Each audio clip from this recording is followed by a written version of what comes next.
Okay.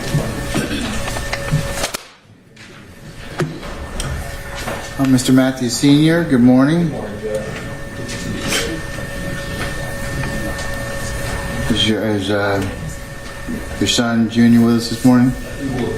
Okay, all right. We'll just account for him when he gets in. All right. Sergeant Ingram, all our jurors here? Yes, sir. All present. Okay. All right. Before I bring in our jurors, is there anything I need to take up? Your Honor, the state has the physical evidence that we discussed yesterday and the 2017 Act 68 through 72. And so the state, having obtained that evidence, intends to finish the direct examination of Officer Fikes, walking through that physical evidence. There's also, Your Honor, 2 firearms that... Can't hear you. Sorry. Your Honor, there's also 2 firearms that I have spoken with Sergeant Ingram. They have been safely secured that are in cardboard boxes, Your Honor, with the exhibit stickers on the outside. If any defense counsel, these are the items that the photographs defense counsel took. If anyone wants to see them, I'm happy to allow them to. They're here. It's the same items from that stop, and I wanted to make the court aware of that, Your Honor. All right. Does anybody wish to examine the physical evidence, or have you examined it already? I'd like to take a look at it now. Okay, go ahead, Mr. Adams. Here, Can we bring up the that's not enough. Hey, oh, okay, the evidence? Okay, all right, okay. All right. Minus the firearms, Your Honor. All right. They're in the back.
voice for him, I'll do that. The keys are in the box, Tim? Keys are in the box? Okay.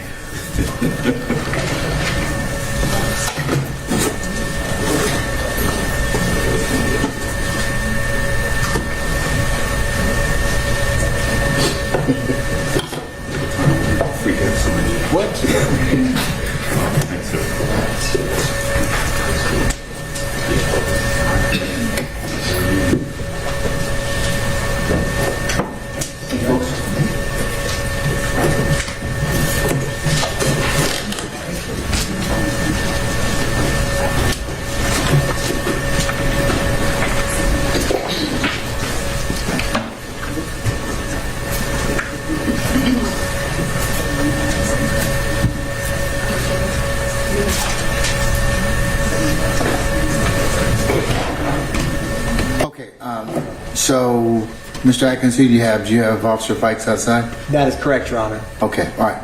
Any further issue before I go ahead and call in Officer Fikes and our jurors? No, sir.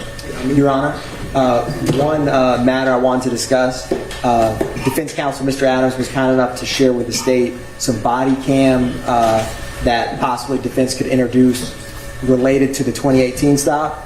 Per the court's guidance, the state's direct of Officer Fikes is not going to address or discuss anything related to that. It's going to specifically be about what we discussed yesterday. The state, I imagine that the defense counsel with those addressing a stop that we are not getting into, that neither side will inquire of Officer Fikes about something that we are precluded from introducing. Does Officer Fikes know that? He knows that I'm not going to be asking him anything related to that stop. The 18 stop? Correct, Your Honor. At this time. All right. You done, Mr. Atkins? Yes, Your Honor. Okay, all right. Mr. Adams? Thank you, Judge. Thank you. I think we need to be clear that the issue that we discussed yesterday has to do with evidence, specifically contraband that was found in the back of the Charger, the second vehicle. We did not say that testimony in regards to the 2018 stop itself was improper, was inappropriate. In 2018, and they had Officer Gant here yesterday. Officer Gant is the person who performed the stop in 2018 on Mr. Williams's car, and it was our position that that's fair game, that's fine. He was charged with speeding in that regard, but what the court specifically dealt with was whether or not the guns, the money, and the marijuana that were found in the second car was admissible evidence, was anything we could get into. And the court indicated that absent a further showing of some nexus connection by the state, that we couldn't get into that. Now, so what is it you want to get into, Mr. Atkins? Well, I'm just saying that I want to make sure we're not improperly narrowing the scope of our inquiry. Officer Fikes was involved in that second stop. Officer Fikes had some conversation with Officer Gant. I will be candid with the court. What I've shared with the prosecutors is something that arose in the hearing with Gant previously, which is there's a period of time where Officer Fikes goes up to Officer Gant and specifically tells him to mute his body cam. Yeah, I remember that. It's like a minute long. He says, "Are you on or are you hot?" Yeah. The officer. Anyway, that to us goes to the credibility of Officer Fikes and doesn't have anything to do with the contraband. There's another portion of the video where Officer Fikes says to Officer Gant, where he goes to Officer Gant, and Officer Gant, they're talking about the fact that Mr. Williams is going to be charged with speeding. And Officer Fikes tries to get Officer Gant to up the charges to reckless driving. He says, if you charge him with reckless driving, we can go in the car. And so, to us, that goes to the credibility of Officer Fikes, because the evidence is an officer attempting to... I don't have any disagreement with saying those two. Right. So anything else? No, because I don't think that opens the door to All right, anything. well, I was just about to say that. Now, all of you are very skilled examiners, but even the best of us tend to inadvertently do things we're not supposed to. But I'm just going to tell you, with that caution, if you get into or open the door as to anything else by your examination, I may change my ruling. Okay. I understand. All right. So that's just the caveat in the most dangerous game. Okay. No, I understand. Okay, all right. And I'm being very candid with the court and I appreciate them in terms of what I intend to get into, I do. and that specifically doesn't go to anything regarding the contraband in car number 2. Okay. All right. Your Honor, if I may. Yes, sir. Officer Fikes, and in Officer Fikes' testimony, Officer Gant informed Officer Fikes to specifically, his first interaction, like if Officer Fikes is asked a question about 2018, his first interaction was literally walking up to that Charger and seeing the firearms. And so the state's position is that if Officer Fikes Officer Fikes' involvement was overwhelmingly involved with that Dodge Charger. That's why Officer Gant took the warrants out and handled primarily the Porsche. Officer Fikes' initial encounter was approaching the car and seeing these firearms, and that all is kind of part and parcel of Officer Fikes' involvement. So the state is intentionally not trying to get anywhere close to opening or asking Fikes any questions about the 2018 to not run afoul of this court's guidance on that. And the state doesn't feel that if on cross-examination he's asked questions about this stop, that there's any way to discuss that without, on state's redirect, the fact and circumstance of how Fikes is involved, who he interacted with, what he saw. Because if you just take in a vacuum a statement he made, it's relevant. Why is he on scene? What did he do? And his primary role was being quite alarmed when he saw a weapon in that vehicle. And so his whole interaction, everything he does with that stop is wrapped into the Charger. So the state just wanted to be clear with the court that I cannot envision questioning on Officer Fikes about a stop when he can't discuss the majority of his involvement and how he even got to that location, which was specifically to help Gant, because Gant was going to pull over the Porsche, and Officer Fikes' initial role was he needed help because there was 2 cars in tandem. And so Officer Fikes he's going to testify truthfully about what he did. He's going to talk about the Charger. And so the state feels that either the 2018 stop should not be discussed or it all should come in, because there is not, with the way that the facts and evidence are in this case and his involvement, there is not a way, and the rule of completeness, because if they're talking to him about something he did 30, 40 minutes into the stop, the jury's going to have no awareness, and it's fair to complete the story so the jury's not misinformed of how did Fikes even get to this scene, why is he even here, why is he talking to Officer Gant, how did he even get here, and he's talking to Officer Gant after he goes to the Charger. And their analysis or investigative steps, or if the defense was crossing him about what they just referenced, the way he's thinking about things is all under the lens of just witnessing these firearms in a car. And he mentions the driver's foot was fidgety, and so it's all wrapped together in why he's coming to Gant, his whole viewpoint of the stop. And so the state just wanted to be clear with the court to make sure that the court's guidance, because the state doesn't feel that there is a universe where the door won't be opened. And the state feels that if Officer Fikes is questioned about the 2018 stop, then the state, to have the jury see a full picture of why Fikes is there, would be able to talk about everything he saw and did with that car, which goes into what we talked about yesterday, Your Honor. Are you still not going to try and introduce the guns, right? Your Honor, at this current time, the state was not intending to introduce anything with 2018 per your guidance. If Fikes discussed what he did, the state did have, and before the court's ruling yesterday, it's Exhibit X-ray. We had 5 photographs pertaining to the firearms, that the money and the marijuana that Officer Fikes and Officer Gant handled with that case. So the state would feel that if we're going to talk about it, if the door is opened, we would intend to introduce the photographs of those firearms. That is what Officer Fikes is testifying about and what he saw and witnessed. Your Honor, the specific two things that I mentioned to the court have nothing to do with the contraband in the second vehicle. Well, they do have, I mean, address this for me. He's got to be able to tell why it is it completes the picture in terms of why he was involved. Not if He he's, saw the weapons. not if he's talking about Jeffrey Williams' car and he's trying to get the officer, Officer Gant, to upgrade Jeffrey Williams' charges so they can search Jeffrey Williams. That's a totally separate issue, and I agree that goes to bias. Separate issue.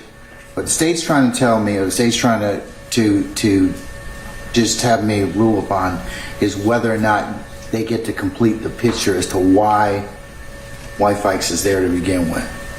Well, I mean, that's, first of all, the state has a little backwards. Gant makes a stop. Gant makes a request for additional officers to get to the location. Not just Fikes, a lot of other officers arrive at the location. And they're conducting their investigation. Gant is conducting the investigation in regards to the speeding ticket for Mr. Williams. The problem for them is that when Fikes comes up to talk to Gant, he's talking to him about Mr. Williams.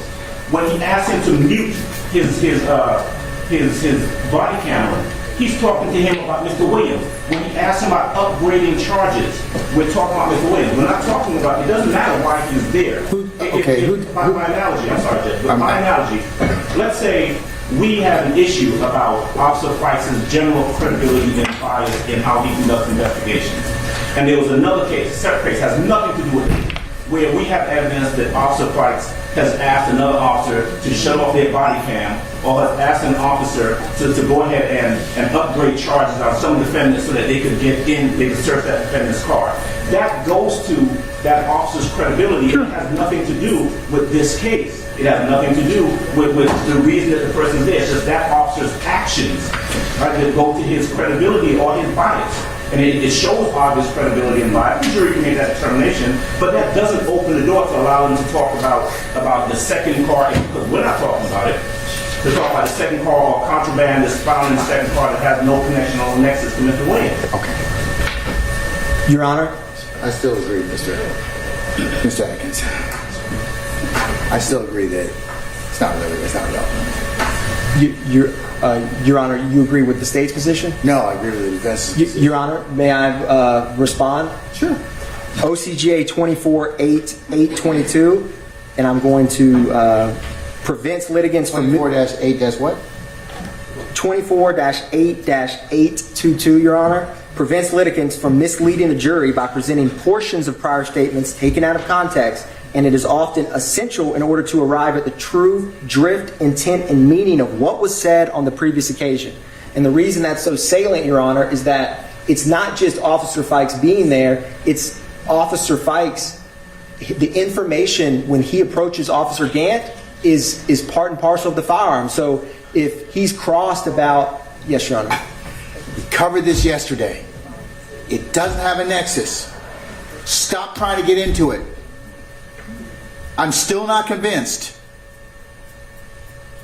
So, he shouldn't testify about why he was there. It's not relevant at this point in time, because what it does is invites and opens the doors to the weapons. So you're not gonna do that at this time. Yes, Your Honor.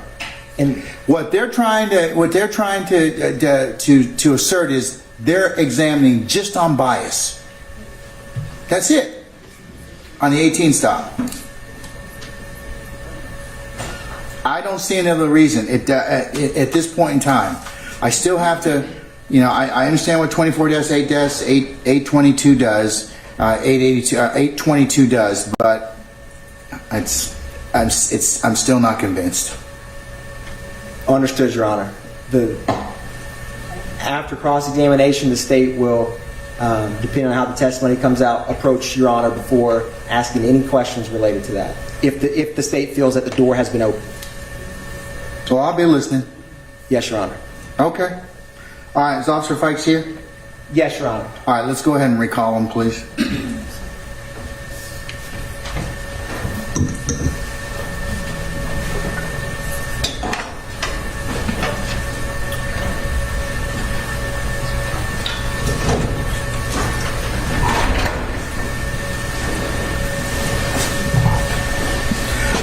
jurors for us, please, Sergeant Ingram.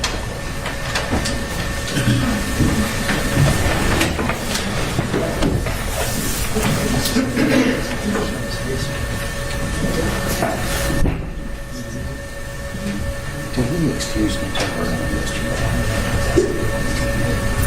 I was free swearing. Probably need to be swearing as well.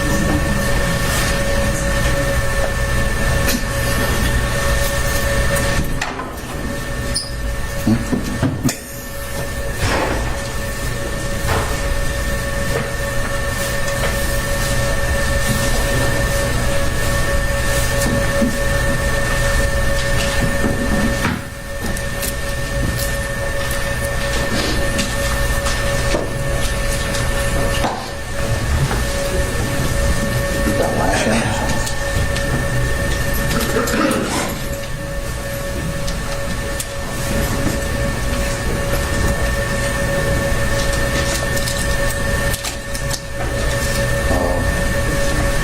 I tell you, they've got one benefit of having cataracts.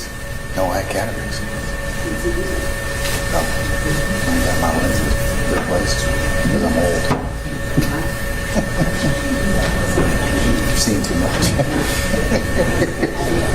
Mom?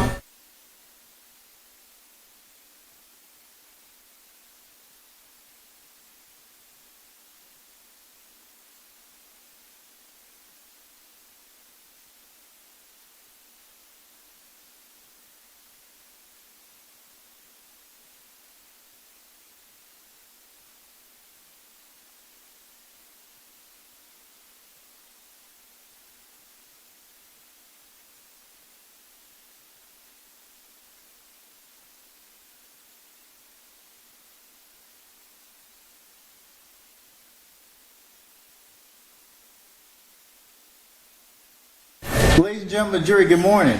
All right, okay. Sergeant Ingram, can I get you to re-swear in Officer Fikes, please? Just because we temporarily excused him as a witness. Go ahead, sir. I do. David Fikes.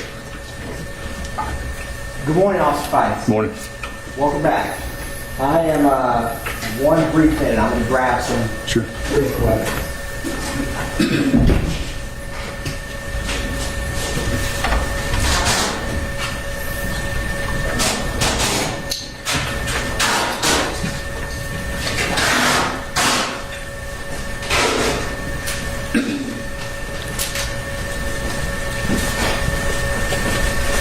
It's going to be here in just a couple minutes. Okay.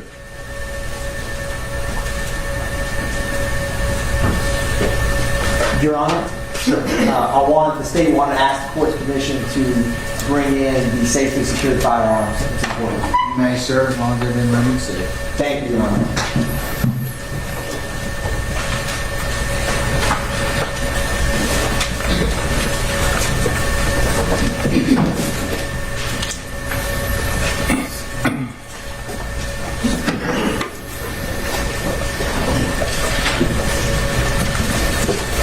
Your Honor, permission to approach?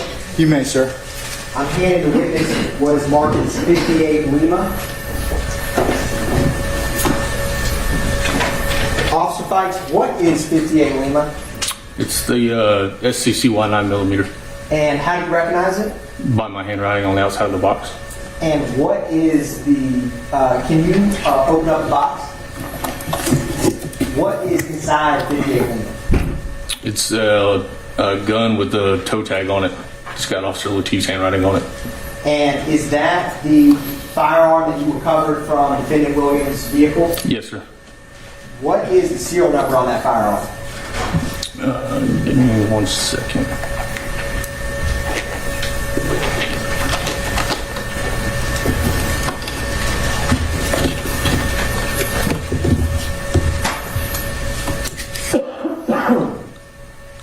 It is 112660. Your Honor, at this time, the state moves to Kinder, State's Exhibit 58 Lima. Any objection to 58 Lima, Mr. Adams? No objection, Your Honor. All right, 58 Lima is admitted and may be published as you see fit, sir. Thank you, Your Honor. And pursuant to the stipulated agreement between the defense and the state is going to publish 58 Lima and after completion of the evidence, the code of action, Your Honor. I'm going to object. What's the basis, sir? Just tell me the basis. It's irrelevant. Well, what the process is irrelevant. I'll sustain it. Just shorten your comments for the jury, okay? Yes, Your All Honor. right. The state moves to admit 58 Lima into evidence. I've already admitted it. Oh, thank you, Your Okay, Honor. all right. Permission to publish for the jury? I've already given you that too. Thank you, Your Honor.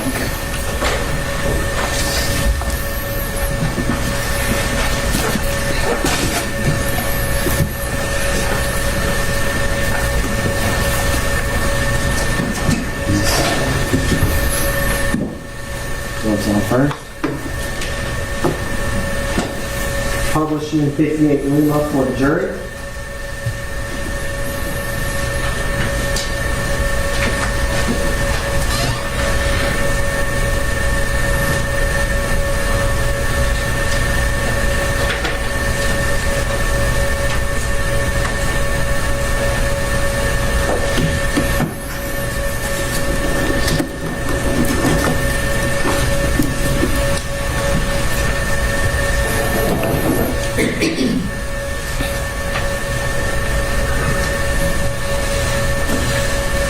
Officer Fikes,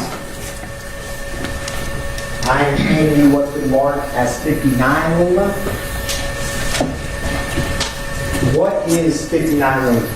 This is the FN57 firearm And how do you recognize it? by my handwriting on the outside of the box. And is it a fair and accurate depiction of that firearm that you recovered from Lieutenant Williams' vehicle? Yes. And can you read the serial number on that firearm? 386-274703. Your Honor, at this time the state moves to introduce into evidence 59 Lima. Any objection to states 59 Lima, Mr. Adams? Thank you, Judge. There is no objection. All right, 59 Lima is admitted, may be published as you see fit. Thank you, Your Honor.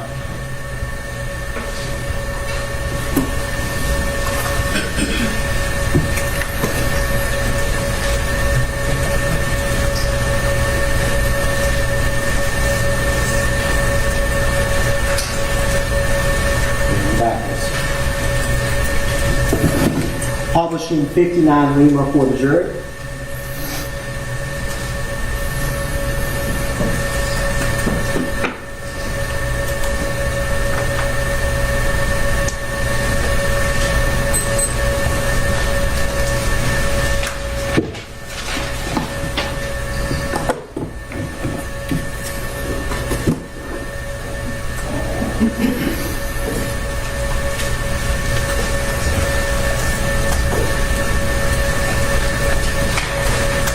Officer Fikes, was 59 Lima the firearm that was reported stolen? Yes.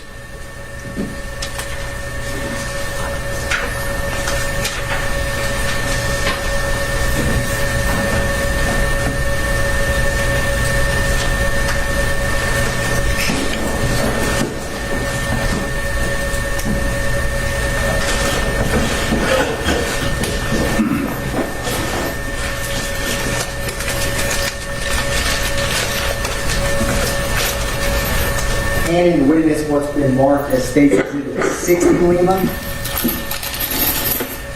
Officer Fikes, what is 60 Lima? These are the bullets that came out of the FN57. And how many are there? 31. And are these the bullets that you recovered from Lieutenant Williams' vehicle? Yes. Your Honor, at this time the state moves to introduce into evidence 60 Lima. Any objection to 60 Lima, Mr. Adams? No, sir. No objection. All right, 60 Lima is admitted, may be published as you see fit. Thank you, Your Honor. With the court's permission, the state would like to pass around 60 Lima to the jury. Sure. Thank you, Your Honor. Hold this and just pass it out. Thank you, sir.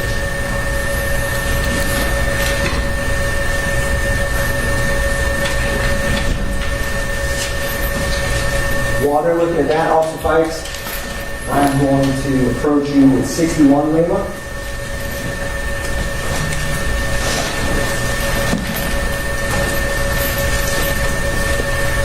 Mr. Atkins, why don't you wait till they're finished with that? Yes, Your Honor. 61. Yes, Your We Honor. can continue.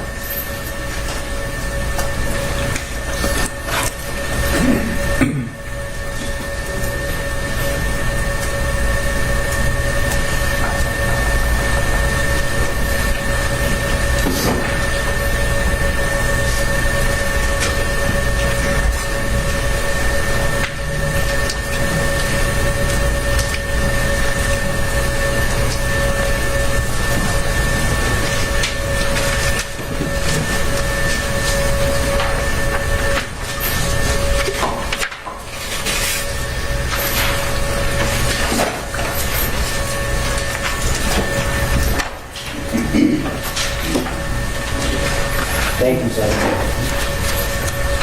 Do we have 60 Lima return starting? Yes, sir. Okay. Go ahead, sir. Thank you, Your Honor. Handing Officer Fikes 61 Lima. Officer Fikes, what is 61 Lima? These are the 9mm bullets that came out of the SCCY firearm. And are those the 9mm bullets that you recovered from Defendant Williams' vehicle? Yes. Your Honor, at this time, the state moves to introduce 61 Lima into evidence. Any objection to 61 Lima, Mr. Adams? No objection. All right, 61 Lima is admitted and may be published as you see fit. Thank you, Your Honor. The state is going to pass around 61 Lima with the jury. All right. Let us know when that's complete and you can go ahead and continue. Yes, Your Honor. Thank you.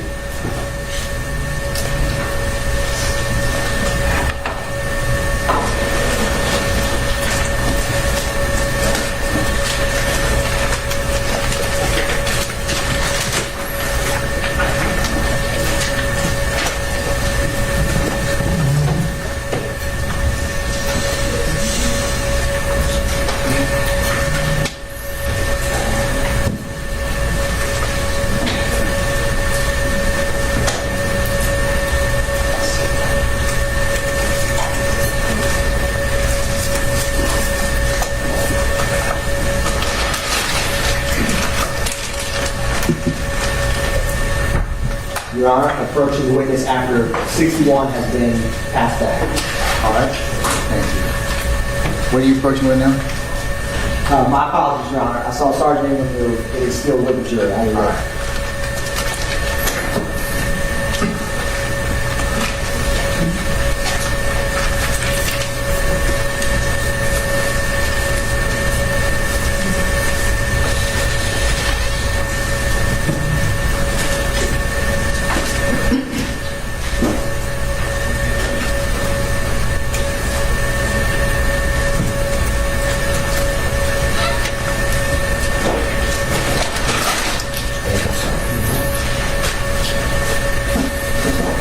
Approaching with 62 Lima. Officer Fikes, what is 62 Lima? The Sprite bottle with the purple liquid. And how do you recognize it? It's got Officer O'Tee's handwriting on the front of it, but I can look through the back of the bag and see the Sprite bottle with the liquid in it. And is that the bottle that you recovered from Defendant Williams' vehicle? Yes, sir. Your Honor, at this time, the state moves to introduce 62 Lima into evidence. Any objection to 62 Lima, Mr. Adams? Yes, Your Honor. Same objection as yesterday after the foundation. All right, so noted on overruled. 62 Lima will be admitted and may be published as you see fit. Thank you, Your Honor. I'm going to pass 62 Lima with the jury. Thank you.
am handing you what's been marked as 63 Lima.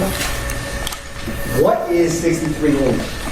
This is the 2 bottles of promethazine. And how do you recognize those 2 bottles? By my handwriting on the front and looking through the back, I can see the 2 bottles. And are those the 2 bottles that you recovered from Defendant Williams' vehicle? Yes, sir. Your Honor, the state moves to introduce and tender 63 Lima. Any further objection to 63 Lima, sir? Same objection, Your Honor, last foundation. All right, I'm going to overrule the objection, I'll admit say 63 Lima, and then we publish the jury's receipt. Thank you, Your Honor. Handing 63 Lima to the jury.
Officer Fikes, I am handing you what's been marked as 64 Lima. What is 64 Lima? These are the 2 medicine bottles I have. One's got Xanax in it and one's got various pill bottles. And how do you recognize those bottles? These are the pills that I took out of Mr. Williams' car. Your Honor, at this time, the state moves to introduce State's Exhibit 64 Lima. Any further objection, Mr. Adams? Same objection, Your Honor. All right. Noted, and the court will admit 64 Lima over objection, and maybe publish the receipt. Thank you, Your Honor. I'm going to hand 64 Lima to the jury. Thank you, sir.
handing you what's been marked as 65 Lima. What is 65 Lima? Bag of multicolored powder. And how do you recognize it? Because it's got my handwriting on the front, and I can see it through the back of the bag. Is that a bag of multicolored powder you recovered from defendant Williams' vehicle? It is. Your Honor, the state moves to tender State's Exhibit 65 Lima into evidence. Any further objection to 65 minutes? No objection, that's a lack of foundation, Judge. All right, I'll note your objection, sir. I'll admit no objection and will be published as you see fit, Mr. Hannon. Thank you, Your Honor. I am handing 65 Lima to the jury.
Officer Fikes, I'm going to hand you what's been marked as 66 Lima. What is 66 Lima? This is the appraisal in the Xanax bars that came out of the medicine bottle. And how do you recognize it? From my handwriting on the front of the bag, and I can see them through the back of the bag. And are those the items you recovered from defendant Williams' vehicle? Yes, sir. Your Honor, the state moves to tender State's Exhibit 66 Lima into evidence. Any further objection to 66 Lima, Mr. Adams? Same objection, Your Honor. All right, it's admitted over objection and will be published as you see fit. Thank you, Your Honor. Handing 66 Lima to the jury.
I am handing you what's been marked as 67 Lima.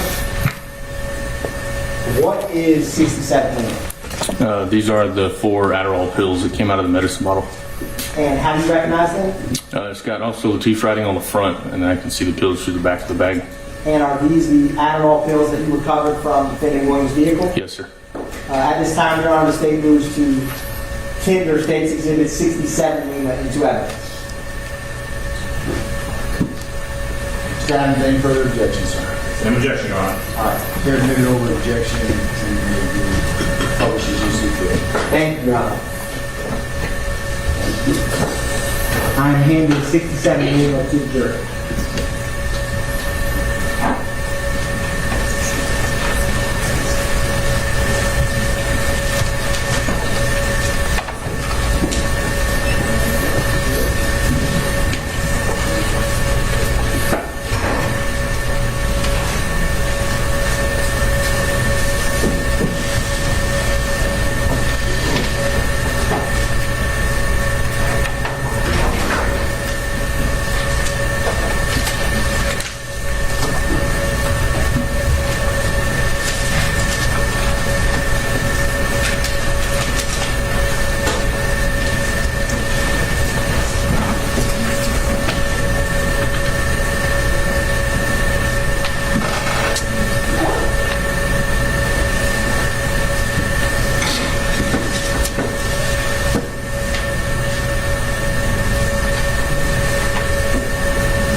Fikes, I am handing you 68 Lima. Can you take a look at that?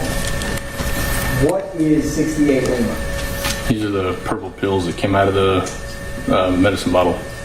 And how do you recognize them? It's got also Latif writing on the front, and I can see the pills through the back of the bag.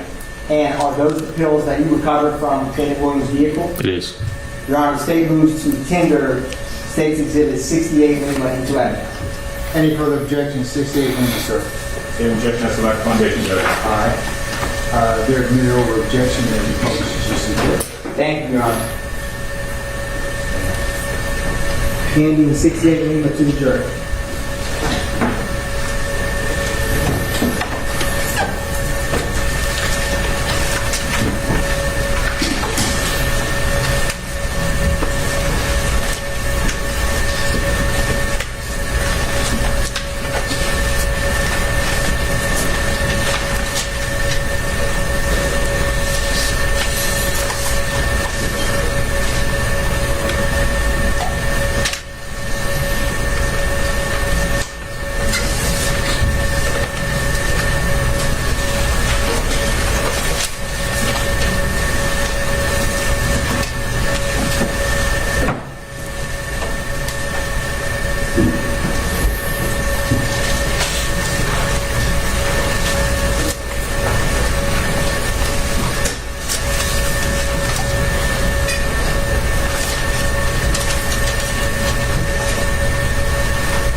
you what's been marked as 69 Lima.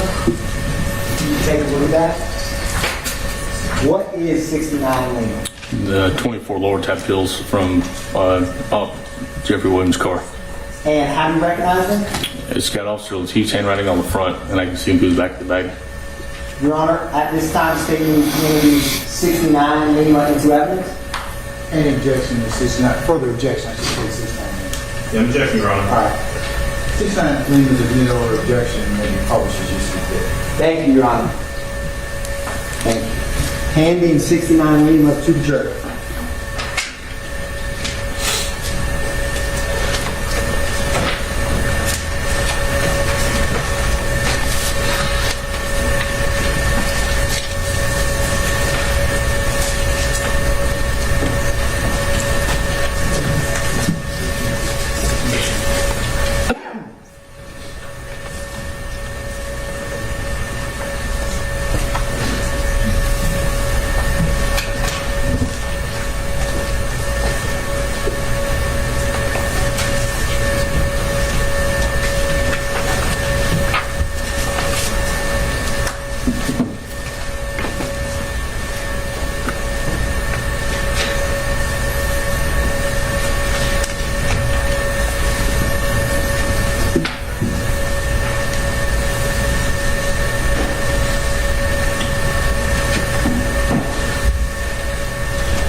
Fikes, I'm going to hand you what's been marked as 70 Lima. Can you take a look at that, please? What is State's Exhibit 70 Lima? Multicolored pill from the pill bottle. And how do you recognize it? Officer Latif's handwriting on the front. I can see the pill through the back of the bag. And is that the multicolored pill that you recovered from the defendant Williams' vehicle? Yes. Your Honor, the state moves to tender State's Exhibit 70 Lima into evidence. Any further objections? 70 Lima, Mr. Adams. Same objection, Your Honor. All right, submitted over objection, and then the publishers you see fit. Thank you, Your Honor. Handing State's Exhibit 70 Lima to the jury.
I'm going to hand you what's been marked as State's Exhibit 71, Lima. You can take a look at that. What is 71, Lima? Single blue pill. And how do you recognize it? It's also T's handwriting on the front, and I can see the pill through the back of the bag. And is that the pill you recovered from defendant Williams' vehicle? Yes. Your Honor, the state moves to tender State's Exhibit 71, Lima, into evidence. Any further objection, sir? Same objection, Judge. 71 Lima will be admitted over objection and apologies, GC. Thank you, Your Honor. Thank you. Handing 71 Lima to the jury.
Officer Fikes, I got one last item. I'm going to hand you State's Exhibit 72.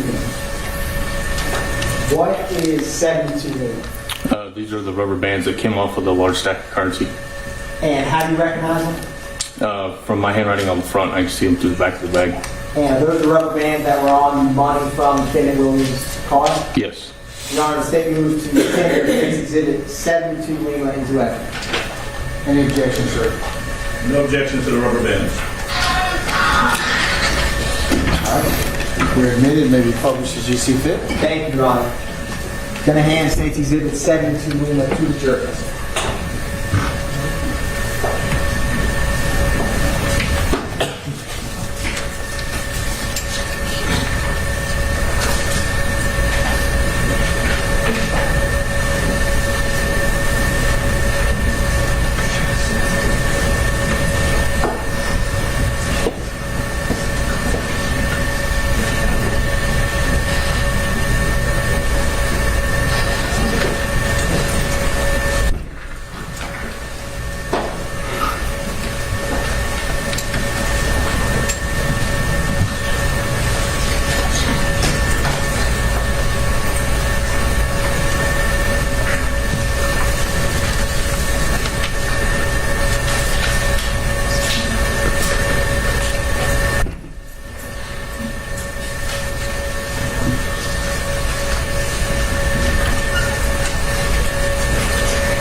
Officer Fikes, I'm going to come grab some of these exhibits up here.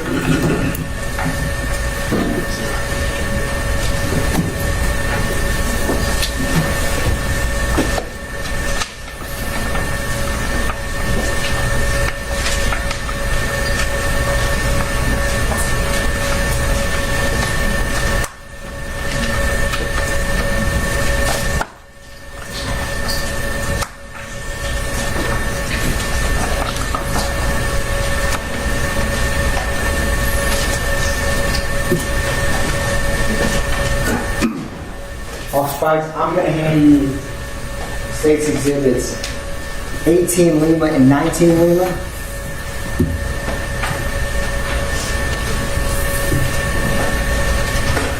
As well as 17 Lima.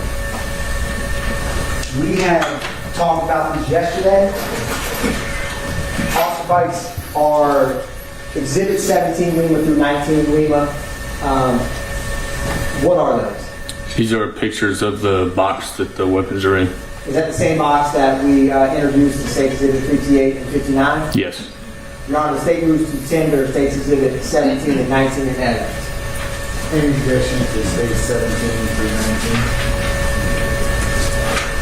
Mr. Adams? Sorry, Judge. No, there's no objection.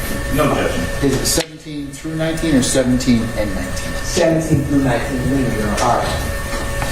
There's no further objection. States 17 through 19 will be maybe published as you see fit. Thank you, Your Honor.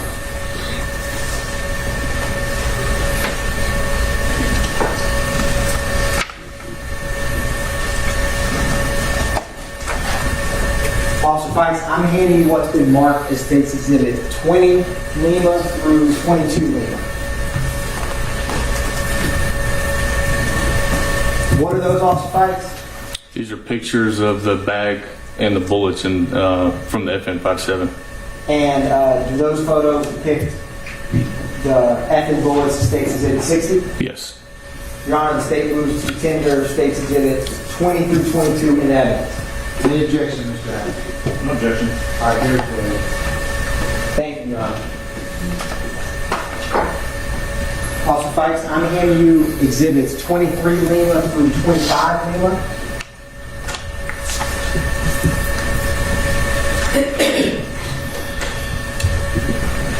What are those? Pictures of the bag and the bullets from the 9mm. And are those fair and accurate depiction of State's Exhibit 61, the 9mm bullets? It is. Your Honor, the State moves to tender State's Exhibit 23 through 25 Lima. Any objection, Mr. Adams? No, sir. All right, states 23 through 25 Lima are admitted to be published. Thank you, Your Honor.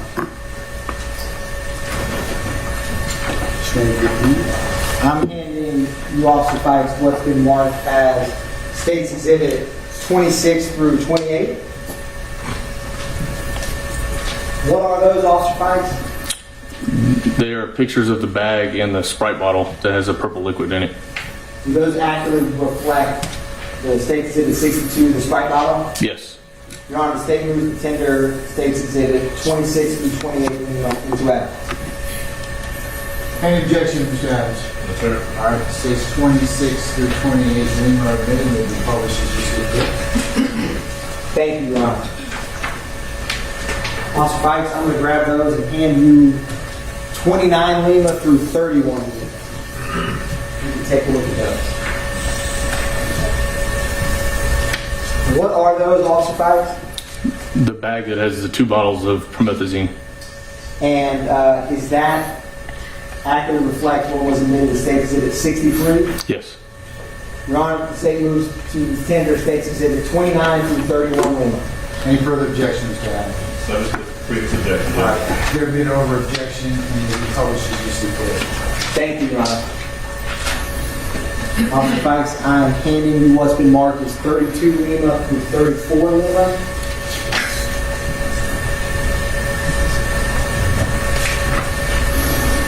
What are those, Officer Fikes? The orange and green medicine bottles. And do those accurately reflect what was admitted to State's Exhibit 64, Yes. the green and orange medicine bottles? Yes. Your Honor, the State moves to tender State's Exhibit 32 through 34 into evidence.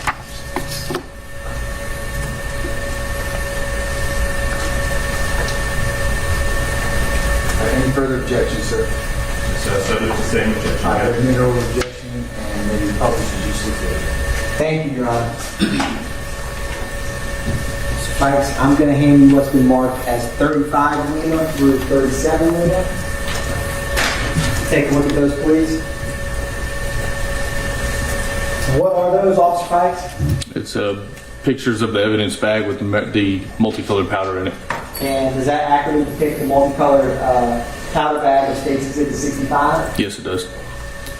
Your Honor, the state tenders 35 through 37 into evidence. Any further objections, sir? Same objection, Judge. All right, there's no over objection. Thank you, Your Honor. That's 35 through 37. Yes, Your Honor. Guys, I'm going to grab those. I'm handing what's been marked as 38 Lima through 40 Lima.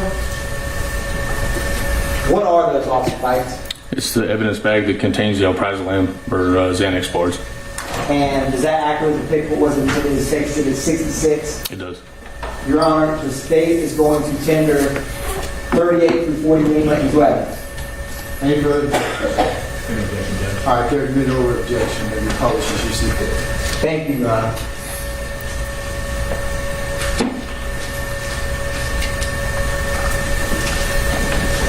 Officer Fikes, I'm going to hand you 41 through 43 Lima.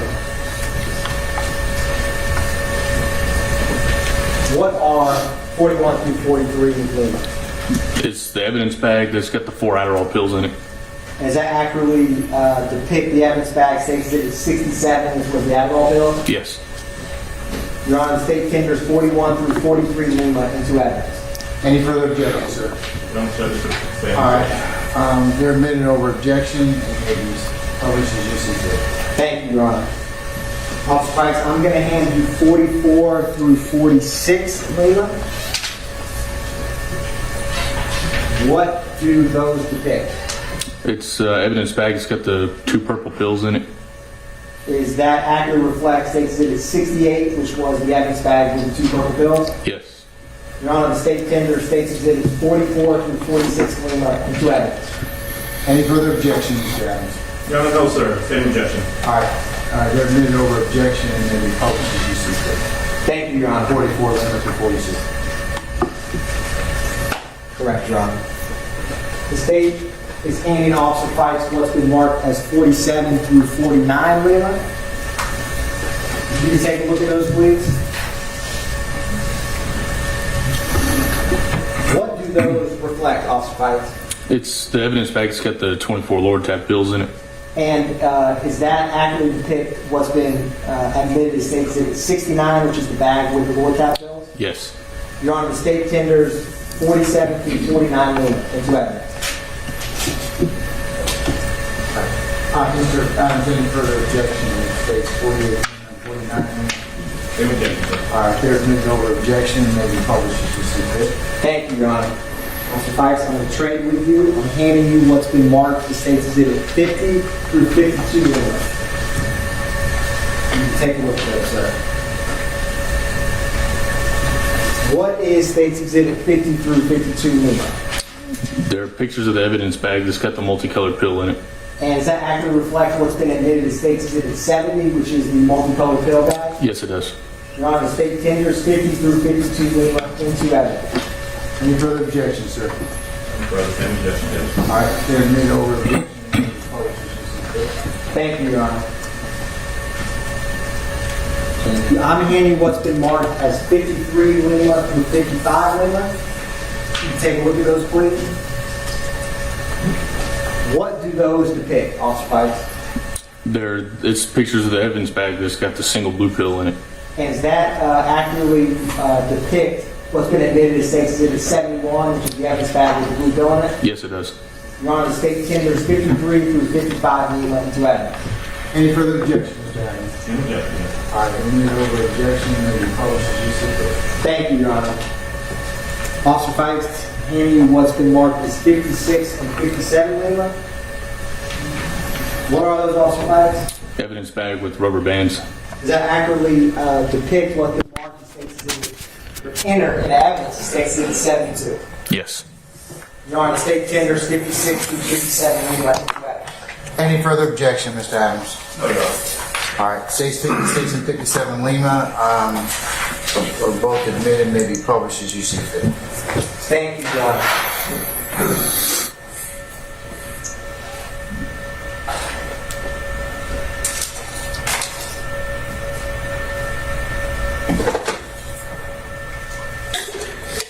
Officer Fikes, I just have a couple more questions.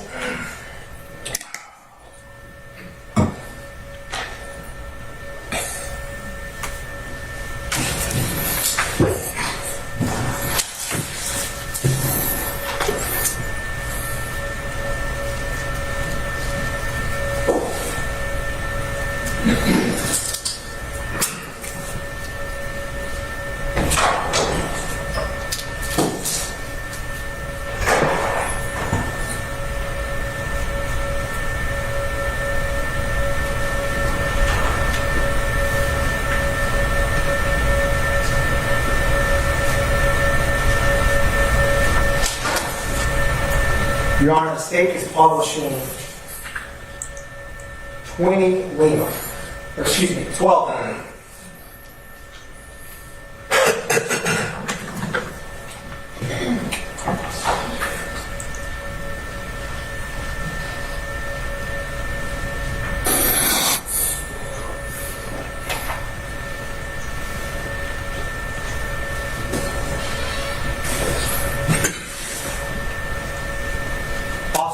Are these exhibits that we just walked through and introduced, are they or are they not depicted on Sex Exhibit 12 Lima? They are. And publishing 13 Lima?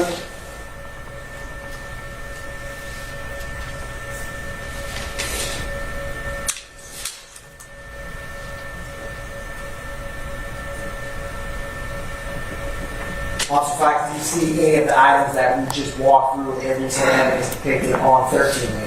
Yes.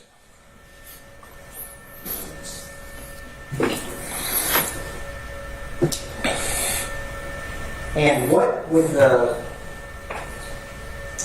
cash that with the $49,000 that you recovered from the bag with defendant Williams' credit cards, what did you do with that money?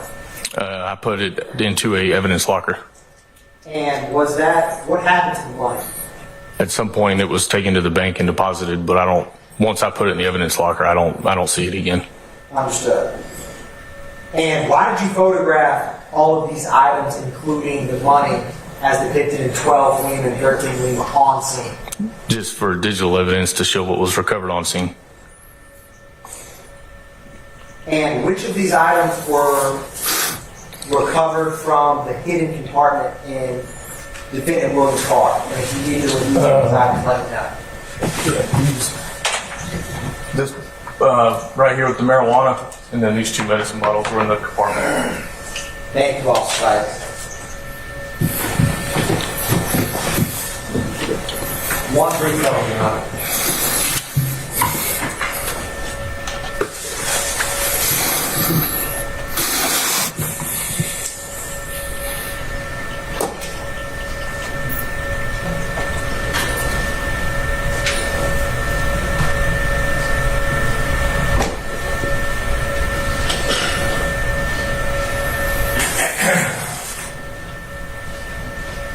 Your Honor, I'm approaching Officer Fikes with State's Exhibit 59 Lima.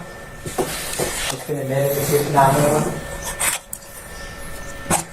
Officer Fikes, is 59 Lima the gun that you recovered from the red and black bag with defendant Williams' credit cards? Yes.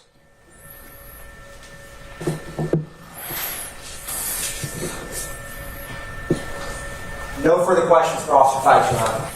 Thank you, Officer Fikes. Any further recross, sir? Go ahead.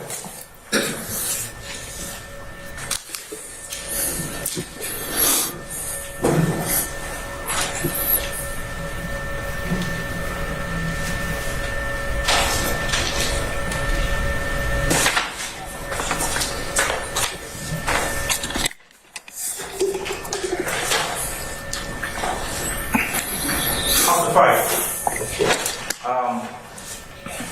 get your assistance, please.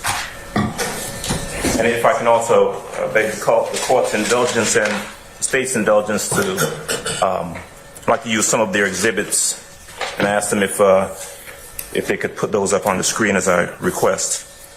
Officer Fikes, I'd like to, the promethazine, the bottles and the guns and so forth, do you have the fingerprint analysis that shows Mr. Williams' fingerprints on those that I can publish to the jury? No, sir.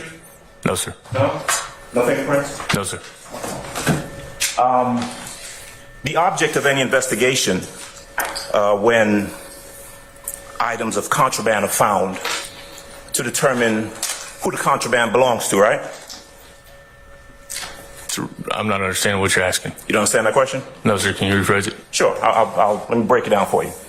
When you have an investigation where contraband is found and there are multiple people around the contraband, one of the things that you would want to do in your investigation is try to determine through your investigation who the contraband belongs to. Is that true? Objection, Your Honor. Basis. Compound question. I'll sustain this to form, given your praise, Mr. Adams. All right. If contraband is found, you do an investigation. True? True. And when you do that investigation, you're trying to find things out. True? True. Right. When contraband is found and there are multiple people around that contraband, your investigation is trying to find out who it belongs to. True? True. Okay. Now, I noticed that in a lot of the questions you answered about the items that were found in the vehicle, you answered, well, this is, for example, an item that was found in Mr. Williams' car. You remember replying to Objection, that? Your Honor. Basis. It's a compound question. No, it's not. Overruled. You remember responding in that manner? This is an item that was found in Mr. Williams' car? Correct. Okay. Now, you did not answer this was an item that was found in a bag next to Cedric Jones. You never said that in any of your answers, did you? No, sir. But in fact, the items that you're referencing, the guns, the money, all of that, were found in bags in the back of the car, right? Right. Cedric Jones was the person in the back of the car, right? Right. Cedric Jones was in fact closer to the items than anybody else in the car. True? That's not true. Not true? No, the red and black bag was sitting dead center of the car. Any of them had access to it. And that's whether any of them had access to it. Cedric Jones is in the back seat of this Maybach, correct? Correct. The bag is in the middle of the back seat of the Maybach, right? On the floorboard. On the floorboard. And so your testimony to this jury is that Cedric Jones is not the one who was closest to that bag? Correct. Okay, that's your testimony. Yes, sir. All right. What about the compartment in the back of the, on the back seat? Right, the pull down that you talked about. Who was closest to that? Cedric. Okay. But now, the items that you found back there, though, when you were asked about them, you didn't say, oh, the items that were closest and most accessible to Cedric Jones. You didn't answer that one, did you? I was asked if those were the items that were found in Jeffrey Williams' car, and I answered yes. Right, but in some of your answers, you specifically took it upon yourself to make sure you referenced that these are the items found in Mr. Williams' car. Isn't that true? Objection, Your Honor. Basis. Argumentative and inferring what the witness intended. Overruled. It's on cross. Yes. Okay. Now, this is 2017 when this incident occurred, right? Right. It's about 6+ years ago. Is that right? Correct. September 24th, 2017. Right? Right. Your testimony is that you're a Brookhaven police officer at that time. Right? Right. You had been a police officer for some time by then. Correct. How long had you been a police officer by the time 2017 had rolled around? Probably 11 years. 11 years you've been a police officer in South Carolina. No, hold on. Yeah, probably 11 years. 11 years? South Carolina, right? Right. Was it Anderson? Anderson. And Gwinnett County? Yes, sir. Okay. And so here you are in Brookhaven in 2017. It is about, 7:09 p.m.? If you want me to look at my report, I can give you the time, but I don't recall what time it was. It was in the evening. You were heading to dinner? Correct. Okay. But you were on duty? Right. Okay. So you're heading to dinner, and this is an area that you patrol, all right? Right. This is near the PDK, Peachtree DeKalb Airport, right? Right. Private airport, or owned by a municipality, right?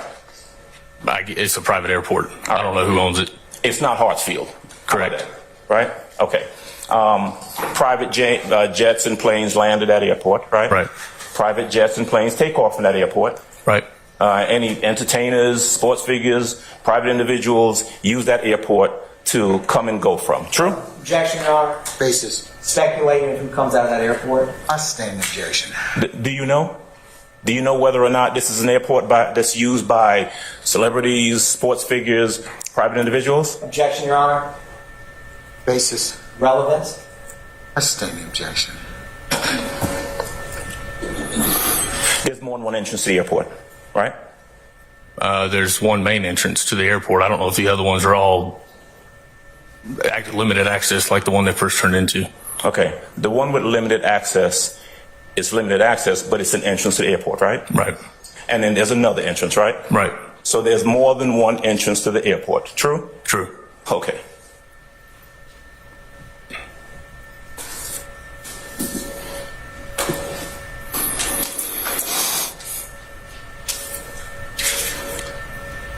So, September 24th, 2017, you're on, was it Claremont that you're on? Correct.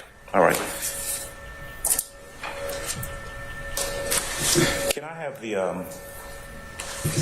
the state please put up what I think is marked as their State's Exhibit 1 Lima, I think it's 1 Lima, 1, the map of the DeKalb Peachtree Airport.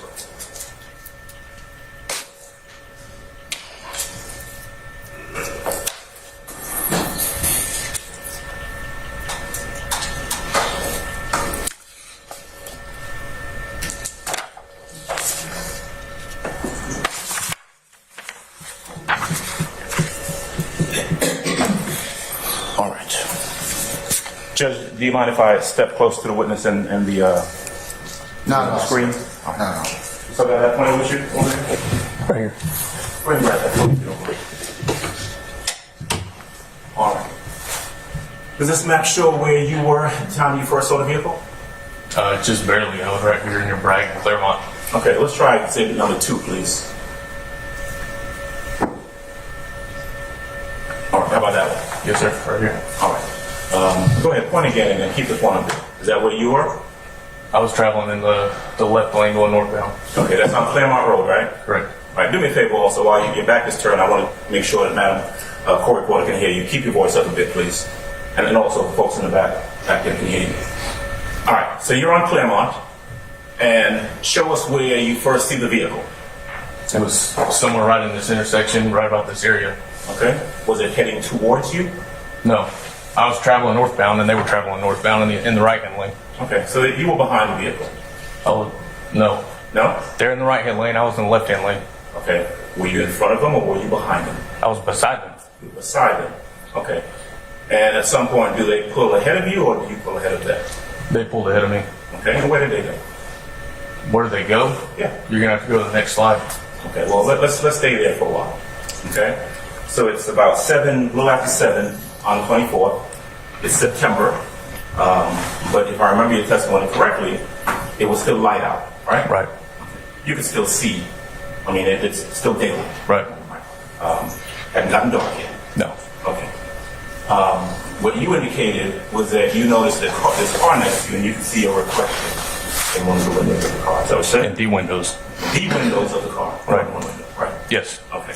And you said that's what drew your attention to the vehicle, is that right? Correct. All right.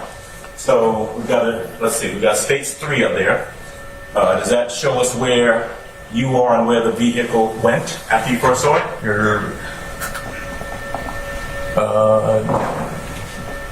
No, it needs to go up one more. Okay. Let's see.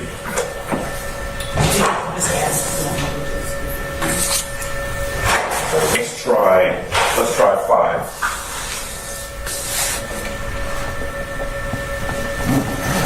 That shows it. Okay, here we go. Right here.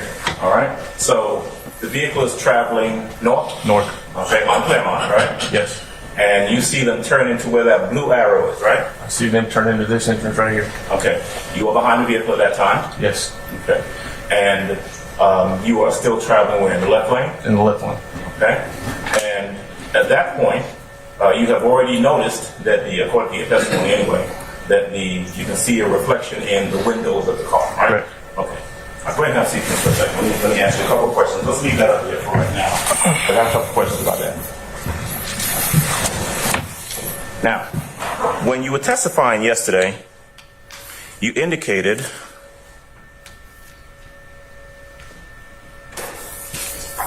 that You noticed this window tint, but you didn't blue light or pull the car over right away, right? No. You actually watched the car for a while, according to your testimony yesterday, right? Yes. You indicated that you didn't blue light or pull the car over because you were waiting for an NCIC response. Isn't that right? Correct. Now, the truth is, though, that when you first saw the vehicle, right, and it went past you, you ran the tag right away, didn't you? Correct. That was the first thing that you did. This is common practice for me. Didn't have to, if it was common practice. That's what you did. That's the first thing you did, right? Yes. Okay. So by the time the car is going forward and turning into the airport, have you already gotten a hit back that who Probably the car so. belongs to? Yes. Okay. Now, when the car comes out, does it at this point head towards you? No, it came out and turned left and went south on Claremont Road Okay. And where are you at that point? in the turn lane. Okay. You're just sitting in a turning lane, right? Right. Okay. Lights off, lights on. My headlights or my blue lights? Your headlights. They were on auto, so I don't know if they were on or not. Okay. And so the car travels away from you, right? Yes. And do you follow the car at that point? No.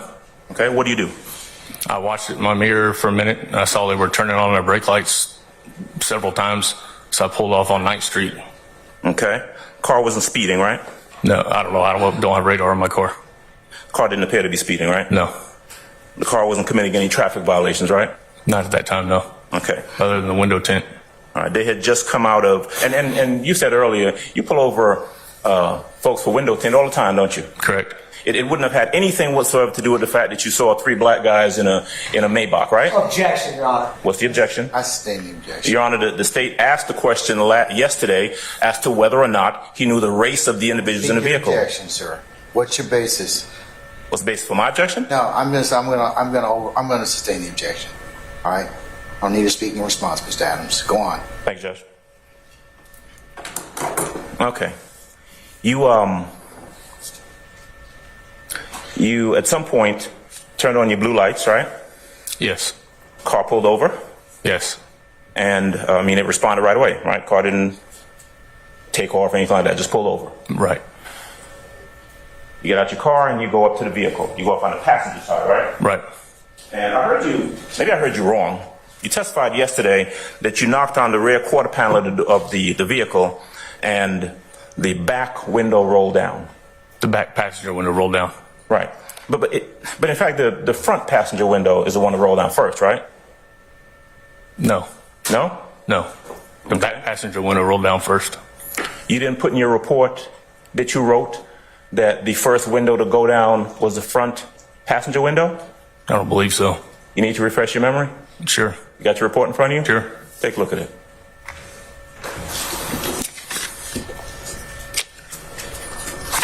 Read it to yourself. If it helps refresh your memory, when you're done, just go ahead and look up for me.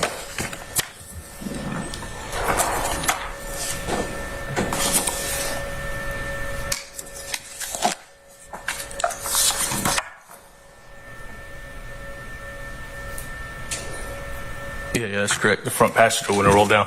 All right. And then you were on the passenger side, right? Right. So it rolled down, and then the other window was rolled down also, right?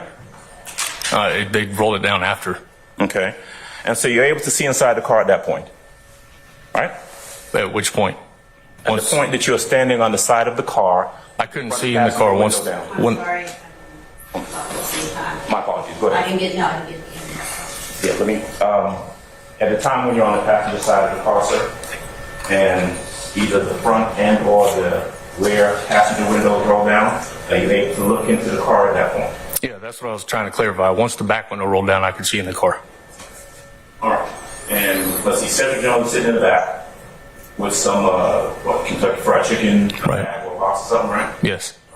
All occupants of the car here eating some food? I don't think any of them were eating it. Okay. I mean, so I don't know. Kentucky Fried Chicken bags? Yes.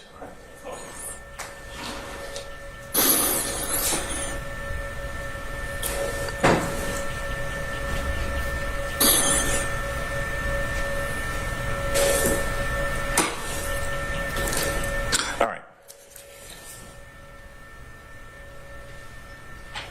There came a point where you had all 3 individuals to exit out of the vehicle. Is that right? Right. Okay. I can have the state to go ahead and put up their 16 Lima. Well, let's say 16.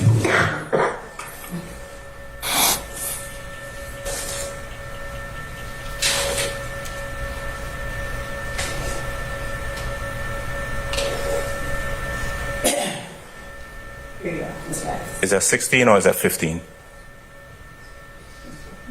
Tell you what, I'm looking for the picture of Mr. Williams. Yeah. 16. All right, yeah. All right. That's Mr. Williams, right? Yes. Okay. He's the individual who was in the front passenger seat of the car, right? Right. All right. He was made to get out of the car and sit right there on the pavement, right? Yes. And that's how he looked on that day, true? Yes. What's his shirt say? Fear of God. Say it again? Fear of God. Fear of God. Okay. All right. So he's sitting on the curb. Mr. Jones is sitting on the curb, correct? Right. And Mr. Kitchens is also sitting on the curb. Is that right? Correct. All right. At some point, you go into the vehicle and you search the car. Right. You found in the Mr. Kitchens, by the way, was driving the car, right? Right. And by the way, all of these things that you're observing, keep that picture up, please. I got some more questions I want to ask about it.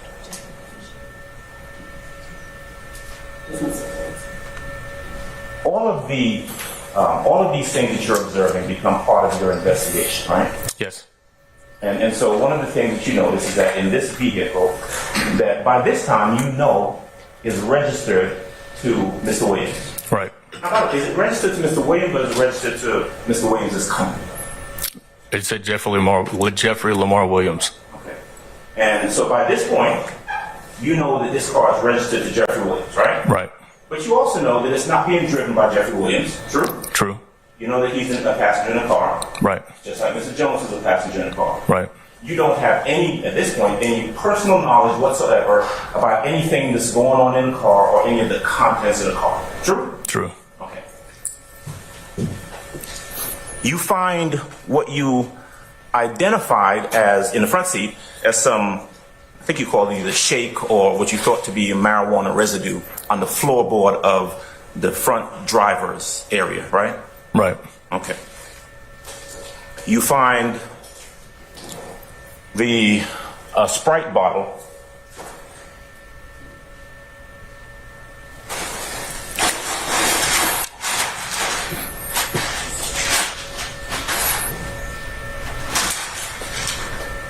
This is state 62L.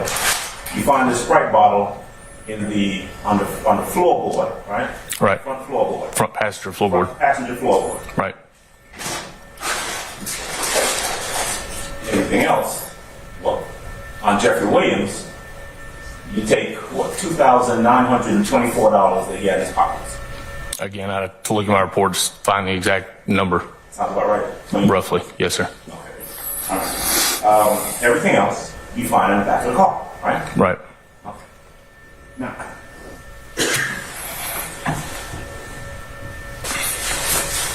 I'm gonna jump forward a bit. All right, so stay with me, and then come back. You ultimately ended up taking out warrants. You can take the picture down. Ultimately ended up taking out warrants, right, for Mr. Jones, Mr. Williams, and Mr. Kitchen. Is that right? Right. Okay.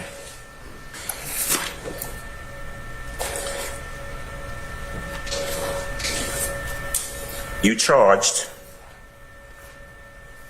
Mr. Jones, Mr. Williams with possession of the items that you found in the car, correct? Right. Including the gun. Right. Now, I want to ask you a question about the guns first. Now, the guns were found in a backpack, one of the backpacks in the back seat, right? There was one gun in each bag. Okay. All right. So let's talk about the one that you ran and ultimately ended up coming back as a stolen gun.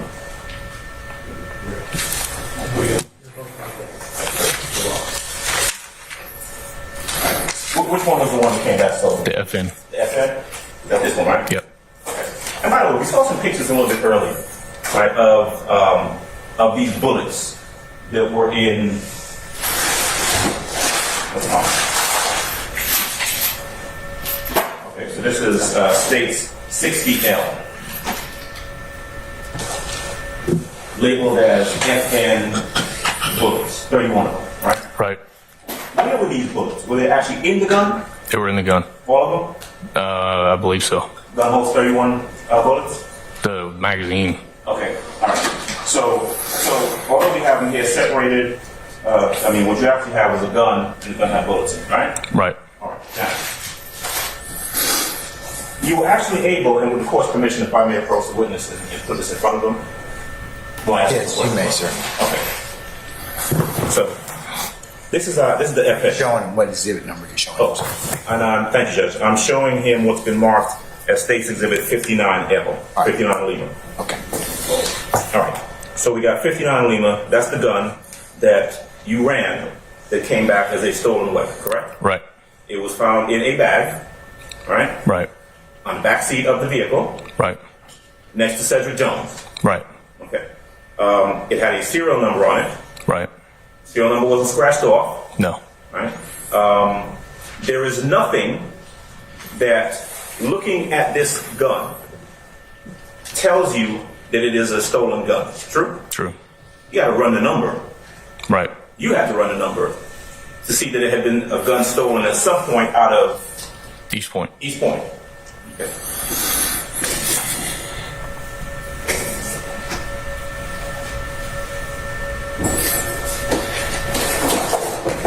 The other gun contained in State's Exhibit 58L.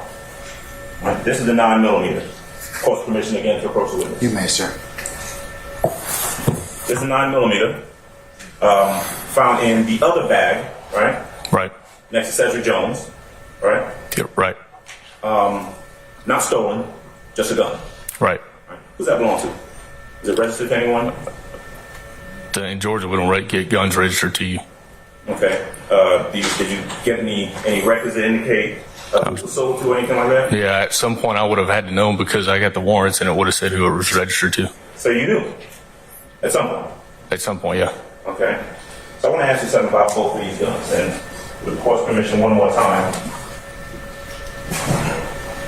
I'm gonna put them both in front. Actually, that's the one that I would have known at some point because I would have called East Point to figure out the owner.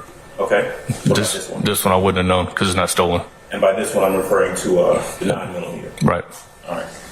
All right. So I got both of these in front of me. Now, you are a police officer, right? Right. Investigator. Right. Well-trained investigator, right? But yeah. At what point were these guns, because you can obtain evidence from guns, right? What kind of evidence? Biological, forensic evidence, something to tell I can't know. I can't find that out. No. You have the ability to have it done, true? True. You have the ability to, I'm not trying to trick you. You have the ability to send it off to either the crime lab or somewhere to, for example, have it checked for fingerprints. You can do that. Yeah, but it's not common practice. Okay. For just a stolen gun, for us, is not a common practice unless it's used in a violent crime or something. You can do that, right? We could. Okay. Before we move on to that, any indication that either these guns, bullets, anything tied to any sort of violent crime? No. Okay. All right. So let's get back to what you can do as an investigator, all right? To kind of tell you who may have handled the gun. You can have it checked for fingerprints, right? We could. Did you do that? No. Okay. You can have it tested, swabbed, whatever, for the presence of sweat or any other sort of biological information that might tell you who may have handled the gun. That can be done, true? It can't be. Did you have that done? No. You are not able, as you sit here today, 24, from back in 2017 to now, you can't tell this jury that you have any knowledge whatsoever, any personal knowledge, any records, anything that tells you who handled those guns. No, like I said, it's not common practice to get that done unless they're using a violent crime. I understand that. The bottom line is, if we're trying to tell this jury that there's information about who handled these guns, you don't have any of that information. No.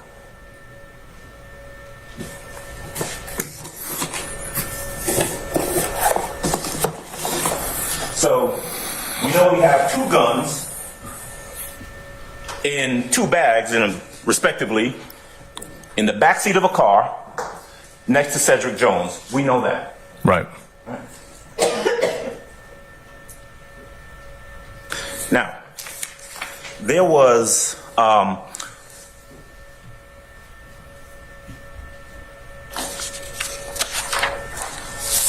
who's Mona Kalai or Kalei? I have no idea other than her name was on a prescription bottle. Okay, so there was a prescription. One of the prescription bottles that was found in the car actually had a name on it, right? Right. Seeming to indicate that it was prescribed to a person, right? Right. A person named Mona Kalai, K-A-L-A-Y-E, right? Right. All right. At what point did you reach out to Mona Kalai to find out if that was her prescription or what her prescription was doing in the back of that car? When did you do that? I didn't. Okay.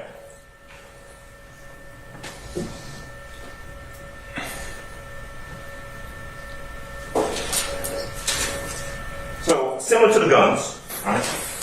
One of the things, as you conduct an investigation, that you might want to do when you have contraband and multiple people around it, is you might want to investigate to see if you can determine who handled a particular item of contraband, right? Right. All right. So we've got two bottles in State's Exhibit 63L, right? Yep. These were the items that were found. What were these? In the middle console compartment of the back seat. Middle console, right next to or behind Cedric Jones? That would have been right next to him. Okay.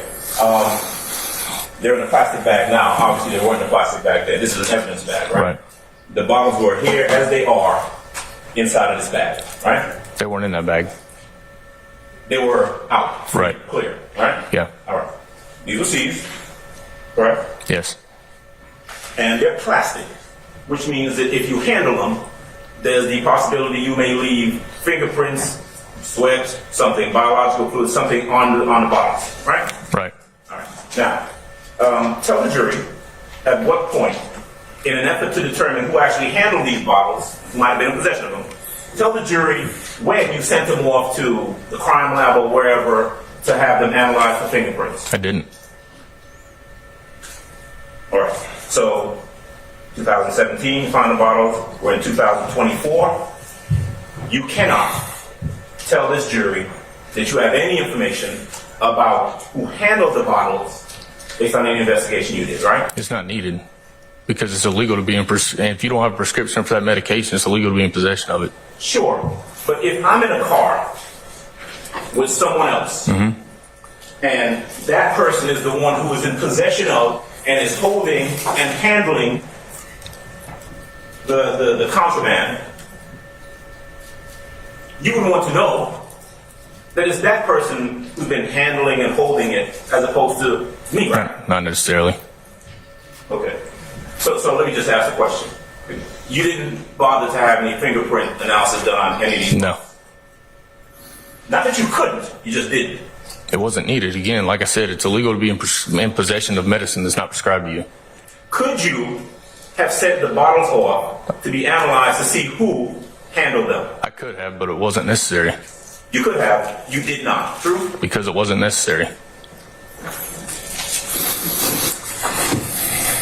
You're not going to answer that question, are you? I said I could have, but it wasn't necessary. But the question was, did you? No. All right.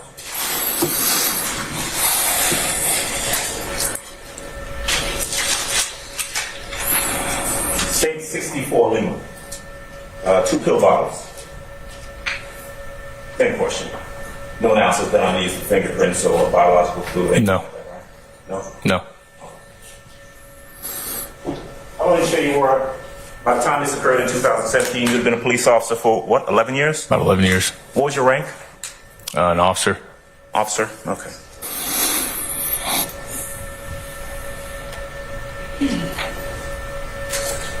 Was that before or after you were awarded Officer of the Year? After. So you'd already been awarded Officer of the Year for your investigative skills and policing prior to this date, right?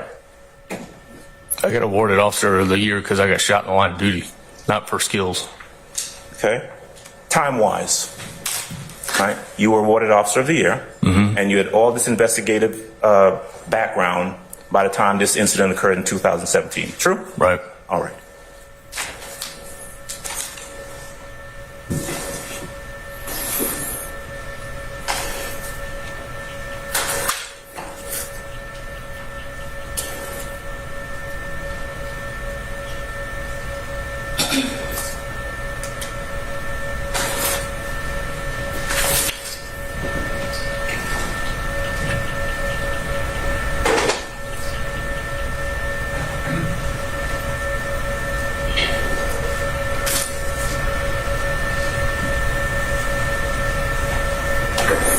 All right.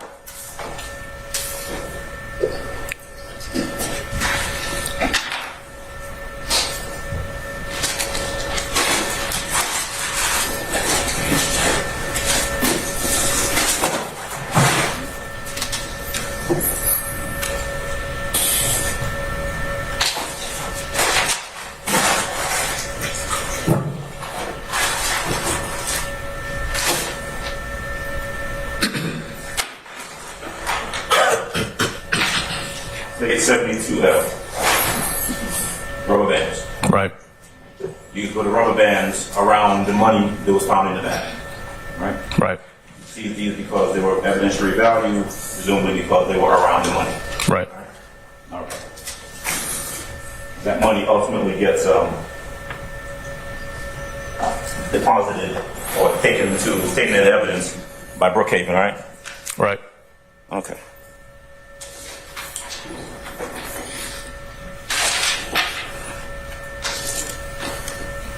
Okay. You were asked, and you responded to a question about whether you had any training in street gangs. Right. Your answer was no. Right. I mean, you know what a gang is, right? I know what a gang is. You know what a gang isn't, right? Right. When you took out the warrants in 2017, you took out warrants for theft by receiving the gun, right? Right. You took out the warrants for possession of the items, the contraband found in the car, right? Right. Actually, you took out warrants for what? Possession with intent to distribute different items? Right. Okay.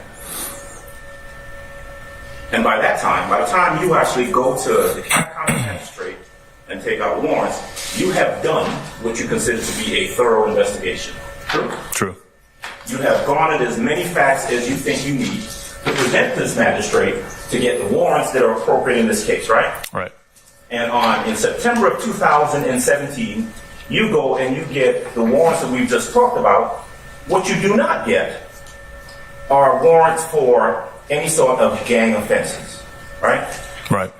Because in the course of your investigation, you saw nothing to indicate that any of this stuff found in the car had any connection to any sort of gang offense. I'm not trained to figure out what's related to gang offenses. I haven't been in any gang training. You've been an officer for 11 years by this time, right? Sir, but there's certain gang classes that you take to be able to swear out that warrant because the DeKalb magistrate asks you for facts. And if I can't present those, I've got no way of identifying a street gang. Yeah, you had no facts, right? For a gang charge, no. Right. And so, I mean, you're not the only. Brookhaven has more than one police officer, right? Right. It ain't just you. Right. There are officers who are above you, Right. officers who have greater training than you, Right. officers who have gone to the requisite gang classes, right? I have no idea what they've gone to. Okay. But you don't know that. But what you do know is that, as you indicated, you saw no facts, no evidence to indicate that there was any sort of gang connection to this case. True? Objection, Your Honor. Asked and answered. I stand the objection. Mr. Adams, before you posit another question. Yes, sir. Our jury wants to take a comfort break, and it's about 12:30, so I'm going to just put a pin in it at this point in time. All right. All right? Thank you, sir. Okay, ladies and gentlemen, the hour's at 12:30, so let's take recess until 1:30. And remember my admonitions I've given you, and at 1:30 we'll come back and we'll see where the day leads us at that point in time, okay? All right. All rise for our jury.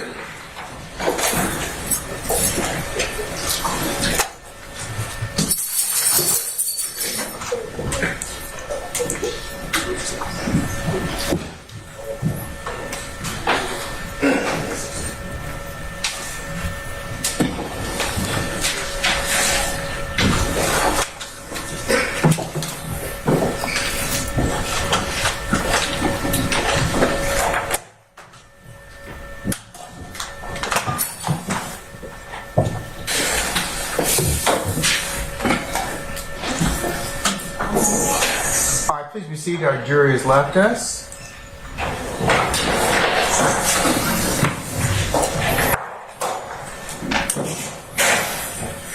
Officer Fikes, enjoy your lunch. Come back at 1:30, okay? Yes, sir. All right, thank you, sir.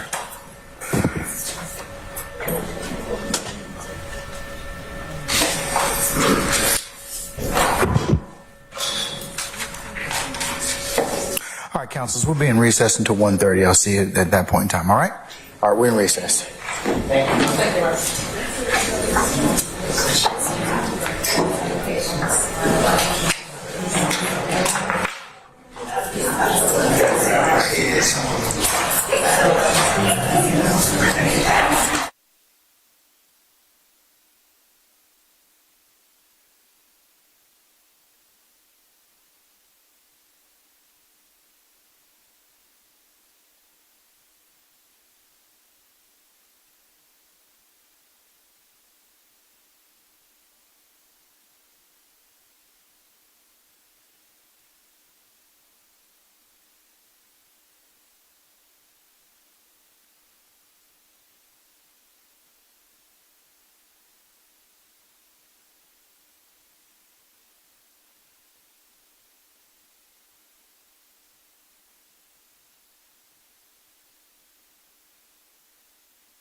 Yes, Your Honor. All right, can we summon him, please?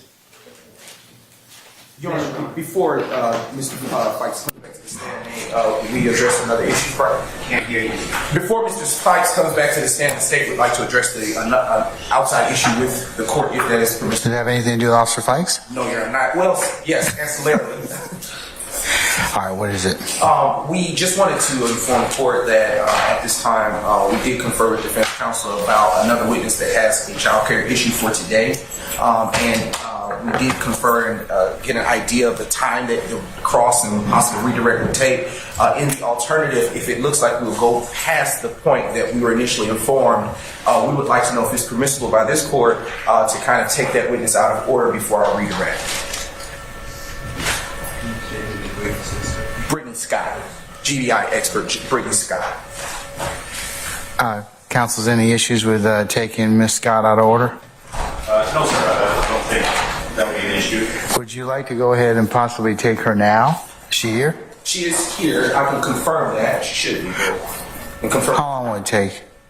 She should take about no more than 15, 20 minutes. All right.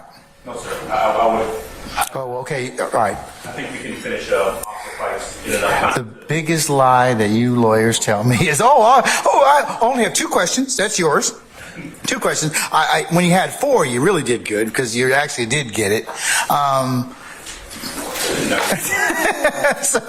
So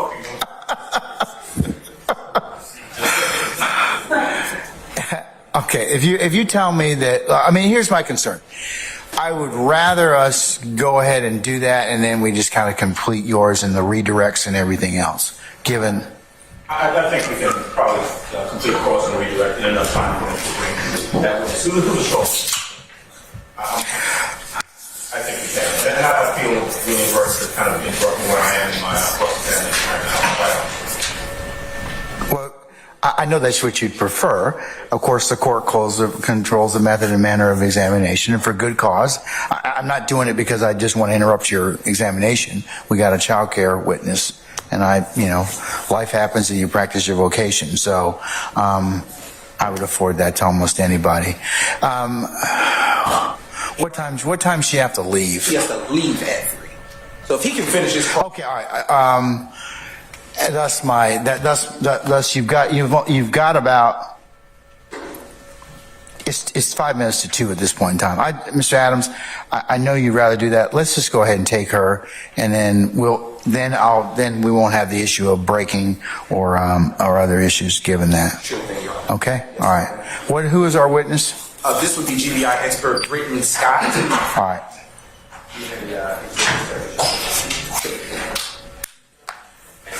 All right. Let me call the jury, and then you can call Miss. I can explain to the jury what we're going to do. Okay. Summon our jury. Deputy Ham for us, please, sir.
call Julie President. All right, thank you, Deputy Ham. Ladies and gentlemen, please be seated.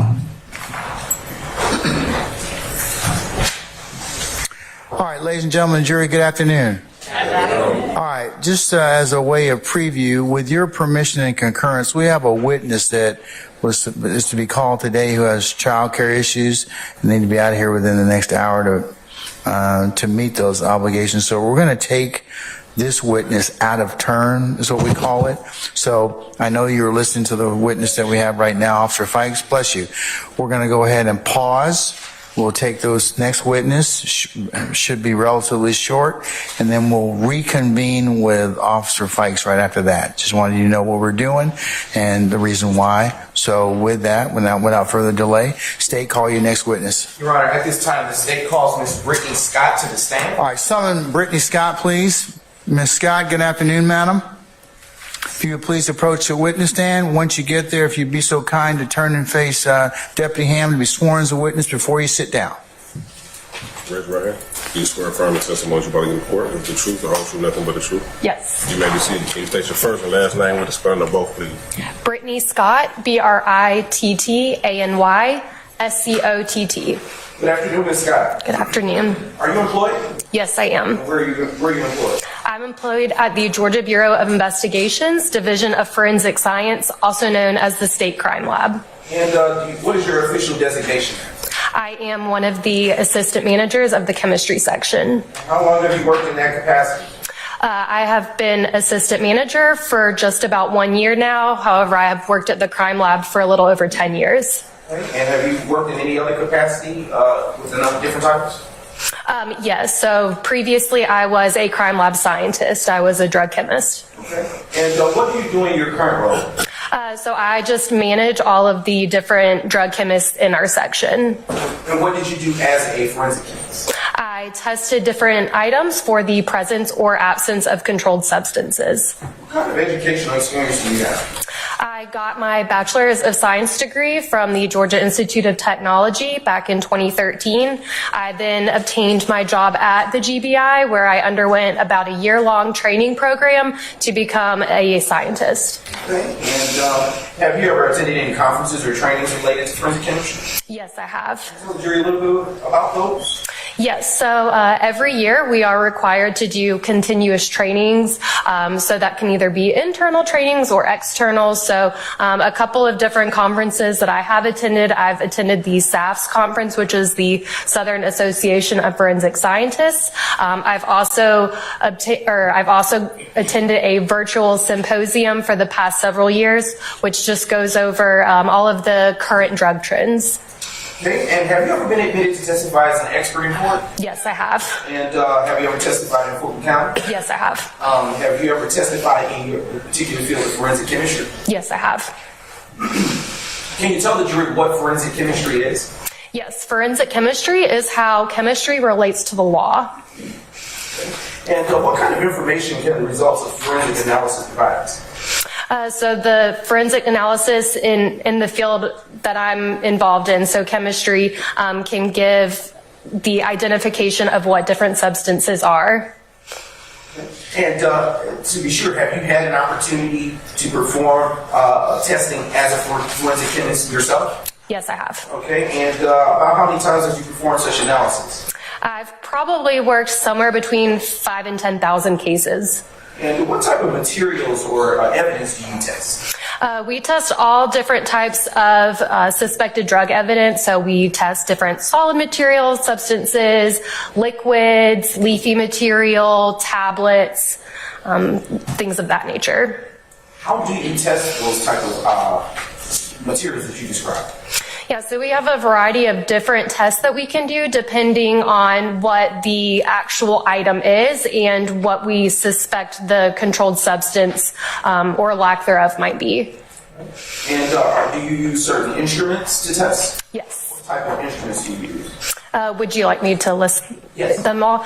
So some of the different tests that we do, we use the ultraviolet spectrometer or UV. We use gas chromatography, mass spectrometry or GCMS, high performance liquid chromatography or HPLC, and also infrared spectroscopy or IR. And what are the possible result types that you can receive after the testing is performed? So different results that we will put out, we will either put out that a substance is negative for any controlled substances, or we will put the positive identification for the controlled substance identified. Are the tests that you perform at the GBI routinely subject to peer review? Yes, they are. And is this the type of testing in this field that generally enjoys acceptance within the scientific community? Yes. And do courts typically allow experts to testify about such evidence? Yes. And are there standards that control how testing is done at the GBI? Yes. And what are those controls, if you will, provide the jury with some information? Yes, so we follow not only our internal GBI policies and procedures, but we also follow an accrediting body's policies and procedures, as well as just some standard practices. Do you follow those practices each time you test? Yes. And is forensics testing something that the average person can do reliably without specialized training? I don't believe so. Your Honor, at this time, the state now moves to qualify Ms. Brittany Scott as an expert in the field of forensic chemistry. Any wish to vote, any desire to vote either witness or any objection? No, sir. All right, the court will designate Ms. Scott as an expert in the area of forensic chemistry. Okay, thank you, Your Honor.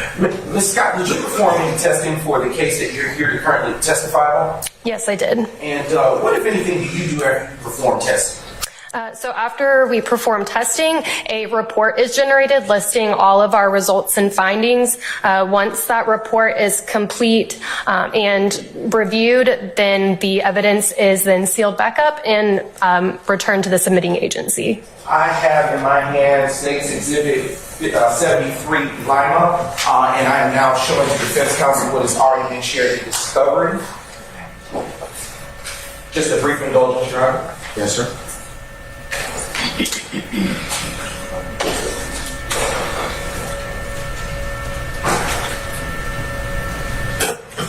Your Honor, may I approach the witness? You may, sir. Now approaching you, Ms. Scott, with what has already been pre-marked as State's Exhibit 73 Lima. What have I just handed you? Let me correct this, Lima. Lima. Lima's the bean, okay? That's right, that's right. I'm sorry. Your Honor. Okay, just want to make sure. All right, okay. This is the report that I generated for this case. And how do you know that that is the report that you generated for this case? So I know this is the report by the DOFS case number at the top. I can also recognize it by my signature on the last page. And has that report been changed? Has that report been changed? Or let me ask you a better question. Is that report substantially the same or the same condition as it was when you initially offered it? Yes. Your Honor, at this time, the state now moves to against State 73 Lima. Any objections to State 73 Lima, Mr. Adams? Yes, sir, I would. What's the basis? The witness is here. This is the witness's testimony. This written recording would be essentially the same as the witness's testimony. And so the facts that she would testify to would be the same. Okay, so what's your objection? Well, my objection is that it would be improper bolstering of her. Okay, I'm going to overrule your objection, sir. Also, that it would violate the witness rule. I will rule that too as well. Also, that it is irrelevant. I'm going to rule that as well. Anything else? Second. Remember, we'll take up. Also, that it would be cumulative of her testimony. Overruled, sir. Okay. State requests permission to publish 73. It's admitted and may be published as you see fit. Thank you, Your Honor.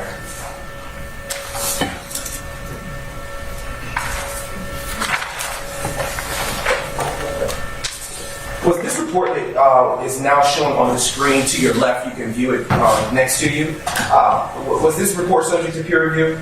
Yes, it was. And I want to speak about what you did in this case as it relates to that report. When did the lab receive evidence for this case?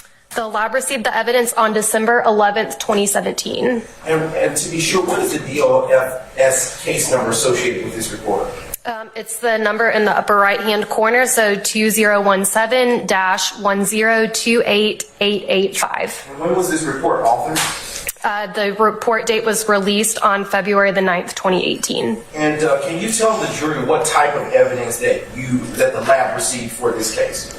Yes, so all of the evidence is listed here under DOFS item 003, and there are several sub-items. Can you identify those sub-items that are listed on your report? Yes, so the outer bag, which is 003, the following evidence was placed into a sealed container by DOFS staff, and then all of the sub-items are as follows. 003A is a sealed package containing 1 bottle of liquid. 003B is a sealed package containing the sub-items beneath that. 003B.01 is 1 bottle of liquid, and 003B.02 is another 1 bottle of liquid. 003C is a sealed package containing 2 empty bottles. 003D is a sealed package containing 1 bag of solid material. 003E is a sealed package containing 1 bag of tablets. 003F is a sealed package containing 1 bag containing the following sub-items. 003F.01, orange tablets with the logo of U31, and 003F.02, 1 empty bag. 003G is a sealed package containing 1 bag of partial purple tablets. 003H is a sealed package containing 1 bag of yellow tablets with the logo B3601. 003I is a sealed package containing 1 bag with 1 partial multicolored tablet with a partial MasterCard imprint on it. And 003J is a sealed package containing 1 bag with 1 multicolored tablet with the MasterCard imprint. Okay. For what reason might there be a letter with a .01 and .02? So if the package that it was contained in then contained additional items, then we would separate those out as in 01, 02, and so on and so forth. And for the items that you've just enumerated for the jury, are you able to tell us that those are the items that you performed testing on in this case? I performed testing on majority of the items. Is there any items that you did not test? Yes. Which items are those? 003B.02, which is the secondary bottle of liquid, 003C, which were the 2 empty bottles, and 003F.02, which was an empty bag. Why wouldn't you perform testing on those items? So I did not perform testing on 003B.02 as it was suspected to be similar to 003B.01, which I did test. And then the other 2 items were both either empty bottles or the empty bag. So there was nothing in there to physically test. And what were you testing for when you performed testing analysis on the items you did examine? I was testing for the presence or absence of controlled substances. And can you tell the jury, I'll start with State 62, Lima, which has already been admitted into evidence. And I am now handing you, Ms. Scott, what has already been admitted into evidence as State 62, Lima. Would you tell me what that is? Do you need some gloves, Tim? If you would like me to open it, yes.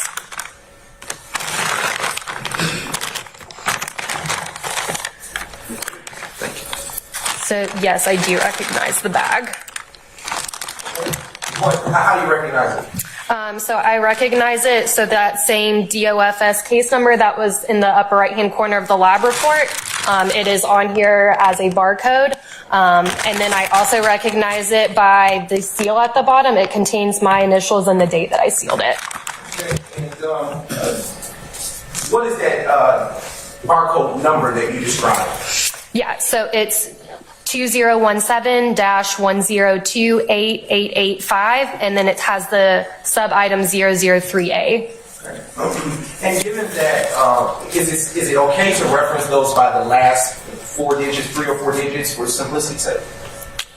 As in just the 003A? Yes, correct. Sure. Okay. All right. And at this time, would you open the evidence bag that's in front of you, labeled 62?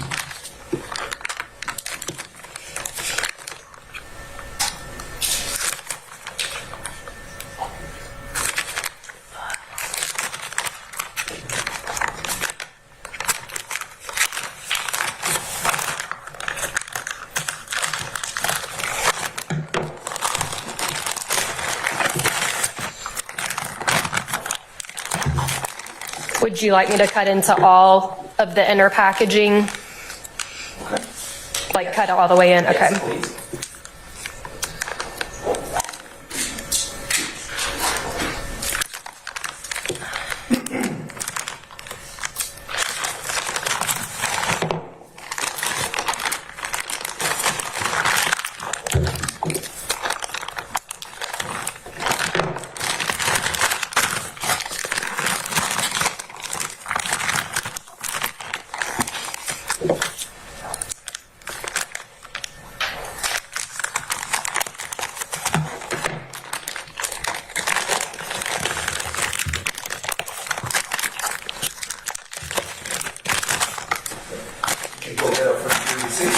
Yes.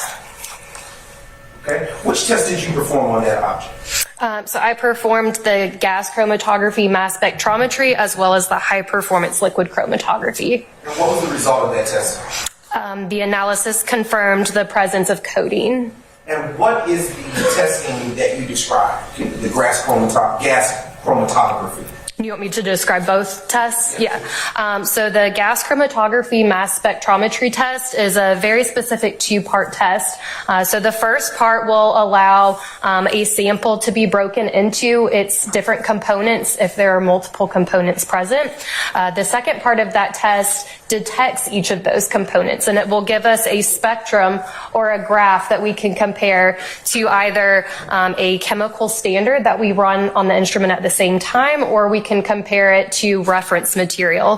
The way that this spectrum or graph is created is very characteristic of the substance, and so it's very similar to kind of puzzle pieces, how puzzle pieces fit together to form one specific picture. All of these fragments that we get from the graph that we're looking at, we can put them together to determine what the substance is. High performance liquid chromatography is a similar two-part test where, again, the first part will separate out the substance into its different components if present. The second part gives us also a graphical representation or a spectrum, although this spectrum is much more simple, but we do compare it to a chemical standard that's run on the instrument at the same time.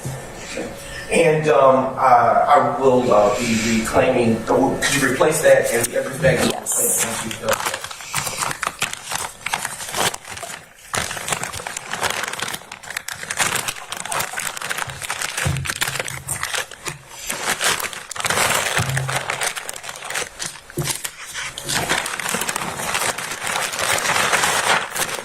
Thank you. And I am now retrieving State 62 Lima. I am now presenting witness with State 63 Lima. And if you would be as kind to open, what is that? So this goes with the same case. It's sub-item 003B. That contains 003B.01 and 003B.02. Okay. And how do you know what that is?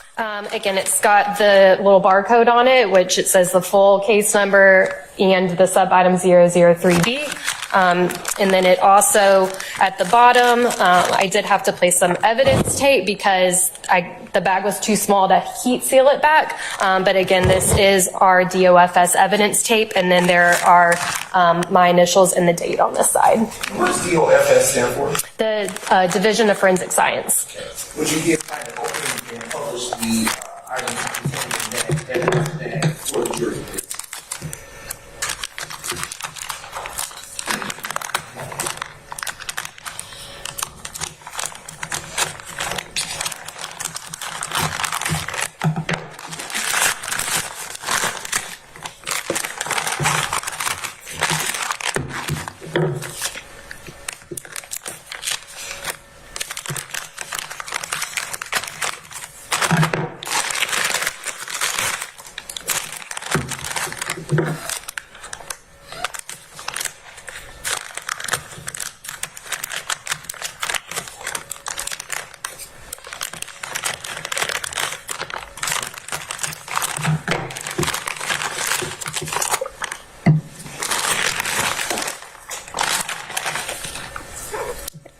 So this bottle is 003B.01. and this bottle is 003B.02.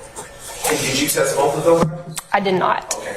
And is that referencing the item that you believe to be the same when you were testing initially? Correct. And what kind of testing did you do? What kind of analysis did you do on those two items? Or that item that you did test? I did the same as the item before, so the gas chromatography, mass spectrometry, as well as high performance liquid chromatography. And for the item, the piece of evidence that you did test, what were the result of your testing? The analysis confirmed the presence of codeine. Okay. Would you please replace those into the item?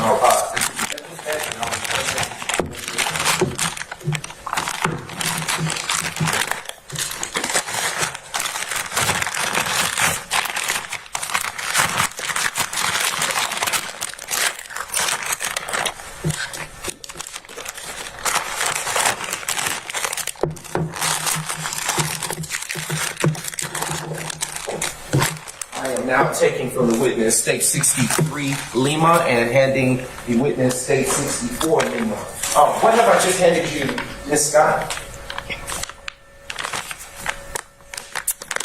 This is another item of this case with the sub-item 003C.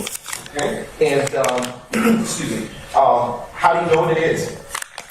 So I know what it is, again, by the barcode on there that says 003C along with that full case number. My heat seal and initials and date are at the bottom.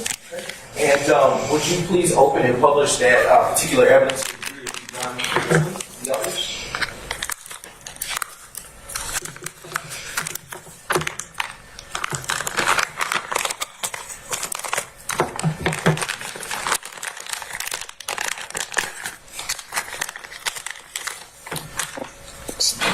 This is the 2 empty bottles. Can you tell the jury, the condition of the bottle and the tabs? Yes, so again, these are just empty bottles. There are prescription labels on them, but they are worn, so there's no identifying characteristics on them. Okay, and was anything done with these particular items in front of you? No. Okay. Would you please replace those in the bag? Done so.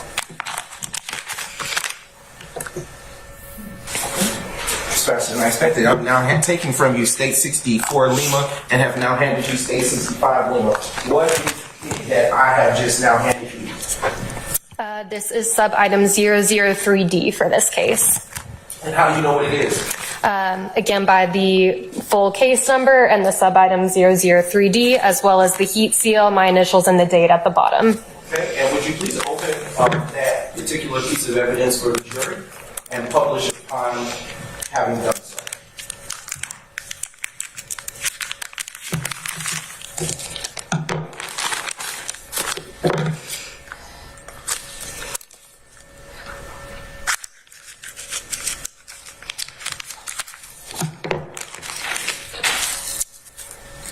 It is a bag of solid material. Okay, and is this evidence something that you perform testing on? Yes. And what type of testing did you do on this solid material? So I did the same 2 tests as before, gas chromatography, mass spectrometry, as well as high performance liquid chromatography. I also used an electronic balance to obtain a weight of the substance. What was the weight? Let's see. 7.263 grams. And did you weigh the other items that you discussed earlier? No, I did not. Why not? So just per our policies and procedures, we weigh or take volumes of certain items and not of others. So the solid material qualified as something to take a weight of, the liquids did not. Okay, and what did the results of your testing provide? The analysis confirmed the presence of methamphetamine. Okay, and would you please repackage that evidence and then I'll reclaim it from you after everything.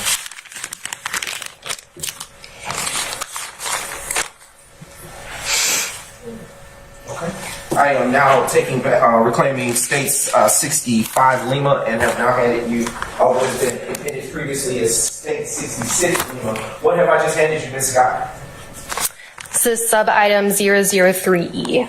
And how do you know what it is? By the barcode with the full case number and sub-item 003E, as well as the heat seal, my initials, and the date at the bottom. And would you please open that package and then publish for the jury what's contained there?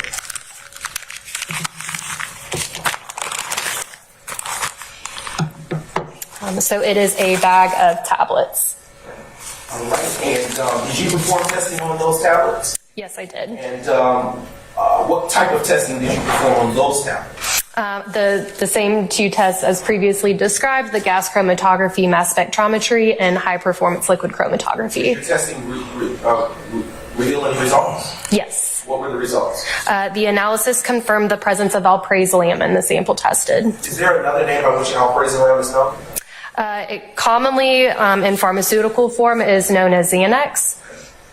And would you please repackage that, and I will reclaim it from you after you have done so.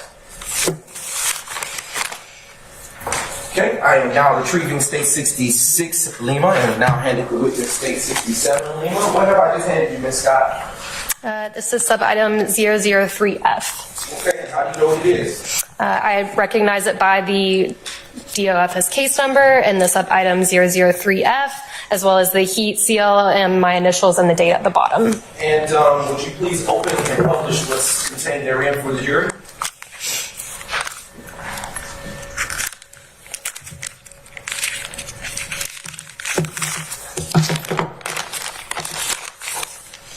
So there are more sub-items in this bag. So the 003F.01 are the tablets. 003F.02 is this empty bag. Okay. And what, if anything, in that particular evidence bag did you test? I tested the tablets. And what type of testing did you perform on the tablets? I performed the gas chromatography mass spectrometry test. I performed a logo identification test, and I used an electronic balance to weigh the sample. Okay. And what did the analysis reveal? The analysis revealed the presence of amphetamine. And what is a logo identification analysis? So logo identification is where we use a published reference to compare a tablet's color, shape, markings to those of the reference to determine what the tablet is. Okay. And what were the results of that? So the results of both tests, or all the tests combined, is the presence of amphetamine. Was the empty bag tested for anything? No, it's not. Is it possible to test that for anything?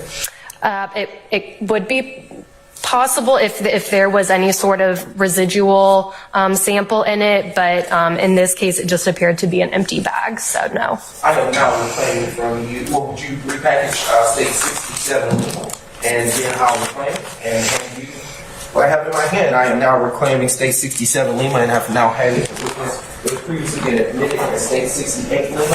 What have I just handed you, Ms. Scott? This is sub-item 003G. Okay, and how do you know what it is? The DOFS case number and sub-item 003G, as well as the heat seal, my initials, and the date at the bottom. And would you please open State 68 Lima and I'll publish for the jury.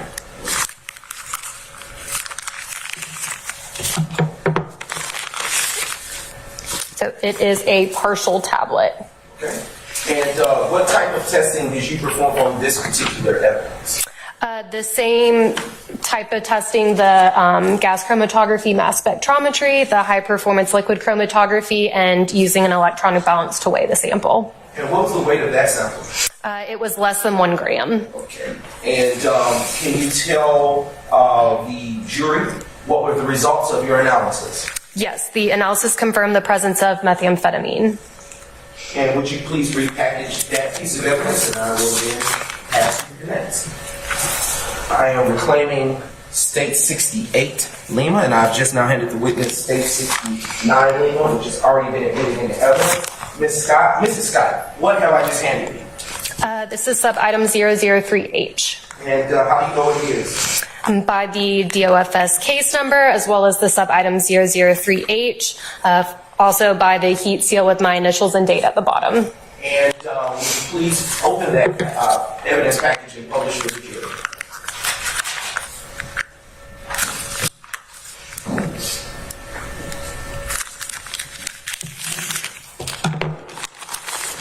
is a bag of tablets. And what color are those tablets? They are yellow. And did you perform testing on those tablets in that particular evidence bag? Yes, I did. And what type of testing analysis did you do on those tablets? I used an electronic balance to determine the weight. I performed a logo identification, and I did gas chromatography mass spectrometry. What was the weight of those of that evidence? 10.678 grams. And can you tell the jury what was the results of your analysis? Yes, the analysis confirmed the presence of hydrocodone.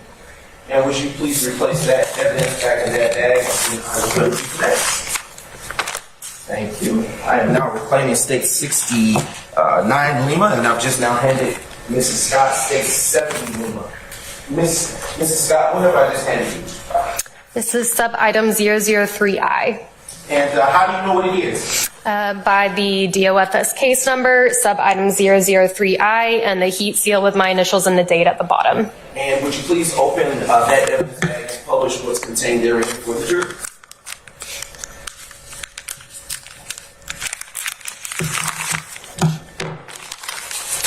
It is a bag with a partial tablet. And can you tell the jury what color, if any, that item has? It's multicolored, so it's kind of blue and purple and pink. Okay, and can you tell the jury what kind of testing you performed on that tablet? I used an electronic balance to determine the weight. I did gas chromatography mass spectrometry as well as high performance liquid chromatography. And what were the results of your testing? The analysis confirmed the presence of methamphetamine. Okay. And would you please replace that, and I will hand you another piece of evidence. Thank you. I am now reclaiming State 70 Lima, and I've now declared it State 71 Lima. And would you please tell the jury what it is that I've just handed you? It is sub-item 003J. And, excuse me, how do you know what it is? Because of the DOFS case number and sub-item 003J, as well as the heat seal, my initials, and the date at the bottom. And would you please open that evidence bag and publish for the jury?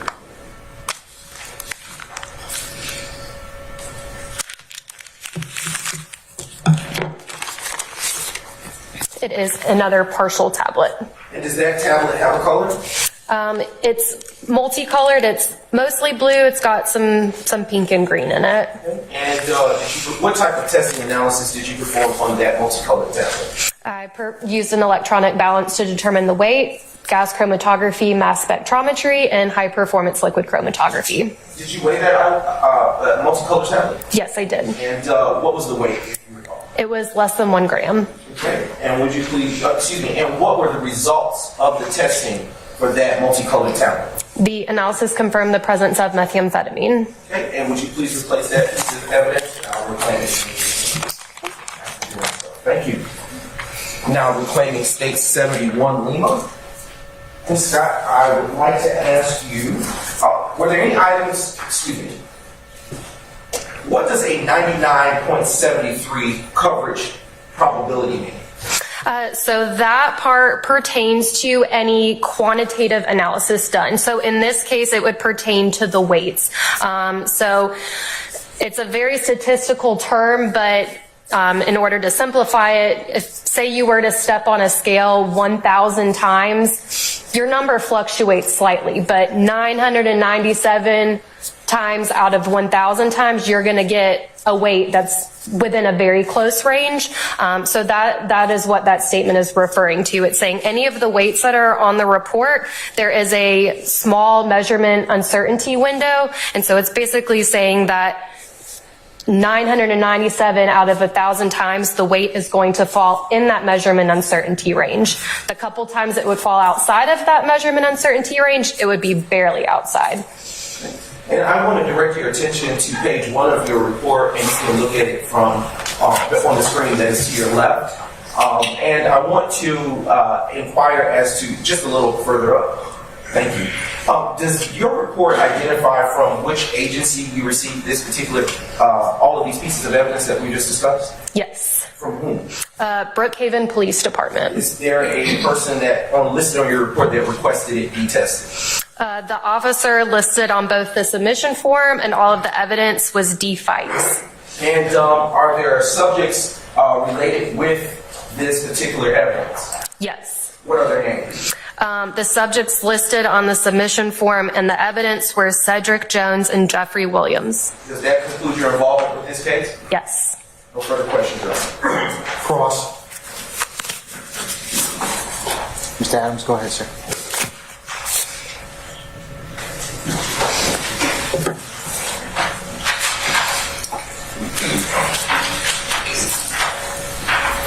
Ms. Scott, good afternoon, ma'am. Good afternoon. I feel like you and I have met before. You testify quite often, haven't you? Probably, yes. All right. If I heard you correctly, you're the GBI, and you are in the chemistry section. Yes. The GBI has several different sections, to use that word, correct? Correct. You talked earlier about you being a drug chemist at one point. Yes. And you talked about the forensic chemistry portion of the GBI. Yes. Now, in addition to, I want to talk to you about what you did specifically in this case, but I want to also ask you some questions about the GBI crime lab itself and what it can do. Okay. Different agencies, different law enforcement agencies have the ability, and in fact do, send different things to the GBI crime lab for testing. Is that true? Yes. For example, you may have a case that involves some sort of sexual issue, and then they may send forensic buccal swabs or for DNA testing, that sort of thing. Yes. Right. The GBI crime lab has the ability, for example, to test items for the presence of biological substances on those items. Is that true? Yes, I believe so. Okay. And so hypothetically, if I had a bottle, right, and I wanted to test it to see whether or not there was the presence of sweat, saliva, anything like that on it, it can be sent to the GBI crime lab, right?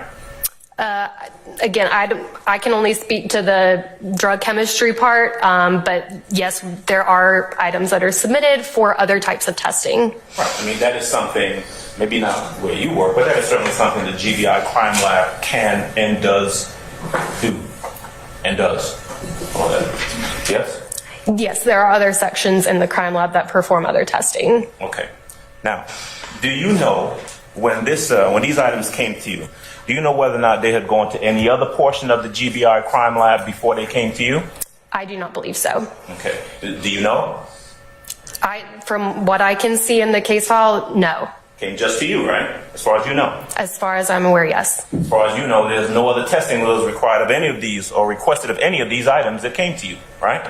I have to answer your objection. Oh, Of the items that I tested, yes, they solely came to me. Okay. Now,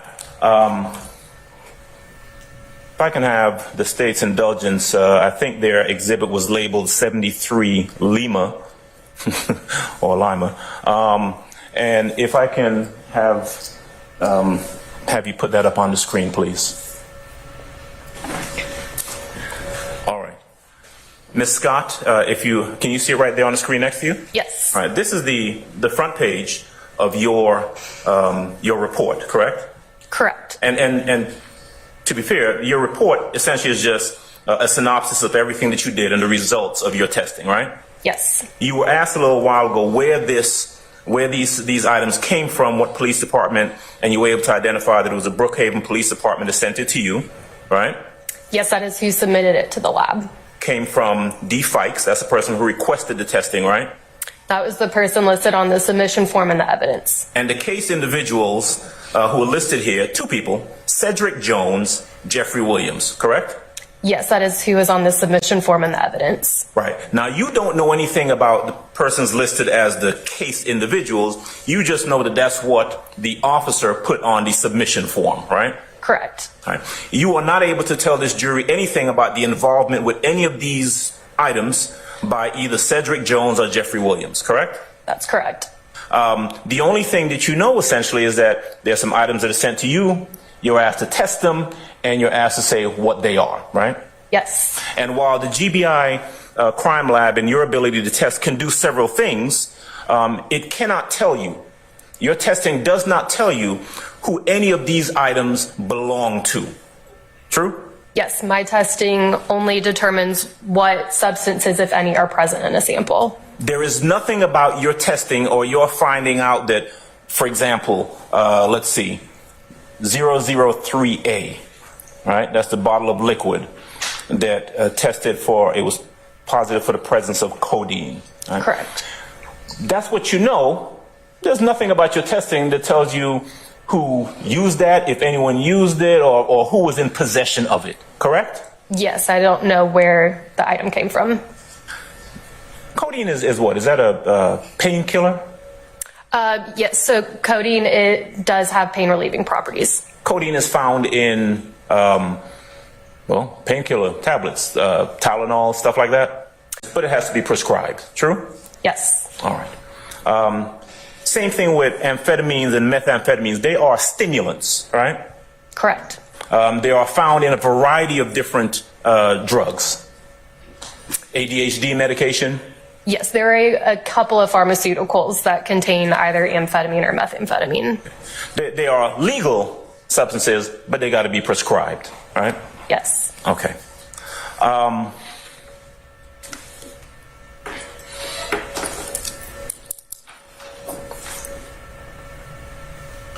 Alprazolam. Am I pronouncing that right? Yes. Okay. Alprazolam, yeah. One name or one, it's Xanax. You find alprazolam in Xanax. Right? Yes, alprazolam is the primary ingredient in Xanax tablets. Which is is that an antidepressant? Is that what that is? Yes. Okay. Again, a legal substance, but it has to be prescribed. Correct.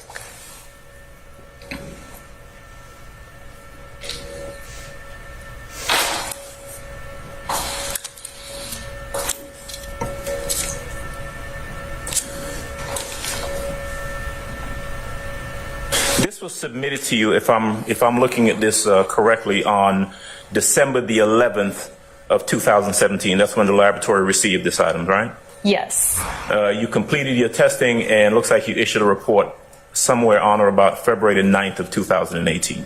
Correct. Okay.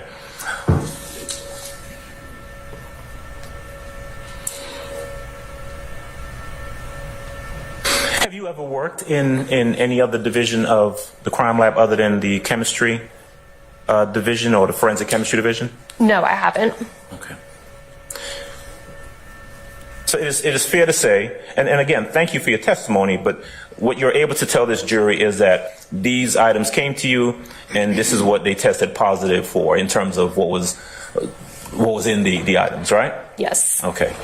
And again, nothing in regards to, you can't tell the jury anything other than that, who they belong to, where they came from, anything like that. Correct. All right. I believe that's all I have. Any further examination? Briefly, Mr. Scott, any redirect? yes, very briefly. Mrs. Scott, is codeine a controlled substance? Yes, it is. And is it legal to have without a prescription? It is not. And in your experience, is codeine typically found in spike bottles? In my Speculation. I'll stay in the question now. You can rephrase it. You can rephrase it. I can rephrase it. In your experience,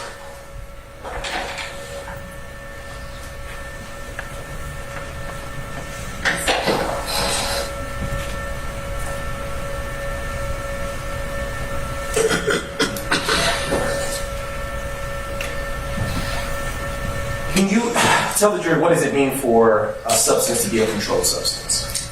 Yes, so a controlled substance is just one.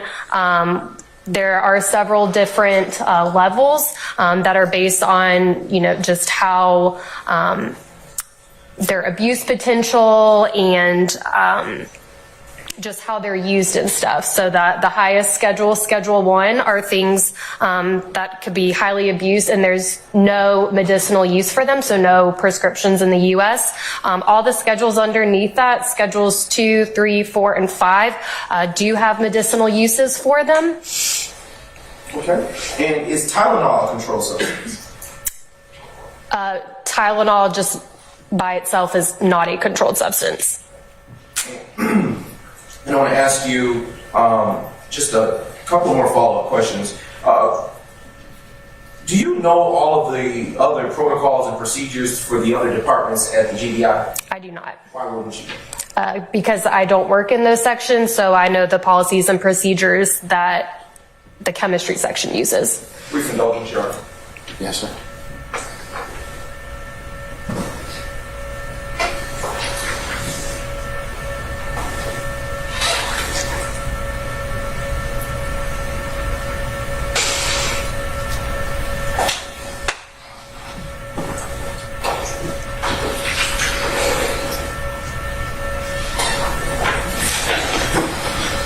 And just briefly, in your experience, in your training experience, I should say, is it legal to have codeine in and of itself in a Sprite bottle? I can't speak to the legality of different substances. I do know that codeine is something that is prescribed, but as far as the legality of what we get, I can't speak to that. And in your experience, is it normal for it to be found in Sprite bottles? Objection calls for speculation. I'm gonna rule that one. Is it foundation, Your Honor? Overruled. In your experience, is it normal for prescription codeine to be found in Sprite bottles? I have received that in several cases before. However, there is no prescribing information on those bottles.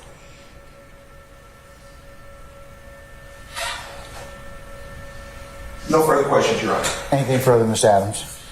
Yes, sir. Who put the codeine in this bottle? I don't know. How did it get in the bottle? I don't know. You were asked about whether you are familiar with the policies and procedures for the other divisions of GBI Crime Lab. You said you don't know, right? Correct. But law enforcement officers know where to send something if they want it analyzed, right? Objection, Your Honor. Speculation. I sustain the objection. That's all. Anything further from the state? Nothing further, Your Honor. All right. May Ms. Scott be permanently or temporarily excused as a witness? Temporarily excused. All right, Ms. Scott, I'm going to temporarily excuse you as a witness. That means you'll be subject to further examination. So just leave your contact information with the state, and we'll give you enough time to summon you appropriately, okay? But don't discuss your testimony with anybody except the attorneys in this case, okay? Okay, All right, thank you, madam.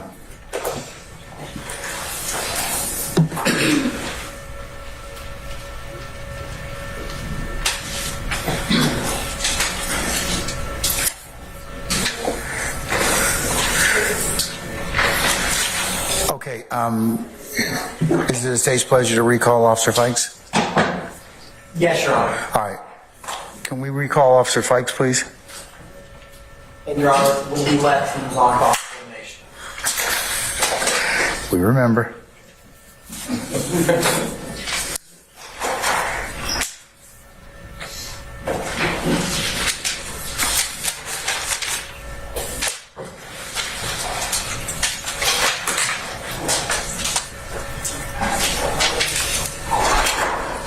Mr. Adams, come on back up.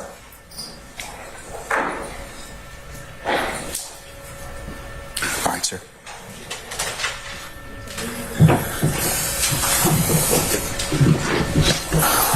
Whenever you're ready, Mr. Adams.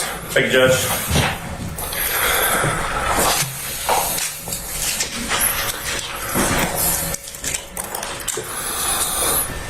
Officer Fikes.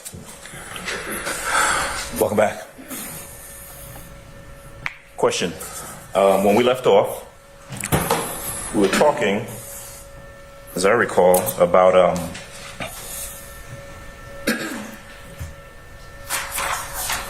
your the charges that you took out in this case. And I am correct, am I not, that you charged Mr. Williams and Mr. Jones with possession of the substances that were found in that car, right? Correct. In fact, you went to a DeKalb County magistrate and you swore out warrants, and by swearing out warrants, you requested that warrants be issued for possession of controlled substances, possession with intent to distribute, right? Right. Okay. And theft by receiving, is that right? Right. Okay. I asked you, and I think your response was that you did not find any information that you thought warranted there being any gang charges in the case. Is that right? That's correct. Okay. You did not find any information that suggested to you, as the investigator, that these items found in this car was part and parcel of any sort of racketeering conspiracy? No, sir. And just to be clear, I mean, you can take out warrants for whatever you think the evidence leads to, right? Whatever I can prove to the judge at the time I'm getting the warrants issued. There you go. And you have not. Since 2017, we're 6+ years past that, you've not done any additional, you've not taken out any additional charges in regards to this incident, true? No. Okay. Now, before you came in here to testify, am I correct that you would have sat down with the DA's office and told them everything you know about this case? Prior to me testifying, yes. Yes. You would have told them about everything that you found, right? Right. And you would have told them about all the circumstances that led to your making the arrest of Mr. Jones, Mr. Williams, and Mr. Kitchens, right? Right. Okay. Did you tell them, when you met with them, that, hey, y'all are free to do whatever you want to, but I didn't take out any gang charges? Did you tell them that? Or did they already know? No. I didn't take out any gang charges, and they already knew that. Okay.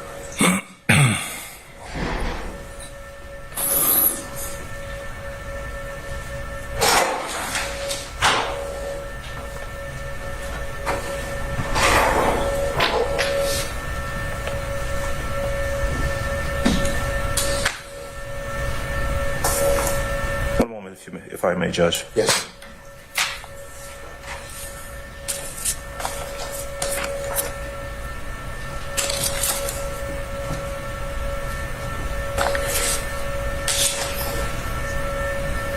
All right. You know, I may have been mistaken, so I'm going to have you maybe educate me on this or remind me of this. When Mr. Williams was asked to get out of the car by you, you certainly had the opportunity to observe what he was wearing, right? Yes. Colors, what he was wearing. Right. Right. We may need to put that picture up, but of your own memory, you recall him having like a blue, was his shirt blue or what? I don't remember. I think it was dark blue or black. Okay, let's see. I'd have to look at the picture. Okay, let's do that. Let's look at 16L again, please.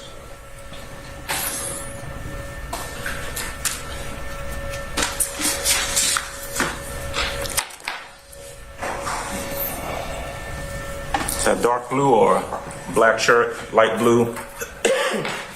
Writing, the fear of God is in light blue? Looks white to me. That looks white to you?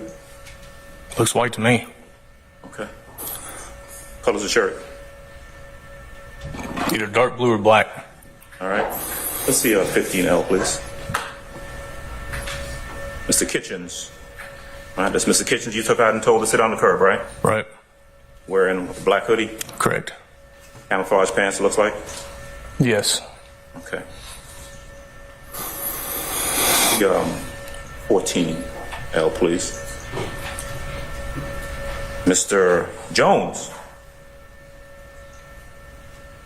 Blue hoodie, blue or black hoodie, right? Black hoodie. Yep.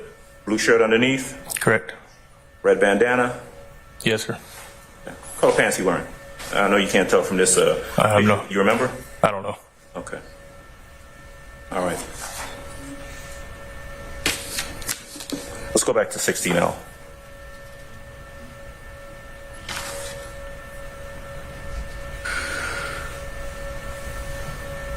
Did I hear you say that at some point, after you decided you were going to arrest Mr. Williams, that his jewelry was released? That's correct. to his, who was the person, I don't need a name, who was the person you released him to? Is it his manager? I think a cameraman or something. I don't know. Did you understand that person to be his manager?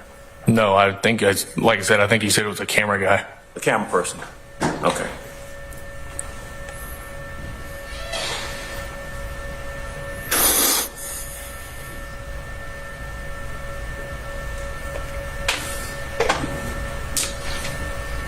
All right.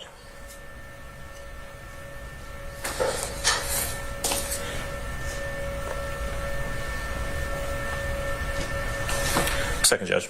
Yes, sir.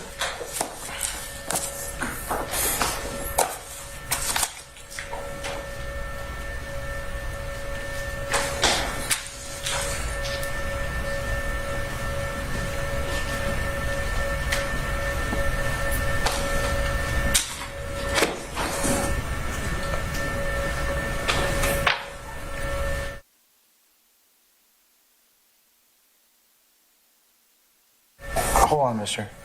Yes, sir. Atkins. Any other examination? Okay. Can you redirect? Yes, Your Honor. Thank you.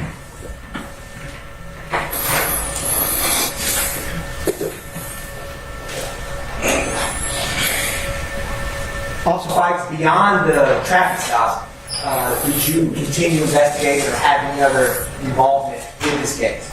No, I did not. And when you make an arrest, do you turn your case over to the district attorney's office? I do. Why do you do that? Because they have a chance to review the case and add charges or, to re-indict charges.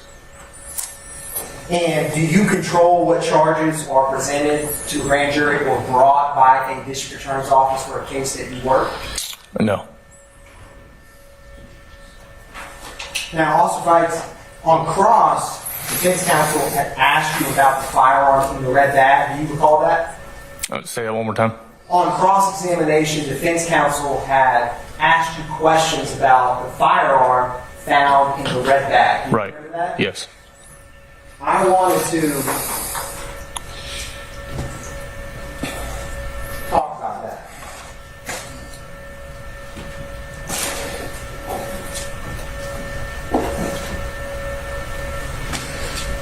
Now, I'm handing what's been marked as 59 Lima. Correct. Was 59 Lima found in that red bag in defendant Williams' car? Yes.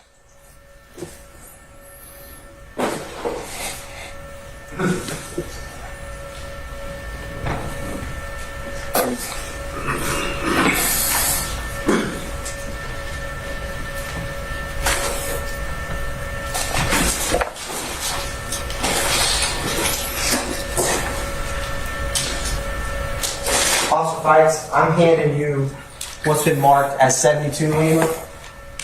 Was 72 Lima, what were those around when you got those? It was around a large stack of currency. And is that currency found in that red bag? Yes, it was. Officer Fikes, I'm handing you what's been marked as 64 Lima. What is 64 Lima, just to remind? It's a green and orange medicine tube bottle. And were those items found in the red bag in defendant Williams' car? The orange one was. The green one was not. And Officer Fikes, I'm handing you what's been marked as 65 Lima. What is 65 Lima? Is the multicolored powder that was found in the orange bottle. And was that also in the red bag? Yes, it was. Did you find a wallet in that red bag? Yes, I did. I found a wallet with several credit cards with Jeffrey Williams' name on it. Did you find any other identification documents in that red bag other than the ones in that wallet? No. And when Jeffrey Williams got out of that vehicle, what was in his pocket? A large stack of money in one pocket and keys to the Mercedes Maybach in the other pocket. And when you ran the license plate to that vehicle where the red bag was in, whose name came back? Jeffrey Lamar Williams. And was the firearm, which is 59 Lima right before you, is that the firearm that was reported stolen at a viewpoint? Yes, it was.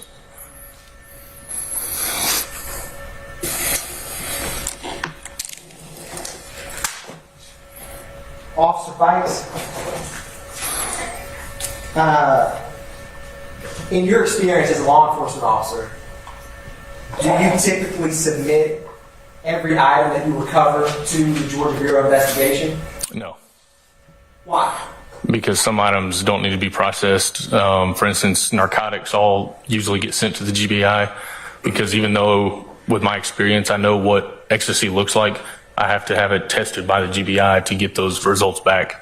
But an object like a gun, like I said earlier, unless it's used in a violent crime, we don't send it off to the GBI. Officer Fikes, on cross-examination, there was some discussion about when you initiated the blue lights. Do you remember that? Yes, sir. Why did you not initiate the traffic stop when you first noticed the window tint? Because, like I said, I like to run the license plate to see who it comes back to and make sure it hadn't been used in a violent crime or stolen. And by the time I got the return back, there shortly later, they turned into that gated entrance. So I wanted to see where they were going because I didn't think that they knew where they were at. And Officer Fikes, on cross-examination, there was questions about when you approached the vehicle after you initiated the stop. Do you recall that? Yes, sir. Until the windows, when you approached that car, until the rear tint windows were rolled down, did you have any idea of who was inside of that vehicle? That's the same question. That was Mr. Matthews. Officer Fikes, do you recall approaching the Maybach vehicle? Yes. When you approached the vehicle, could you see inside it when you first approached? When the windows were up, I could not see inside of it. When was the first time when you were in this traffic stop that you were able to physically see who was inside the car with rear window tint? Once the back passenger window was rolled down. Was this before or after you initiated the traffic stop? After.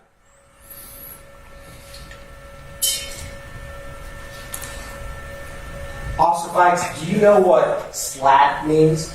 No, I've never heard that word.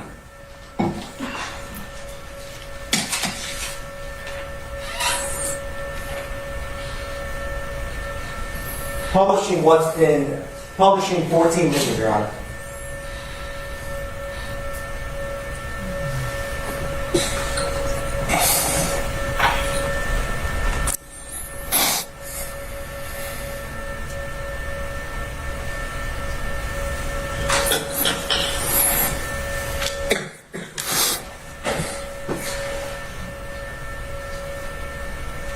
And Officer Fikes, you had in your training, when you are on the streets patrolling, doing drug interdiction, what kind of things do you look for in terms of vehicles that are operating on the street? There's several different things. Window tint, we look for any violation that we can stop a car for, but things that are out of the ordinary, like extremely dark window tint, or if a car makes a lane change that had no reason to make it. It just odd behavior, odd driving manifestations. And once you come within eyesight, so to speak, of a vehicle when you're out on the street, how that vehicle operates or drives after they may have seen you affect your investigation? It heightens my senses just based on what they're doing, because your average driver that's just out driving is going to see you and they're going to either slow down or they're going to pull over once you hit blue lights. But the fact that they turned in the gated entrance and made that 3-point turn and went back the opposite direction where they were coming from kind of led me to believe they were trying to avoid me. I'm going to object as speculative and after that be stricken. I'll sustain the question, Mr. Form. Your Honor, Officer Fikes, what type of movements on the roadway, or what can a car do that to you, in your training experience, is suspicious or a red flag when you encounter? What are some examples? Like I said, a lane change that isn't justified. I mean, you don't just change lanes just to change lanes. You're either changing lanes to make a turn or to go around to, pass a car. A car just pulling a U-turn and going back to where they came from. Cars driving extremely below speed limit, extremely tinted windows. There's a whole bunch of, that's just to name a few. One brief moment, Your Honor. All right, sir.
And the other one for Public regular access. right?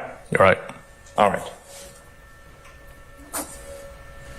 When you ran the tag, it gave you a name, right? Right. Does it also give you the person's date of birth? It does. Give you their race? Yes.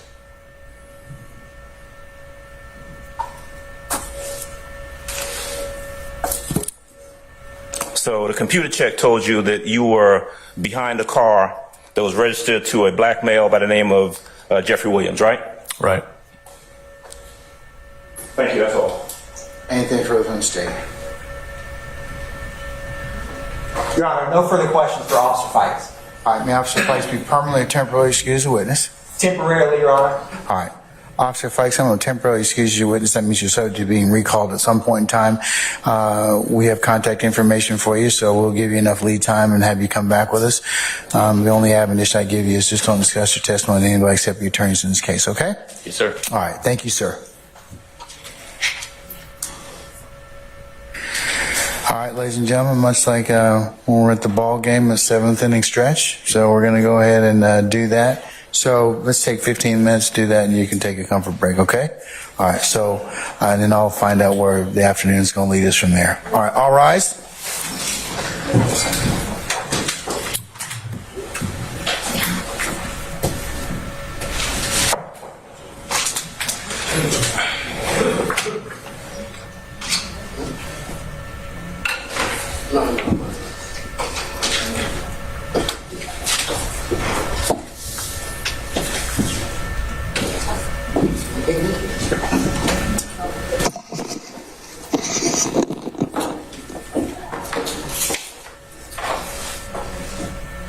Okay, ladies and gentlemen, please be seated. Our jury has left us. Before we take our break, State, what do you have left for the rest of the afternoon? Ms. Hilton? Yes, ma'am. Your Honor, the next witness will be Investigator Belknap. So I know we have a few motions to handle before, but he is our next witness. Okay.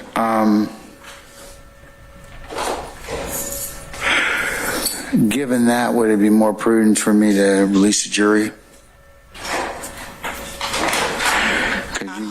Well, let me ask something. Do you all, that is the state as well as defense, have the proposed instruction for me? Yes, we emailed a copy to the court a few days ago, as well as opposing counsel. The one proposed limited instruction, we did email, and we also have two alternative versions. You sure you sent it to me?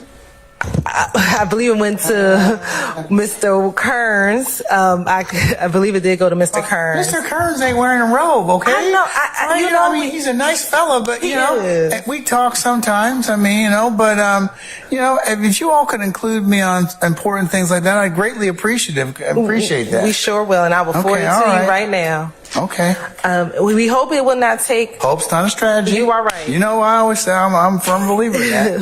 So. We would think that the motions would take about 30 to 45 minutes, if that. And so we would like to start Investigator Belknap today.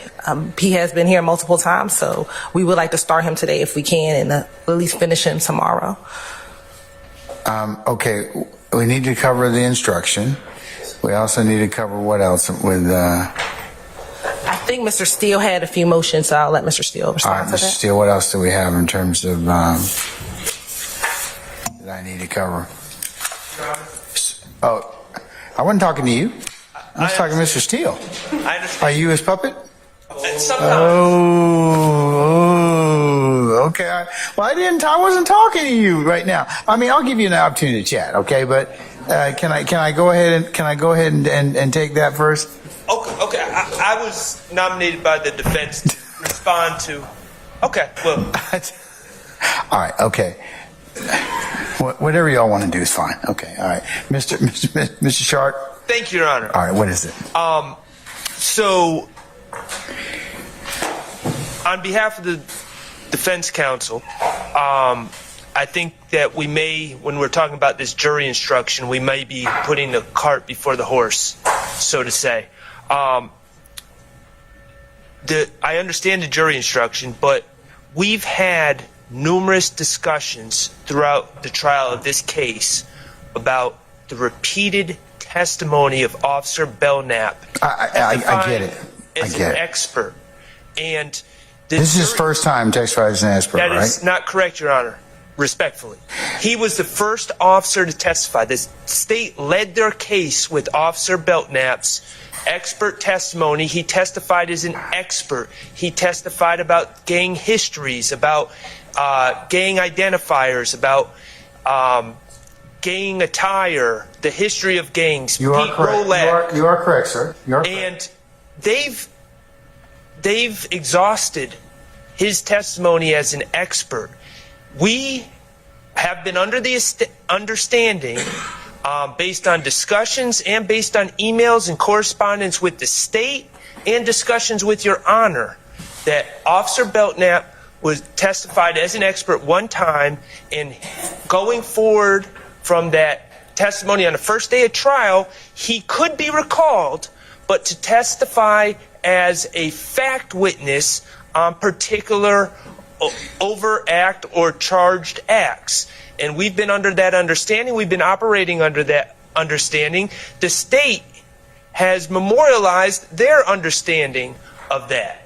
And so now we are in a position where we understand that the state has 4 or 5 different experts regarding gang activity and gang evidence, and now they're trying to call the same expert multiple times in this case as an expert. They've already done that. We've crossed that bridge, and now he is here. Our understanding is to testify as a fact witness.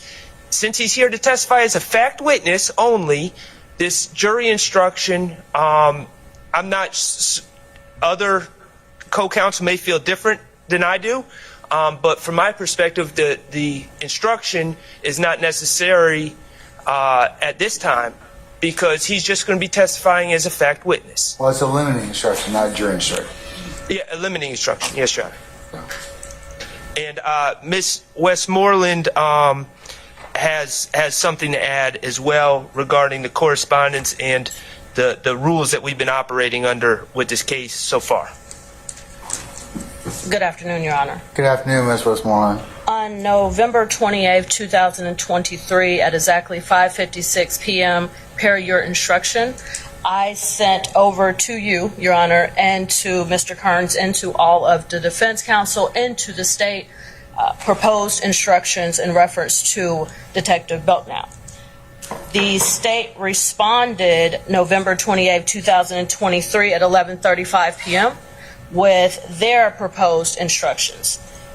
Accordingly, Mr. Steele sent back his objections to the state's proposed instructions. And November 29, 2023 at exactly 5:41 a.m., the state, specifically Ms. Hilton, I will read in relevant part, said, "Good morning. The state would like to make clear, for the purposes of the testimony beginning today, Detective Belknap is solely testifying in his expert capacity. Detective Belknap will be testifying later in the trial in his role as investigative officer." The state made this clear as they stated in their email. They made it clear to this court and to all of defense counsel that Detective Belknap, starting that day, would be testifying as an expert only in his expert capacity. I sent over the proposed instructions per your instruction, and the state made clear to this court and to us that after Detective Belknap testified in his expert capacity that day, that he would only be recalled as a fact witness only. Thank you, Your Honor. Okay. Your Honor, I can definitely re-forward the email to the court. And I could forward the whole chain of emails, including Ms. Hilton's response. Well, I believe it was told to me that that's not inconsistent with what you all said. What was told to me, the challenge or problem that I, as your trial judge, is facing is whether or not that comports with the best practice of giving this limiting instruction. So that's kind of what I want to kind of think about. So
You're right. When the first read, I have the email.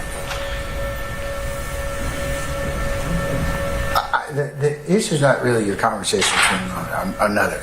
It's what I just told you just a second ago. What you all agree to is not necessarily what I'm going to rule upon or what I'm going to agree to. So I got to figure that out, and that's what I haven't figured out yet. And I'm asking for you all's input as to that respect. You know, the United States versus Hogan, and there's some other case law. I'd like that to be the issue that I resolve. That's what I want to resolve.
Your Honor, approach this.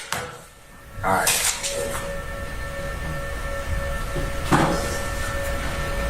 Your Honor, I need to correct his instructions.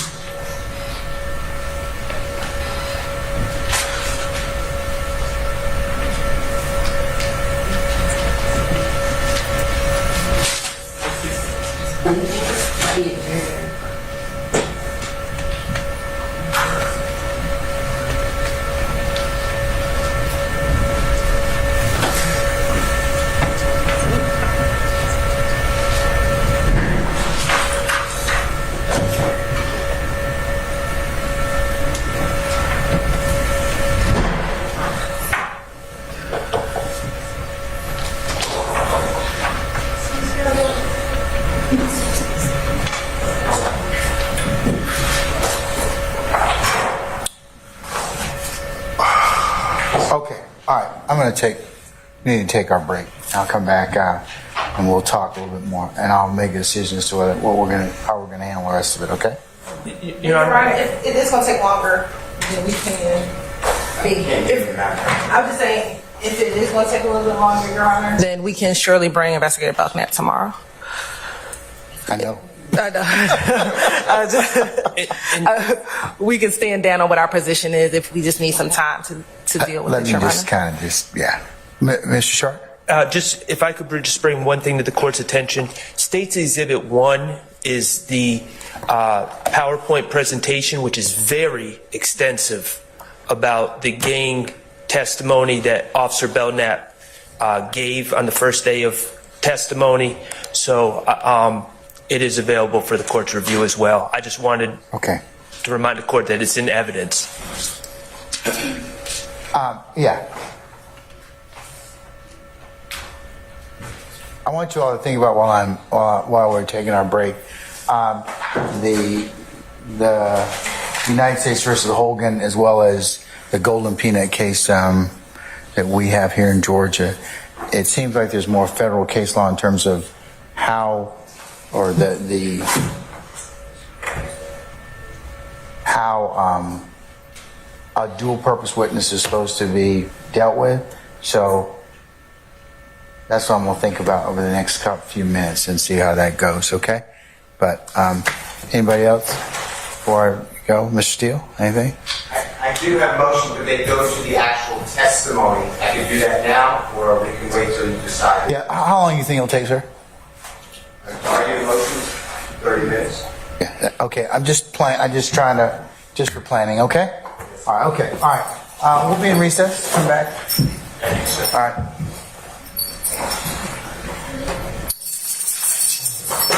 Are they done?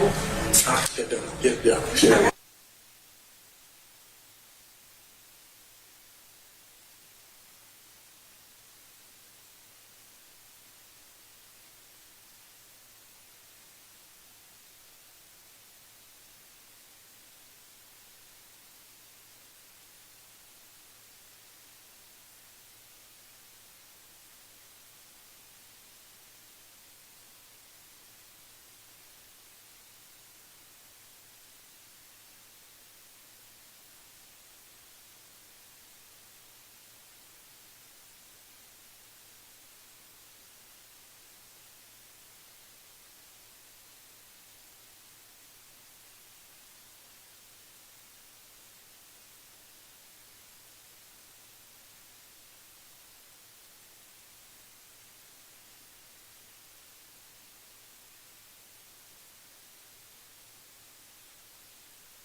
All of our parties here, lawyers? Looks like everybody's present. Yes. Okay. All right. Council's given the hour. I think it would be prudent for me to excuse the jury for today. And then we can take up the potential issue as to the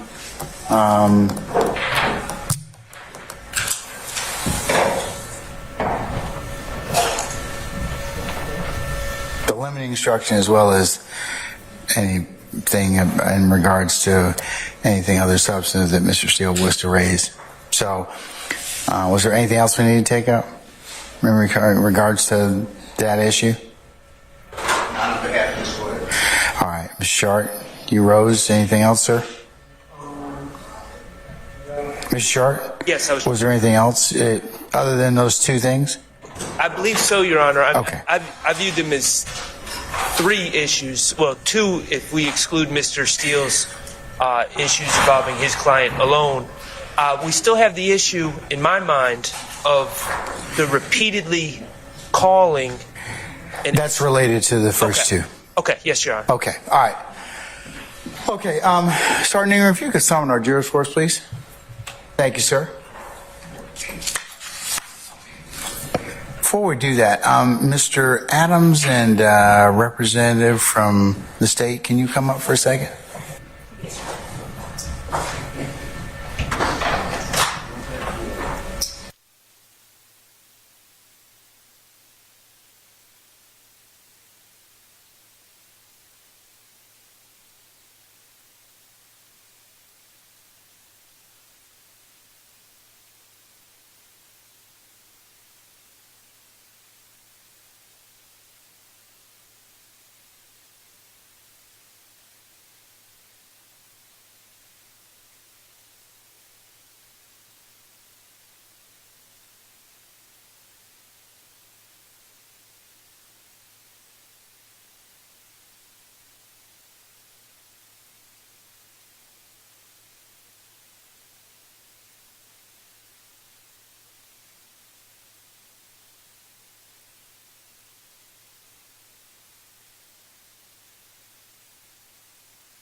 John, please be seated.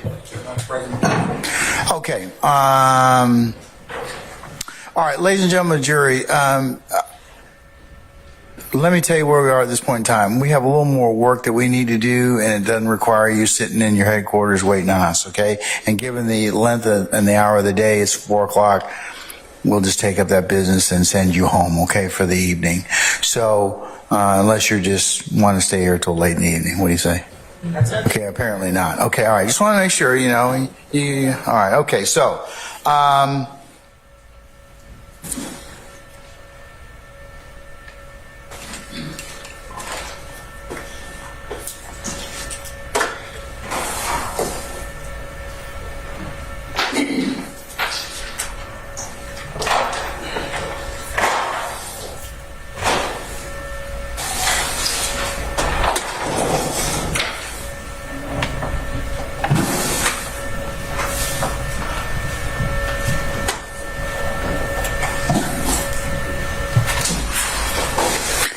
ladies and gentlemen, if you could be here tomorrow for 9 o'clock for an anticipated 9:30 start time, our goal is to work till the end of the day, much like we did today, between sometime 4 and 5 o'clock, okay? So that's what we're going to do.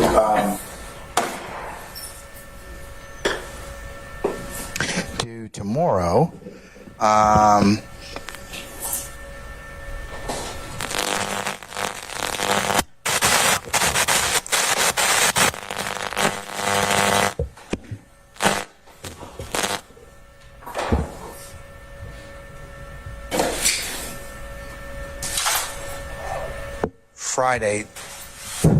Friday, ladies and gentlemen, we are still planning on you basically taking the day on that day. Okay, this coming Friday. All right. Okay. Now, related to Fridays, it was not the court's intention to cause one or a couple of you consternation for the 9th of February. That's next Friday. Okay. We are going to take an administrative day on that day to permit several of you to have to be seen and otherwise meet obligations that were pre-existing. Okay, so the 9th will not be an issue. So for planning purposes for you all, so this Friday and basically next Friday, you will have you will have the day. Okay, all right.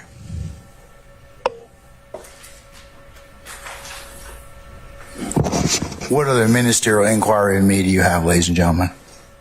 Of me, if any. It's too early. I'm going to talk for a few more minutes. You'll have something. Okay. What's that? No objection? Okay. Okay. Well, I appreciate you. Look at y'all learning stuff all the time. All right. In the four walls of this courtroom. Okay. All right. Ladies and gentlemen, unless you have anything of us or of me, what I'll do is I'll release you and excuse you for the evening with your customary ad nauseum admonitions. Remember not to speak to anybody about this case. Do not discuss this case amongst yourselves. Do not have everybody discuss it within your presence and hearing, and certainly avoid any news media stories or any other print media about this particular case or any of its machinations, okay? And if anybody, of course, should try and talk with you about this case, then you need to let Sergeant Ingram and myself know immediately, all right? Remember to leave your notepads in the basket, pick up another juror sticker, and unless you have, like I said, unless you have any other inquiry of me, the last thing is, as I usually end off with, we really do thank you for your patience and your continued patience that you have given us and will continue to give us. So, ladies and gentlemen, that's kind of the schedule for for tomorrow, and then tomorrow since you'll be out on Friday, we will be working because we have other business that we need to take up. And like I said, that's acceptable. Then then on Monday, or I should say tomorrow, which is Thursday, the 1st, I will tell you what pinpoint time you need to report for Monday. Okay? All right. So, ladies and gentlemen, again, thank you, and we'll see you tomorrow morning for 9 o'clock. All right? All right, all rise.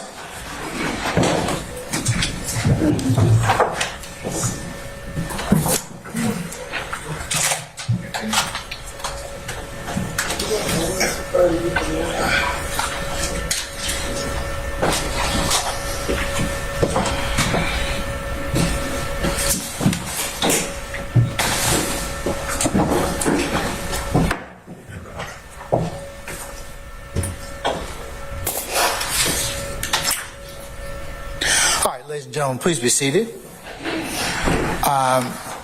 Ladies and gentlemen, I have now our jury has left us. I'm going to seal this particular document, which I will mark as the next court exhibit in order. It pertains to one of our jurors that is going to have a procedure on the 9th. It will be, that's the reason that we had that conversation in regards to, originally we were going to work a little bit on the 9th. We're not anymore.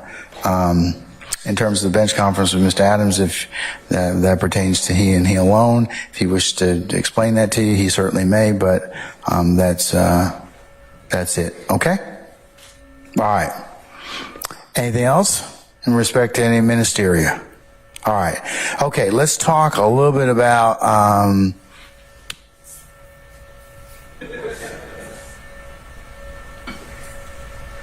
did you all let Mr. Detective Belknap know that he's not required for today? Or can we please tell him tomorrow morning if he could be here for 9 o'clock? Yes, And he doesn't have any problem with that time? he should not, but I'll confirm that. Why don't you go ahead and confirm that so I can tell him personally if we need to.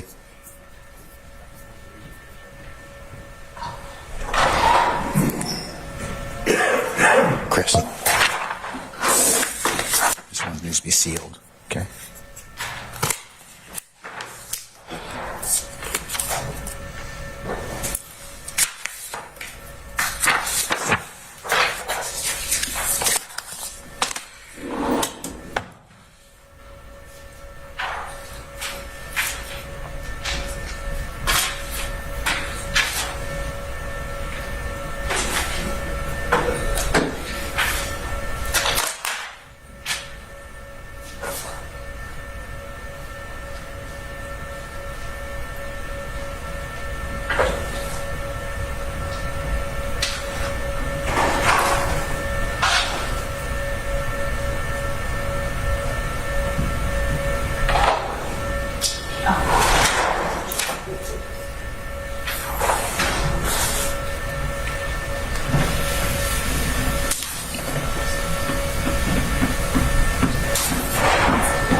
That's perfectly fine.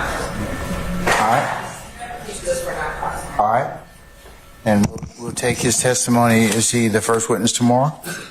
Yes. Okay.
And looking at U.S. versus United States versus Hogan, it's Holguin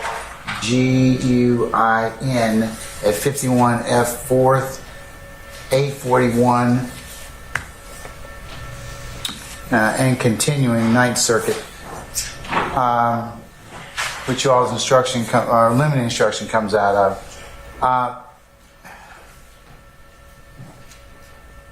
Well as U.S. versus Rodriguez, 971 F 3rd 1005, Ninth Circuit 2020.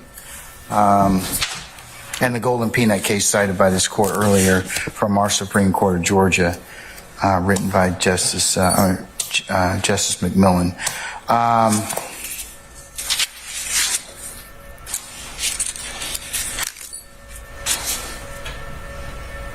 This dual-purpose witness that we're talking about, Detective Belknap, Mark Belknap, testified the first day in an expert capacity. The challenge that the court has right now, and I'll invite discussion about, and I have not ruled upon as of yet, is, and I recall from the first time from looking at the transcript of the proceedings from that day,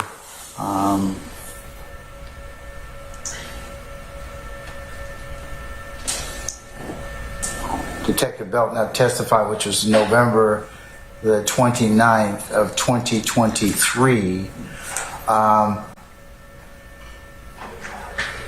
Two things: he was subject to being recalled, and secondly, he could be further cross-examined. The challenge that was raised by Mr. Shart and others is the state wanted to call him in differing 3 different times, so I suppose discuss 3 different things as it pertains to the indictment in this particular case. So the issue from the defense's perspective is that this might cause confusion in terms of the jury, or place undue weight in terms of what his testimony was, or not being able to properly gauge it. So the 3 cases, Holguin, Rodriguez, and the Golden Peanut case, kind of give the court some direction in terms of what courts should do in terms of when faced with a dual-purpose witness. So as to not unduly emphasize a particular witness's testimony in terms of opinion as well as expert, and to separate the 2. So I have been given a instruction. Who has it been authored by? Is it a combination of authoring by the state and the defense, or who it is authored by? No, Your Honor. The state authored the proposed jury instruction and forwarded it to the court and opposing counsel. Has there been any additions or modifications? I'll include it as the next court exhibit in order. Not from what was submitted, Your Honor. All right. Currently, as worded, it reads as follows. You're about to hear testimony from Investigator Mark Belknap, who will testify about facts and his opinions and the reasons for those opinions. Fact testimony is based on what the witness personally saw, heard, or did. Opinion testimony is based on the specialized knowledge, skill, experience, training, or education of the witness. As to the testimony about facts, it is your job to decide which testimony to believe and which testimony not to believe. You may believe everything a witness says, part of it, or none of it. As to the testimony of the witness's opinions, this testimony is allowed because of the specialized knowledge, skill, experience, training, or education of this witness. Opinion testimony should be judged like any other testimony.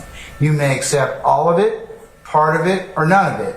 You should give it as much weight as you think it deserves. considering the witness's knowledge, skill, experience, training, or education, the reasons given for the opinion, and all the other evidence in this case.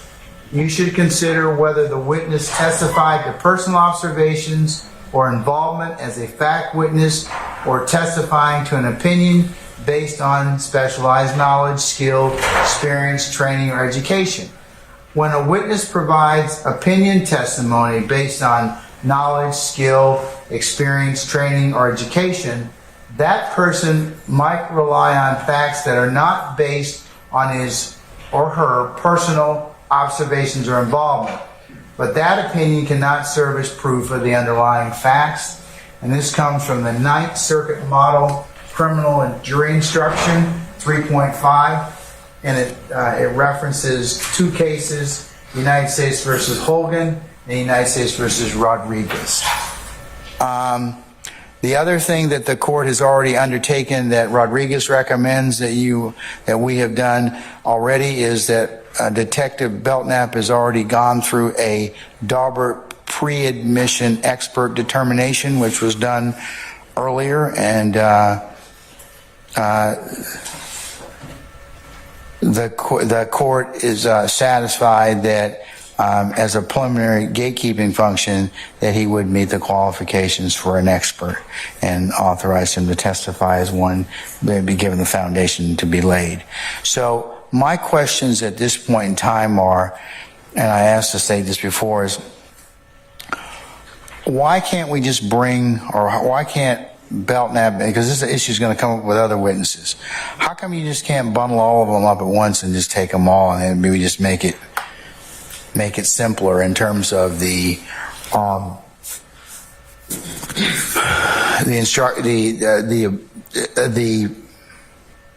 ability for the court to go ahead and then give an instruction? That's my first question you need to answer for me. I know you told me you prefer to go ahead and do that, but why couldn't you just kind of just say, okay, all right, directing the witness to ask whatever, this date, blah, blah, blah, blah, blah, blah, blah. Yeah, such and such date, such and such a date. And then as the case law recommends, transition to, if I give the admonition to begin with, then you can tell the court when he's transitioning from being an expert to a fact witness. Yes, Your Honor. So the reason why we're asking for the Belknap to be called. Sure, I'm so sorry. The reason why we're asking for Investigator Belknap to testify now and then later is because his next set of testimony, which will be for 3 specific instances, which will be about an arrest of Mr. Huey in 2020, which that evidence hasn't come in yet. And then the next time he will come back after that is regarding the arrest of Mr. Nichols and Mr. Jackson in 2022. And then the last time will be his involvement as a fact witness when Mr. Williams was arrested at his home on May 9th of 2022. So the reason why we're asking for it to be separated is because those next 3 instances are primarily facts. That is just what his involvement was in those 3 arrests and those interactions. At this juncture, Your Honor, the reason why we're asking for Investigator Belknap to be called as both a fact and an expert witness in this occasion is because he has had previous interactions specifically with Trontavia Stevens, who has just testified. And so he would be, as a fact witness to Trontavia Stevens, impeaching some of the things that Mr. Stevens said on direct. And that is, we would not want to wait months or weeks down the road until we get to these 3 instances for him to be able to testify as to facts as to Mr. Trontavia Stevens. Additionally, Your Honor, at this point, the defense has cross-examined Mr. Stevens and other witnesses about particular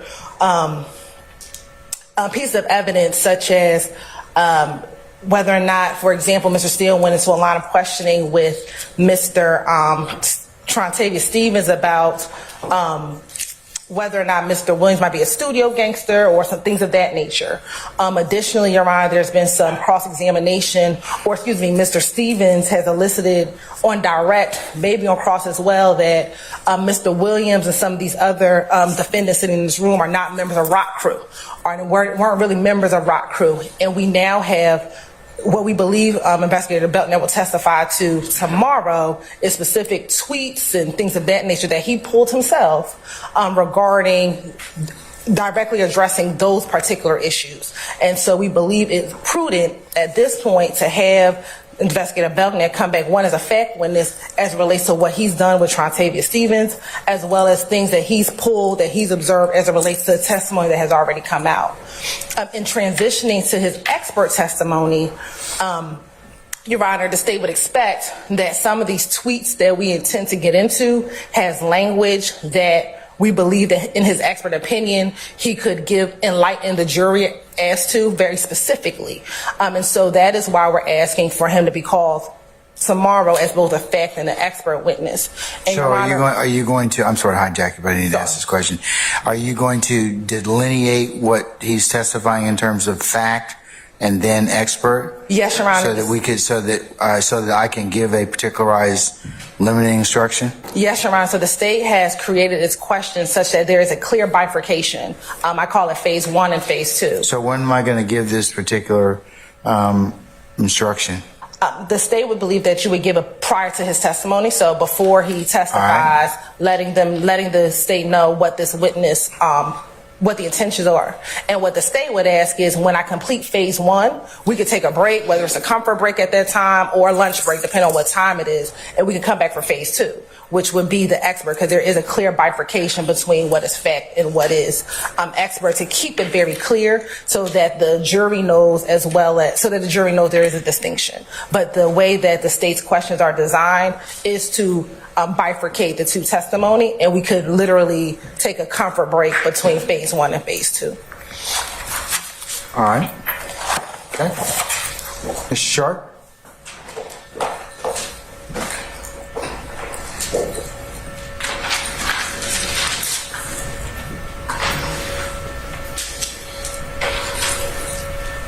Your Honor, the state's proposal does not address the defense's very legitimate concerns.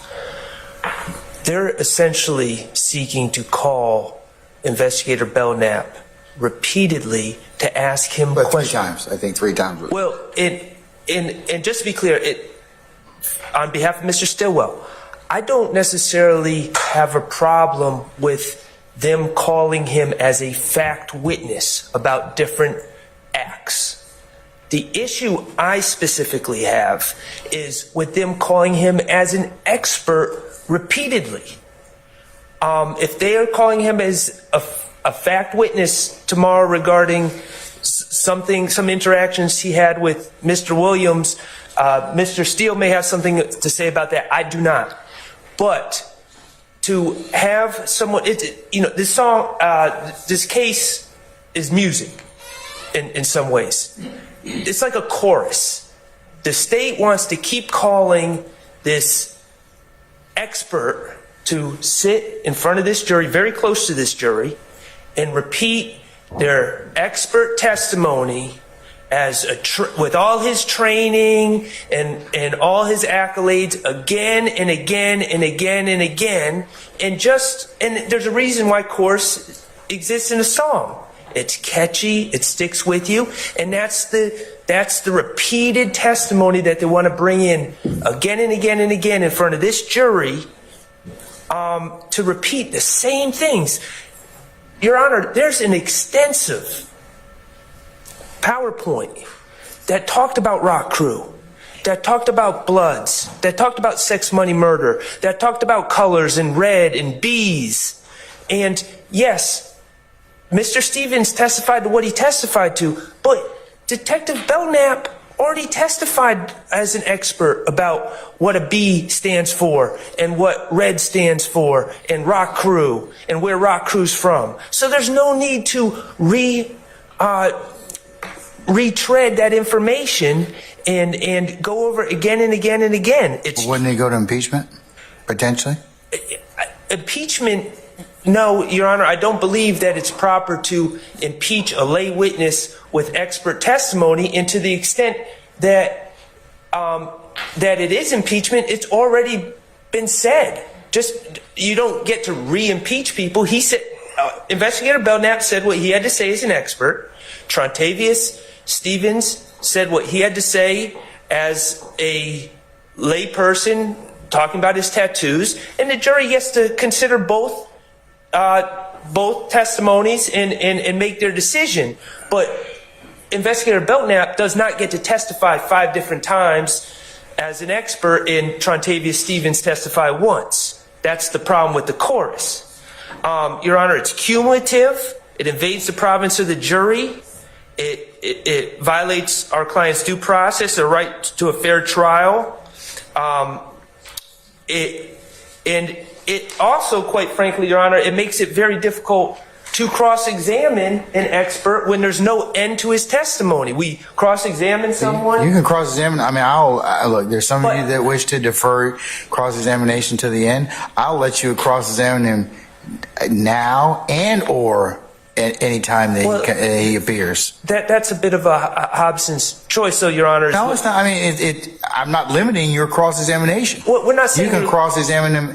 You can cross-examine him any time about anything. I'm not even going to limit whatever it is you're trying to examine him as to. If there's no end to the direct, Your Honor, it's very difficult to cross. Well, the direct, you know what the direct is? Direct is the state's case. I mean, so I mean, you do have some ability to know what you're going to, potentially examine him on. Well, when you can repeatedly call the same witness to testify again and again and again about the same materials, there really is. Yeah, but here, and I hate to hijack you, but the state's given me a kind of a logical reason as to why they want to call him these 3 times. Not that they're calling him for shucks and giggles.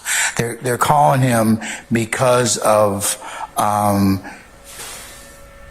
the way that they're trying to put on their case and the sequencing.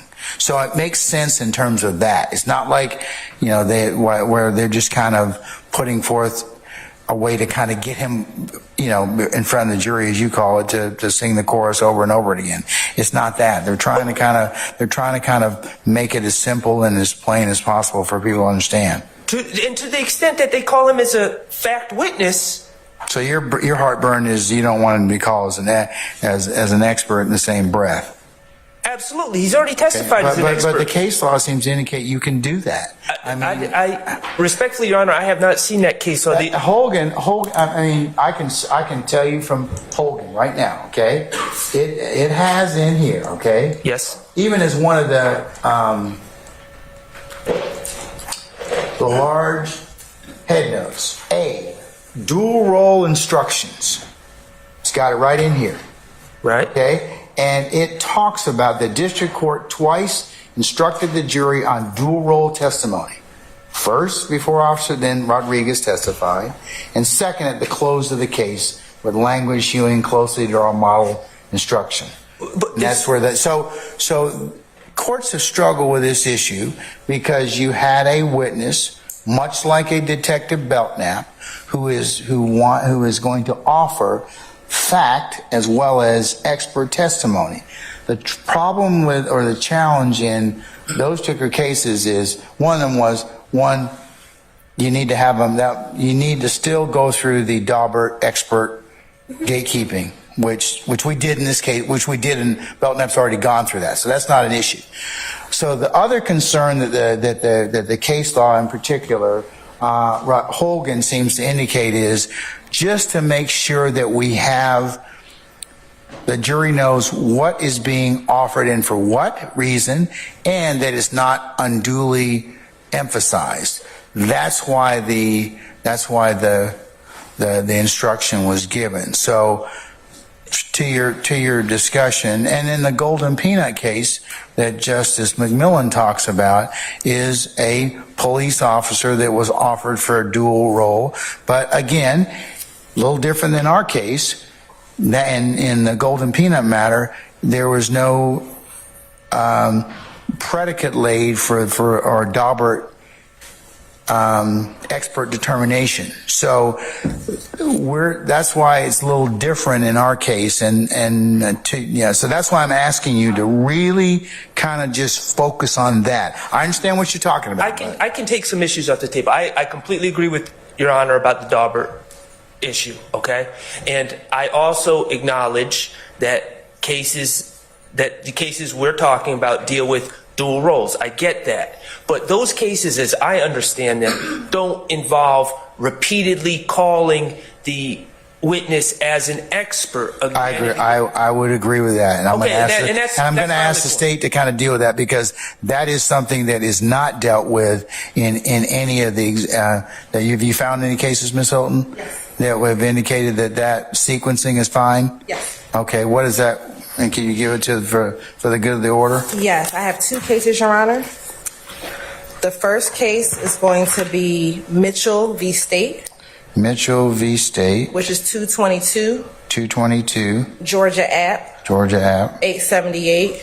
Okay. Which is this is an older case, but it's good law, 1996.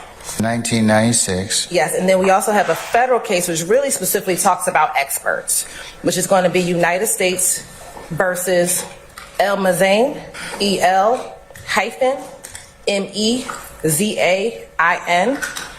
which is at 664 Federal 3rd, 467, which is a Fifth Circuit Court of Appeals case dated December 7, 2011.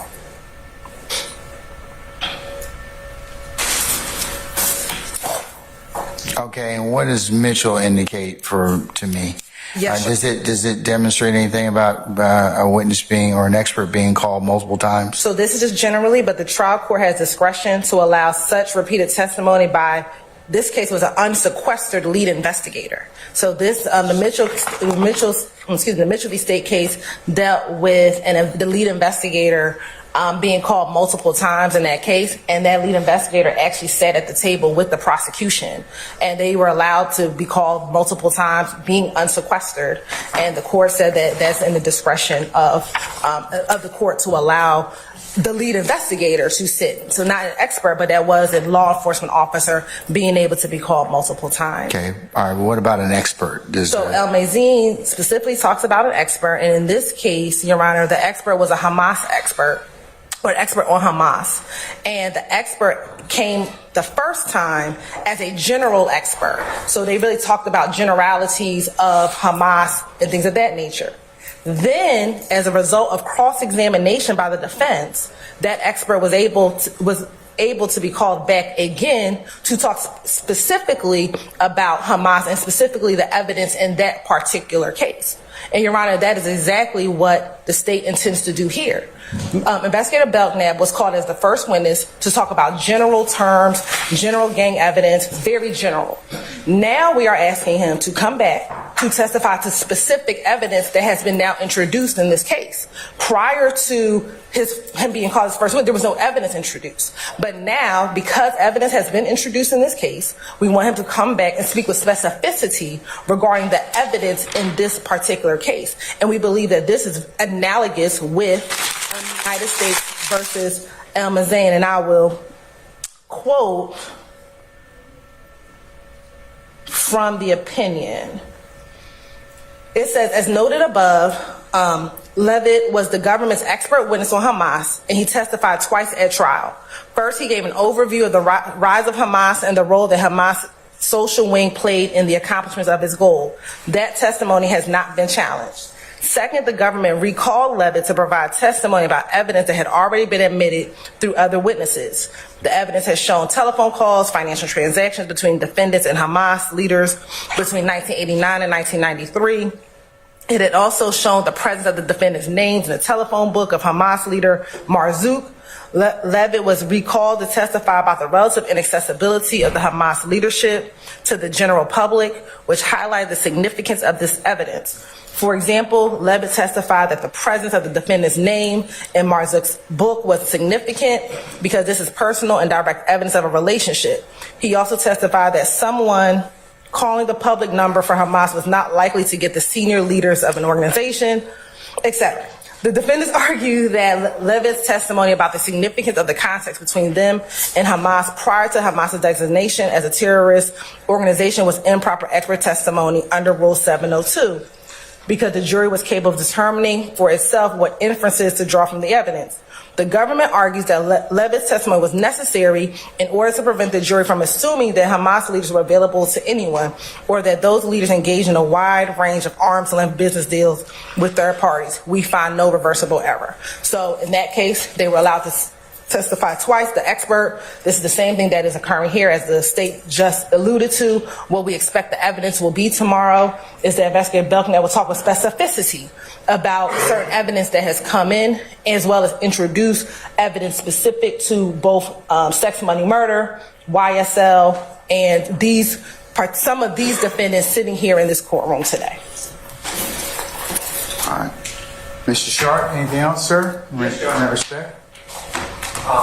First of all, Your Honor, from taking everything the state, their analysis of that case is true, because candidly, I haven't had a chance to read the entire thing and digest it. We're talking about a Fifth Circuit case where the issue was a 702 challenge by the defendants, not specifically the recalling the witness numerous times.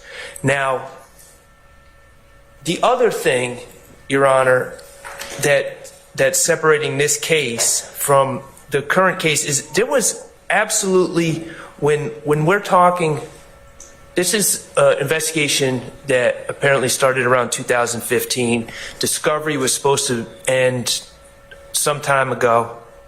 And I've got to ask, why, if he needed to comment on this evidence that they're seeking to introduce through him, why wasn't that done on the date we started trial when he was the first witness? They could have easily introduced that evidence and asked for his expert opinion at that time. Additionally, Your Honor, a expert witness can testify to expert opinions, and the basis of those expert opinions don't necessarily have to be in evidence. So I'm having a tough time understanding the necessity from the state's perspective. I get the fact part of this, but as an expert, I don't understand why what the state is seeking to do tomorrow, why it wasn't done when Officer Belknap was on the stand in the beginning of this case. Because that would have been appropriate. We would have dealt with all the expert testimony. They made the strategic decision to lead off with him, and that was a strategic decision they made. I assume they wanted to start strong and felt that he was a strong witness to bat lead off. But if you bat him lead off, you can't bat him clean up and bat him seventh in the order as well. You got to choose. And they chose. They offered testimony on direct, and he completed his testimony as an expert. And this is completely unnecessary to repeat this chorus. And I do believe it's a chorus, and I do believe it's quite prejudicial, and it will have an effect on the jury if he's allowed to just repeatedly testify as an expert. Give me the spelling for that case again, madam. Yes, Your Honor. It's United States versus, is, El-Mazane, E-L, okay. hyphen, M-E-Z-A. Oh, M-E. Yes, Your Honor. M-E. Z-A-I-N. 664 F 3rd 467. Yes. It is the site 515, site 515.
Mr. Sharp, what do you want to tell me? Well, in Your Honor, aside from just a general objection, also the state indicated that they want to have Investigator Belknap interpret these tweets for the jury. Now, please keep in mind that Investigator Belknap has already testified about all these, the Rock Crew and Bloods and all these things. I'm looking at these tweets that are purportedly sent out by Mr. Williams. I love my Rock fam. I see N with a Crip flag today talking about he with the Rock, boy stop, never that. The jury has already been given this expert testimony. They have already been put in a position with this background expert testimony and purported knowledge to analyze these tweets. This is nothing outside. As they sit here today, having been educated, purportedly educated by the expert, they sit here, they'll sit here tomorrow with the proper background foundation to analyze these tweets for what they are. They do not need Investigator Belknap to testify a second time and to analyze what is quite honestly pretty evident what the state is trying to get across based on what Investigator Belknap already testified to. So this is not, at this point, this is not outside the ken of the jurors that we have, because they've already heard the testimony about Investigator Belknap informing them how he feels they should analyze these words: Rock Crew, Bloods, B, replacing a B with a C. They don't need that explained to them again. They get it. And so it's completely unnecessary to qualify him as an expert again, or not qualify him, but present him as an expert again to interpret what he's already, when he's already given the witnesses, the jurors, the information to interpret it as they choose. And Ms. Westmoreland also has something to say. All right, madam. Your Honor, the reason why I read you the emails back from November. I don't have any issue with the Well, the reason, thank you, Your Honor. The reason why I read them to you is because the state made representation to the defense and to the court, which was really simple. Detective Belknap would be an expert once, and then for the remaining of trial, he would be called as a fact witness. And we knew that he would be called multiple times as a fact witness. That is why are we changing up to this point in time, Ms. Hilton? Your Honor, so when I look back at that, excuse me. Because I got your emails, I'm going to admit them as the next Yes, and that's fine. When I look back at the emails, Your Honor, we were talking specifically about the jury instructions that should be given. And on the 29th, when we responded, that was the response, and I believe, and I found it as well.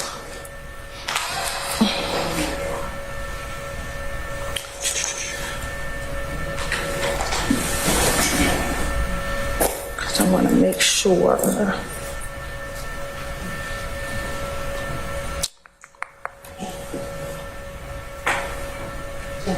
Okay. I'm going to sit right now. In the email, I said, I hope everyone's having a restful evening. The state would like to make clear for the purpose of the testimony beginning today. Detective Belknap is solely testifying in his expert capacity. Detective Belknap will be testifying later in the trial in his role as an investigating officer. As we have continued to go through this trial, when the Detective Belknap left on the 29th and he was not cross-examined, we explained then that we would call him back as an expert witness. And 2 weeks ago, when I talked about Investigator Belknap, we said we would be bringing him back as an expert witness. Why? Because we do not know what was going to come out on cross-examination. We do not know what's going to come out as they are eliciting information. And so at this point, contingent upon what has come out on cross-examination, multiple areas of cross-examination, what has come out in multiple questioning of each of these witnesses, the state believes it is important that Detective Belknap can talk about certain specific pieces of evidence which has come in at trial at this moment that he is best suited to testify about. Because I know the next argument is going to be we have other experts. He primarily, and what we put in our notice of expert testimony, is that he is familiar with Rock Crew. He is familiar with the iteration of Rock Crew and YSL from the 2012 era and leading into 2017, 2018. And that is the evidence that is relevant in front of us at this moment. The defense has known since November 29th, after when he finished his testimony, that we would be calling him back as an expert witness. They were made aware 2 weeks or last week when we brought it up again that he's going to be called as an expert witness. So if the notion is they are unable to prepare, that would be disingenuous, because they have had the opportunity to prepare, because we've talked about calling him back, specifically when they did not cross Detective Belknap on the 29th. And I believe, and the transcript will correct me if I'm wrong, asked if he was going to come back as an expert, is what I believe the inquiry was when we released him for that day. And so that is why we're calling him back as an expert to address particular things that came out on cross-examination, particularly about SMM, Rock Crew, some things with Trontavia Stevens, and other cross-examination questions that have come out about responding officers, why they don't take out gang warrants. It's a number of different areas that have been explored on cross-examination, which we believe Investigator Belknap is the best suited to be able to respond to in his expert capacity. Furthermore, Your Honor, while Mr. Shar has made an impassioned argument, he has not based any of that in any case law. The case law is clear from both cases that the state has cited to the court, that the state could call back a witness. We are asking, very similar to the Fifth Circuit case, that he is testifying in generality, but now we are talking about specific pieces of evidence that have come in that he can address as an expert. And so, Your Honor, that is the reason why we are calling him back. We acknowledge and recognize what was written. We're not running away from what was written in that email. But a couple things. I don't have the email. I got I don't have the longer string email. I didn't get that one. I'll forward it to you, Your Honor. I have the second one regards to Ms. Westmoreland sent this second ago about Do you have the one that has whole Keith chain? Adams? Bruce wants you to have this. Yeah. I want to forward the whole Because I chain. think the last maybe in that string might be Mr. Can you bring me my computer?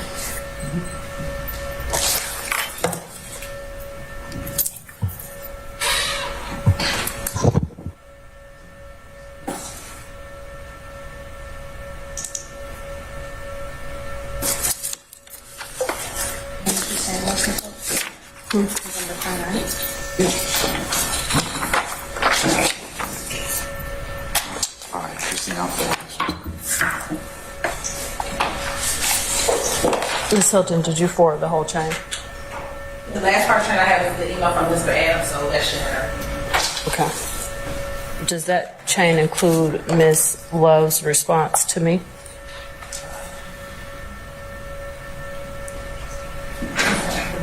No.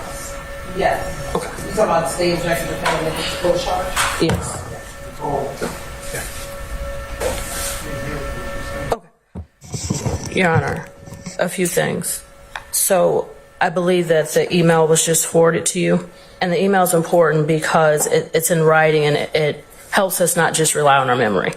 And what you'll see is that in response to our proposed instructions, because, Your Honor, you were already dealing with this. Detective Belknap, how many times he was going to be called, this issue was already presented to you. And you'll see in that email that in response to our proposal, that Ms. Love sent a proposal for the state and said, Detective Belknap is not a fact witness in this case. And she was mistaken. And so what Ms. Hilton did was to fix Ms. Love. I'm sure it was just a mistake on Ms. Love's part. Ms. Hilton, what she did on behalf of the state was to email all of us, including you, Your Honor, to fix Ms. Love's error and say, no, Detective Belknap is coming as an expert once, and then he is a fact witness and will be coming for the duration of trial as a fact witness. That is why Ms. Hilton started off her email by stating, to be clear. That was a representation to the court. That was a representation to us. And now... What date was that, madam? It was November 28th or 29th. I'm going to pull my account. Hold on, Your Honor. I'm going to forward it to you now. No, I'm going to look at it. Okay. If I was on this email stream, I'll look at who was it sent from? It was sent from me, Your Honor.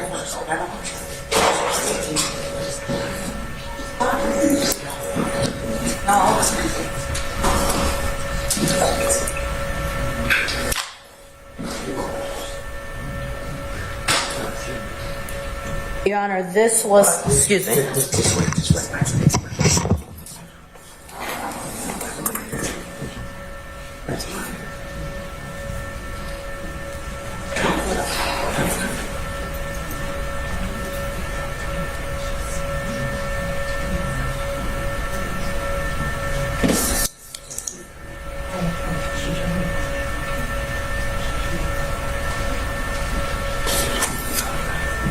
Okay, I have Miss Love's email on the 28th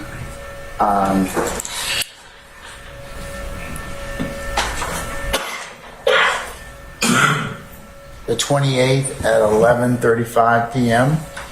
And I also have your email. Actually, Ms. Westmoreland, your email comes first. It's at 5:56. 5:56 p.m. Yes, Your Honor. And then Ms. Love's email comes after that. Yes, Your Honor. And in Ms. Love's email, I'm looking at it right now. I believe that it is the second line. Detective Belknap is not a fact witness in this case. Okay. All right.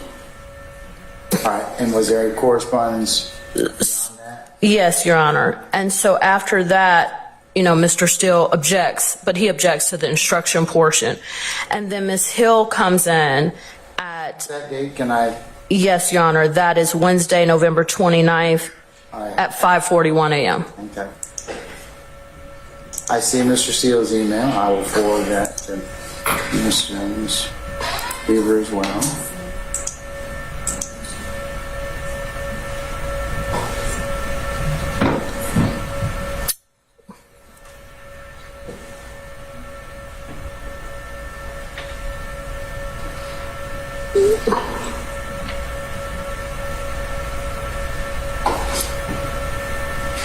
Mr. Steele's objection is that the modification is based on, this honorable court unlawfully commenting on the evidence and knowledge and experiences of the alleged expert. Okay.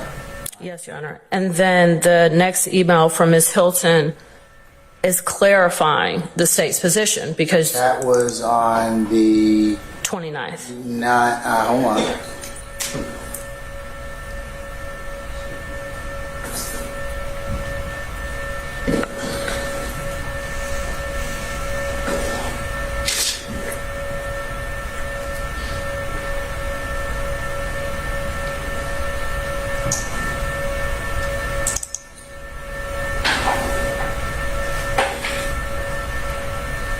The next email from Ms. Hilton on the 29th at 5:42 a.m. Yes, Your Honor. Okay. State would like to make clear for purposes of testimony viewing today, Detective Belknap is solely testifying in his expert capacity. Detective Belknap will be testifying later in the trial in his role as an investigating officer.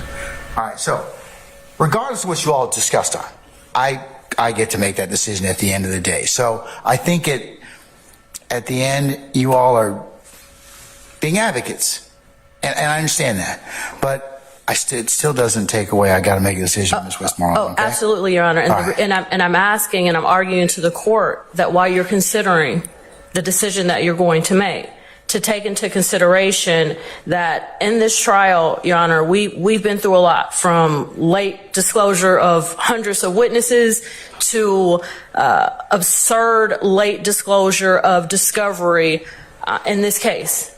And, Your Honor, you stated to the state that you were going to draw the line on these type of things. And so I'm asking you to please consider that the state represented that he would only be called once as an expert. No, that and now, excuse me, I'm speaking, Ms. No, Hilton. they didn't. Okay, No, Your Honor. they didn't. Okay. That's you all having a discussion amongst yourselves. That is not the state committing to whatever it is.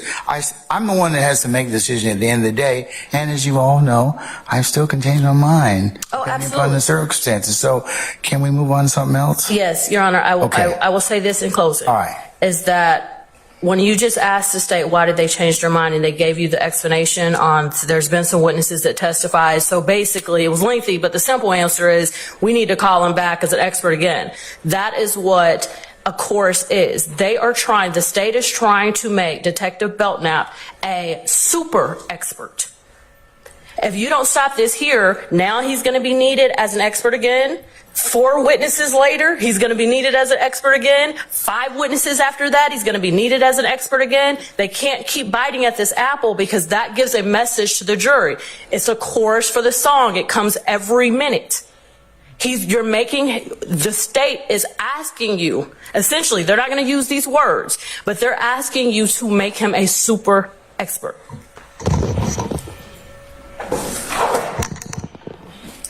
Okay. All right. And Your Honor, because I just feel the need to respond because the state keeps harping on the idea that they have 2 cases that support their proposition that it's perfectly fine to recall experts again and again and again.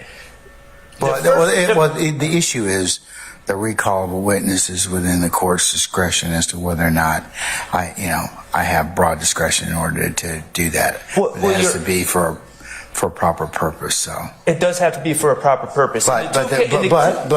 But our appellate court in the Golden Peanut case and our federal brethren who have dealt with the issue of dual purpose witnesses, but the purposes for those cases are much different than ours because they didn't predicate a Daubert determination. You had witnesses that were kind of like qualified under the old standard and not under the Daubert standard. So we've taken away that particular issue. Right. So, but still, got to kind of determine the other issues of that. But I feel pretty confident that I'm going to give the expert charge at some point in time. I'm going to give the layperson charge at some point in time. And the jury is ultimate arbiter of credibility anyway. So I don't think that the jury's going to have a problem with it. Well, again, my issue is not the jury charges. That's not my particular issue. My particular issue is recalling this. You said that 10 times. I understand that. Well, okay, so what? Well, all right. They cited 2 cases, a Georgia case that had nothing to do with expert witnesses, and this United States v. El Mazain case, which is a 5th Circuit Court of Appeals case, but also they're citing it for a proposition that was not an issue in the appeal. So this holding has nothing to do. It's completely irrelevant to the issue that we're discussing Mr. here Shard, today. at the end of the day, it's going to boil down to whether or not they're calling a witness for a proper purpose, and the court determines whether or not that purpose is proper. I agree with you that there will become a point in time that it may be subject to some additional rulings, but right now, I mean, I don't see any other issue with it, with calling Belknap. Now, As a fact witness or as an expert? Well, look, he's subject to being recalled, so he can testify as an expert. When I'm taking a look at the transcript of his testimony from the very first day, The last thing that was, one of the last things that was said was that he is subject to being recalled.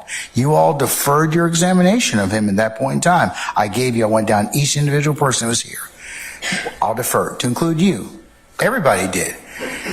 And I think it's so he could be recalled, and at the end of the day, I'm going to make that decision whether or not he's subject to being recalled. He's properly subject to being recalled at this point in time. Well, clearly, I shouldn't say clearly, but if I'm not making it clear, to the extent that we are arguing that he should not be allowed to be recalled as an expert, that is me saying that I have no interest in cross-examining him if he's done testifying as an expert. Well, I think that you're going. I mean, it's your choice as to whether you want to examine him or not. That's your choice. However, he's subject to being recalled. He's being recalled for a proper purpose at this point in time. You can examine him about anything you want that he testifies to tomorrow, or when he testified on the 29th of November. Is it 29th of November? Yes, Your Honor. 29th of November. So you can certainly test it. You can certainly examine him fully, thorough and sifting cross-examination as to anything that he's testified to.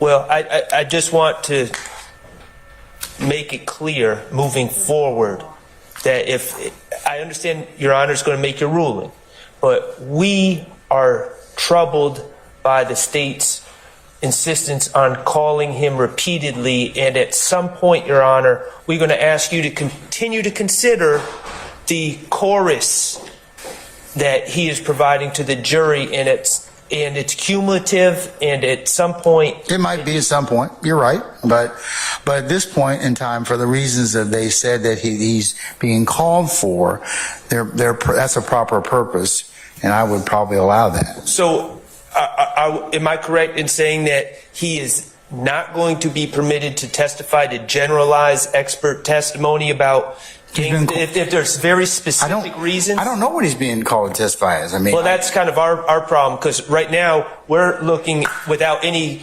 guidelines, and we're saying, oh, well, he's just going to be called to testify about the PowerPoint again. No, I think that from what Ms. Hilton represented earlier today, if memory serves me correctly, he's going to testify to basically impeach or otherwise educate as to some of the things that Mr. Stevens may have said to the jury that the state wishes to clarify. Is that sum and substance what you want to get at, Ms. Hilton? I'm oversimplifying it, I'm sure, but... Yeah, in addition to some other specific evidence that relates to what has come out in trial thus far. Thus far. Well, yes. And we believe that any objection is not right now. You have to wait till the testimony comes out. He can object to cumulative if you believe it's cumulative or whatever. And I'll be listening, of course, Mr. Shard. If he testifies to something that we've already replowed, I'll make an appropriate ruling. So. Very well. Right? Okay. All right. Mr. Shield was up already, so. I'll do whatever. Go ahead, sir. Did you wish to be heard on this issue? I would like to, Your Honor. Okay. So, I have like a kind of a bigger problem with this that I'd like you to consider. Around the 17th day of November of last year, you entered the written order. I gave your Honorable Court a copy. If you need another one, I have. I gave everyone a copy just to be polite. I printed out a copy, but in the second paragraph of that order. Which do we have it, Wes? Can I see it, please?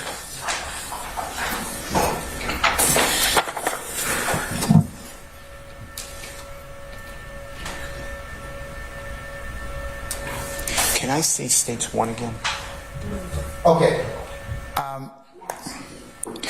I'm in possession of order granting Defendant Williams' motion for complete witness list and expert report. So, second paragraph says all Additionally, all expert reports, their analysis, findings, and the basis for same must be provided to counsel for each person in Stander, Harris versus the state. These orders do not comply with these or may entertain any lawful sanctions. Mr. Steele, I think we've argued this ad nauseum in regards to your repeated efforts, and rightly so. I don't have any issue with that, with your asking for Belknap's report. He has not tendered a report. It's not of the question of that. If he had done a report, you'd get it, and I certainly would enforce that. Or if he testifies that he has written something, you're going to get it. But right now, there's nothing that the state has tendered that would satisfy that. So let me just explain. And also, have you talked to him or hadn't had a chance to interview him? I spoke with him, and he's very nice, but he told me that he was very general and that he wouldn't speak with me anymore. That was before trial started. Okay. So the reason I'm asking you that is the second time now. If the court would remember, when the state called the first witness, as they were calling Detective Belknap, they gave us too, a copy of PowerPoint, State's Exhibit Number 1. Yes, I remember. And I looked through it along with the court, and you had to stop everything. I did. Go I remember. Page by page, and why is that in here? Why are they getting it now, etc. I've asked. I still don't know where some of those items come from that the gentleman testified. Have you had an opportunity to talk to him about the PowerPoint or anything? Or also, is Detective Belknap bringing any more PowerPoints tomorrow? No. Not bringing any documents tomorrow? We'll be introducing documents to him, but he's not bringing anything. Have the documents you're going to show him tomorrow been tendered or given to the defense already? Yes. So I just got this, whatever time you gave it to me. Well, let's clarify what you just got, because you got sweets. Let me, So I want you to clarify what you just got. Okay. Is it something that has already been introduced into evidence already? No. So Can I just give a timeline so I can get some context. Last week, the state provider has already been in discovery. We identified what tweets that we were going to introduce through Detective Belknap. We made packets of those exhibits and gave those to defense counsel. It was tweets from Mr. Williams. It was Facebook messages from Mr. Eppinger, or what's reported on Mr. Eppinger's Facebook page. We let them know what videos we plan on introducing with Investigator Belknap, and we gave them any other pictures or things that we intend to give to Investigator Belknap. And we gave them a complete packet. Yesterday, this morning, we gave 3 additional pictures that was contained. One was a picture of Mr. Brian Williams, known as Birdman. That is this the what's it going to be? Is this so I can talk about it for the record? Is this what? Can you label these two as the next state's exhibits? Are these yours, Mr. Yeah. Steele? I'll give them back to you so you can have them. That's fine. And the state can identify them so that, for purpose of the record, so we can talk about them. The picture of Birdman will be 57 pictures. All right, State's 57 is Birdman.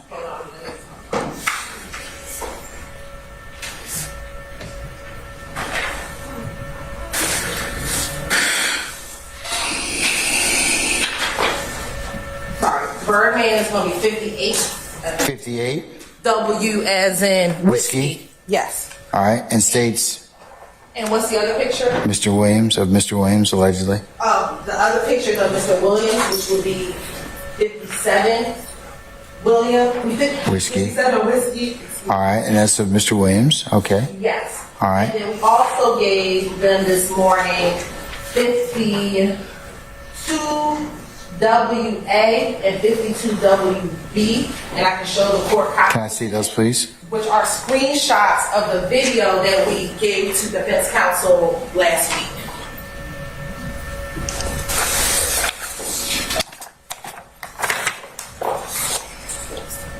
Okay, and who is purportedly in 52 whiskey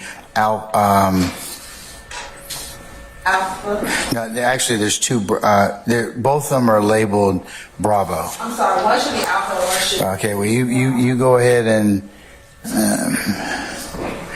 rename whichever one you want, and let me and represent them, please. Yes. Because you got two Whiskey Bravos.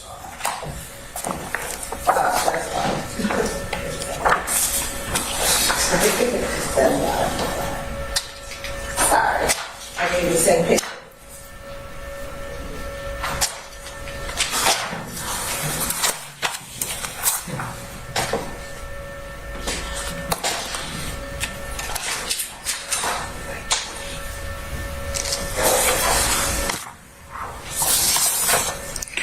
Okay, so I have now before me 52 Whiskey Alpha and 52 Whiskey Bravo. Alpha is begins me and ND homie, and then the next one is 52 Whiskey Bravo. Who is in this particular photo? Yes, Your Honor. Both these videos are videos from Mr. Trontavia Stevens that was on a social media platform called Social Cam back in 2012. So these are, like I said, screenshots from those two videos, which was provided. And when were they given to the defense? The screenshot or the videos? Both 57, 58, 52 Whiskey Alpha and Bravo. When were they given to the defendants? Screenshots were given this morning. Were they provided in discovery at any point in time? I have to check as to the video. If it wasn't, we definitely gave it to them last week. Because this was something that came as a result of Mr. Trontavia Stevens' testimony. So I'm not sure if it was previously given, but as a result of his testimony, we found this and was given this. But when he said that, when he talked about him not really knowing what blood is, he just became a blood when he was in juvenile. I think we looked for this after that. All right, so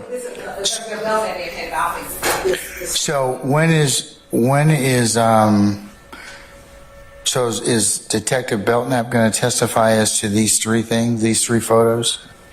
Photos, yes. The 4 photos? The 2 screenshots, as well as 57 and 58, and the videos associated with the 2 screenshots. All right. So I'm going to order that he talk to the defendants. I'm sure he will. No, he's got to talk to him, or he won't testify. Or he won't testify, okay? I'm going to talk. Am I clear about that? Right, okay, because I don't want him saying, I'm not going to talk to them, because, look, because you all told me that as a result, Ms. Love told me a couple of days ago, as a result of Mr. Stevens' testimony, that there were going to be more pictures. So I was put on notice about that. So I think that in all fairness, the defendants need to be able to talk to him. So, and let me be clear, Mr. Belknap has never refused to speak to Mr. Steele. So I don't know what the assertion. Well, Mr. Steele just told me he says I'm not comfortable talking with you anymore about that. So I mean, look. As soon as Mr. Steele said that we texted Investigator Belknap, and his response is, I haven't spoken with him except the first day I testified when he told the judge and claimed I told him I wanted to go home. That was the brief moment after what happened on his first day of testimony. So this notion that he was refusing to testify. No. So give me a second. Not refusing to testify. Let me just make this clear. Just to be subject to interview or discussion with the defendants, their counsel. Let me make this clear. All right, sir. I had a meeting with Detective Belknap. I'm confident it's audio and video recorded because I went to the City of Atlanta Police Department. It was in November. I could tell you the exact date if you let me look in my phone. Investigator Viverito was there. I started to ask questions. Detective Belknap, he's very nice. He told me, that's pretty deep. I'm not prepared to talk about anything more with you. And we ended the conversation. I was with him maybe 15 minutes. Then I get thrown into no report, everything you're saying. So yes, I would like to, it would help me to understand, because as you know, and I don't know what they're named now or labeled, I don't know where these come from. I can't get Okay, context. 57, just to clarify, 57 is Mr. Williams. 58 whiskey, 57 whiskey is Mr. Williams. 58 whiskey is Birdman. Okay. And then states 52 whiskey Alpha and 52 Bravo are screenshots purported of Mr. Stevens or his involvement. And I want to litigate. I don't want to have all these stoppages, but in states 1, page 11, if the court would look, it's already admitted. I don't know where this comes from. I have spent a month looking for this post. I can't find it. It has no avenue for me to find where this is. This was given to us the day that he testified. A lot of what the state is doing, and I'm not casting aspersions, but a lot of what the state is doing is just handing things over and saying, here it is. And that was my objection originally, if you remember, to Mr. Williams' Twitter. It's all just like one line of a Twitter. I can't get context. I have to go find each one of the tweets, and it would just be a lot easier if I had the backup, which I believe Your Honorable Court ordered, not just if there is a report, but that we get the basis for the expert's opinion. That's how I thought your order read. No, it just says report. Okay, so... then I was wrong. It says report. Reports, analysis, and findings. And you're right in the basis. So, yes, I would agree with you. You probably need to probably have more of an in-depth conversation with Detective Belknap. Now, here's what I would like to do, counsels. Why don't we call Detective Belknap and have him come over tomorrow morning?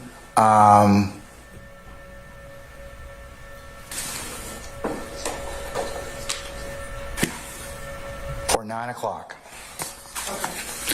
I will, and you can tell him that the court has directed he come over, and that he sit with any party that wishes to talk with him about the opinions that he's going to give for tomorrow, or any of these other photos that he's tendered, that he's given the last couple of days, so they can understand the basis of that.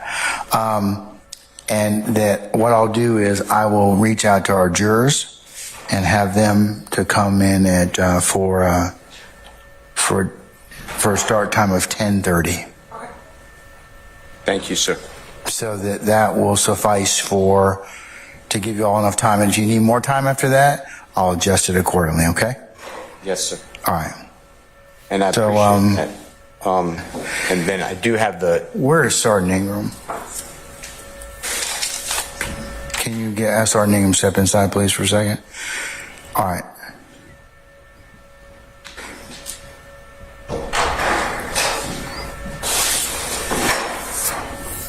Let me know, Ms. Hilton or Ms. Love, when you've reached out to Detective Belknap. You can come into one Charlie.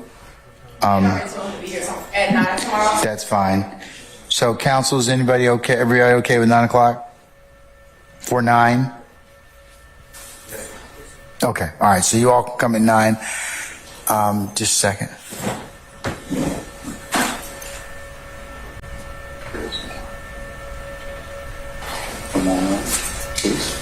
Doing it now? Okay, so that will be start time. We'll adjust the start time for tomorrow. Okay, all right. Mr. Steele, is there anything else in terms of... Before I ask about one more thing before I need to take up. Well, I did not know that items came from Trontavia Stevens' old account. I don't believe it's impeachment if it's because he said do you mind? Just tell me what number or tell me what you're referring to. It's a... It's on 52. Okay, 52 Whiskey Alpha. It starts with M-E-N-D, homie. Yes. That one? Okay. By Rock Slug? Yes. Okay. So what I heard Ms. Hilton state, Your Honor, is this is taken from a some sort of domain that belongs to Trontavia Stevens. It's not been identified as that. The state didn't ask him any questions. That I don't have access to that. And I'm telling you, I don't have this in discovery. I think that Detective Belknap may have found this. Is that what I heard? Yes, Your Honor. Okay, so you can ask him about that tomorrow morning, sir. Okay, and then I'd like to see the context. I'd like to see. You can ask him that, and we can take up any of that after that. And then I don't know if it's impeachment because it's dated, unless this is the wrong date, June 16, 2012. That's what I see on the bottom of it. So he'd be 11. He said he went to YDC at 11. So I don't see the impeachment if he said that he learned about. Why don't you talk with Belknap, and then we have a fruitful, if we need to have another conversation after that. And then the last thing, Your Honor, that I'd like you to consider is there's nothing wrong with promoting or saying I'm a blood or walking around with a tattoo. It's the criminality to further a gang. So this really is just not probative. The state has. This being what, 52 Whiskey Alpha or what? Yes, sir. What specifically? 52 sir? Whiskey Alpha. Okay. Elisa, yes. To take something and say, well, they use the word blood, or they're wearing a red bandana, or the person has a tattoo on them, or they're using the word slat or wiping their nose. None of that is illegal, and it's being bounced around by Detective Belknap, State Exhibit Number 1, and in this courtroom by the state as if that is a crime. They have to connect it. Well, I think also it's going to be a question for the jury to wait and sift. So, I mean, that's your assertion. That's what the state has another assertion. But specifically as to Whiskey Alpha, 52 Whiskey Alpha and 52 Whiskey Bravo, you can ask Detective Belknap what the context of that is and then we can have a further conversation in regards to that if necessary. And I'm not trying to be, I told the court already, I told the state at the same time, like with Mr. Williams' Twitter, I don't need a Twitter person to come in. And I heard Ms. Love say, well, I could put in anything I want. But I do then need access to Mr. Stevens' entire domain because I have no idea what is really on this. So I know you said speak with Detective Belknap, but I don't know if he can give me access. But well, once you talk to him, I'm sure one of the questions you're probably asking is where'd you get it from and how deep is it? So if that's a question, I may require that it be produced. Okay. Especially if he says, hey, I got that. Well, it probably does need to be produced, thinking about it, ladies. I'm sorry, what needs to be produced? The Twitter feed he got this from, because it's something that he referred to or looked at, or if he investigated prior to this, then that would be subject to being disclosed. It's two different things. Well, where did he get this from? You told me he got it from, he did some Twitter investigation. No, Your Honor. The Twitter is for Mr. Williams' tweets, and he got Facebook from Eppinger.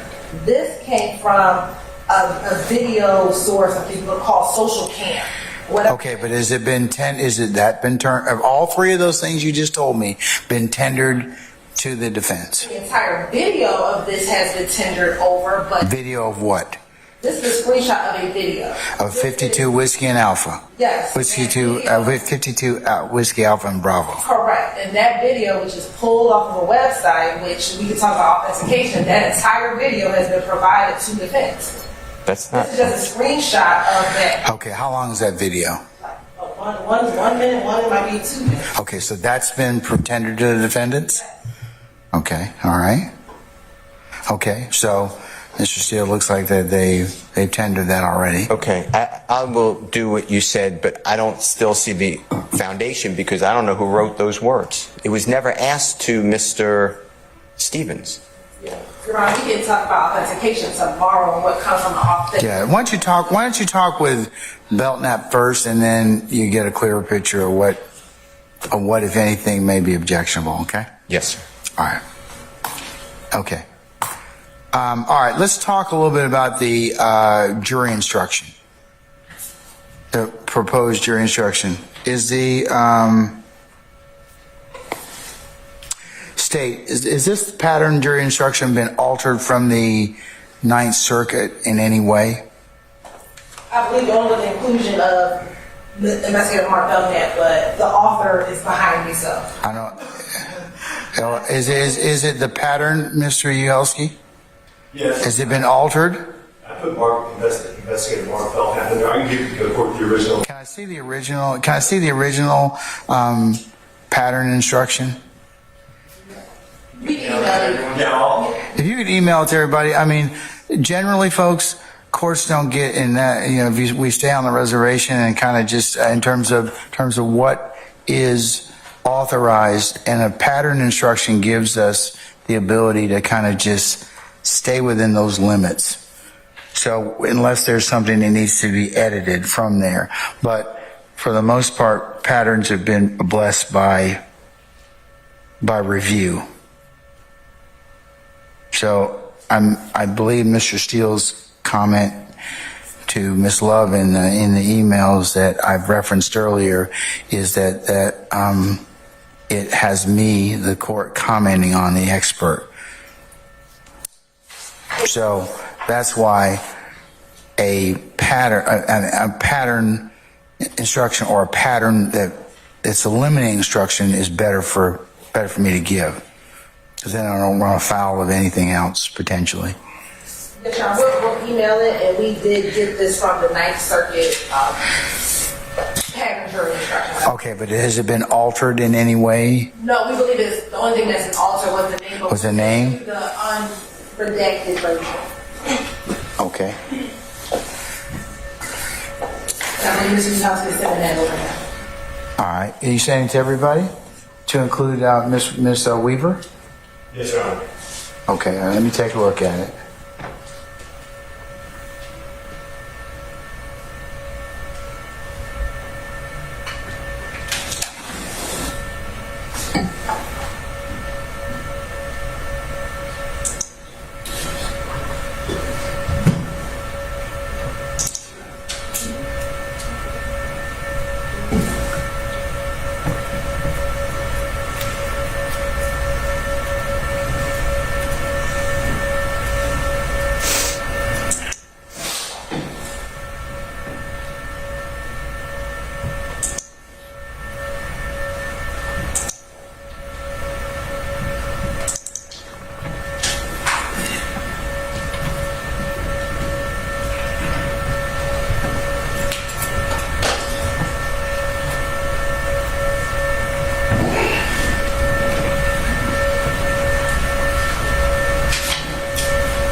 We should have gotten the last one.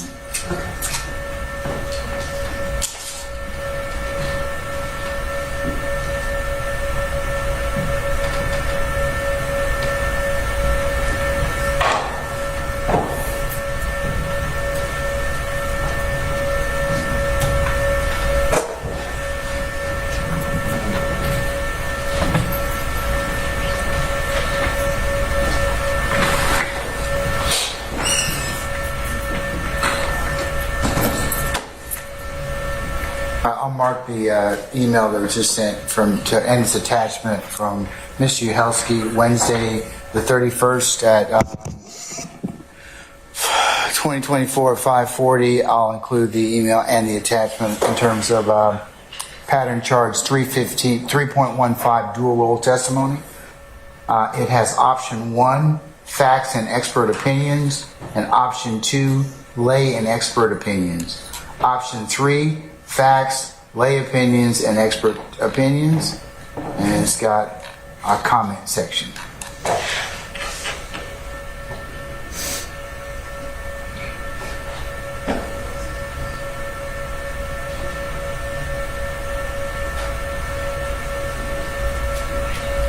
When was that proposed jury charge given, or a limiting instruction given, Ms.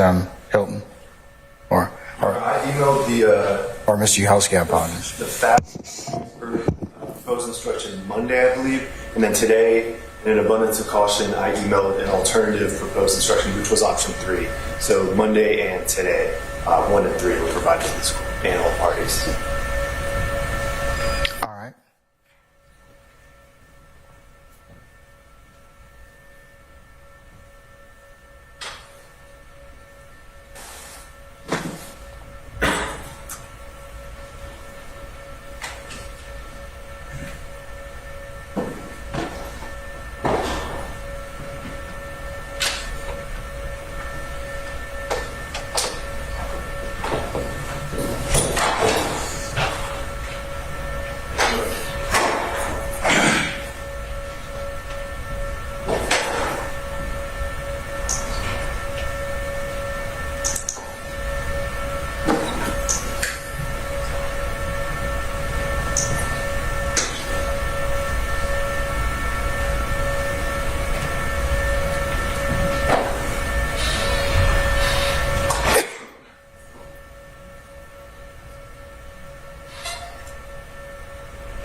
Hey Wes, can you print that, the first, can you print the first,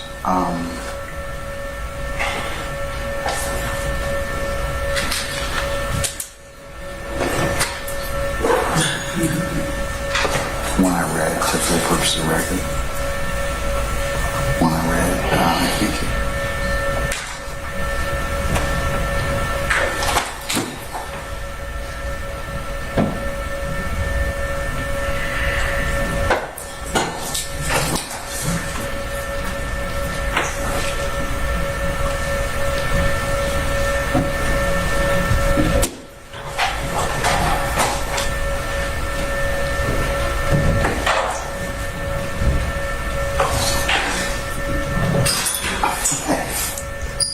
Whoops.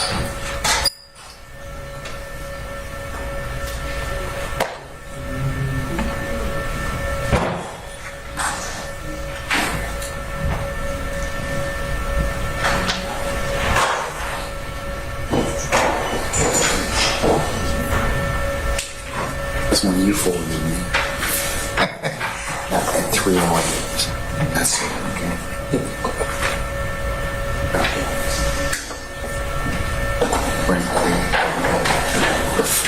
Print the full charge as a print 2 things. Print the working copy, print that, print the proposed instruction, and print the full instruction.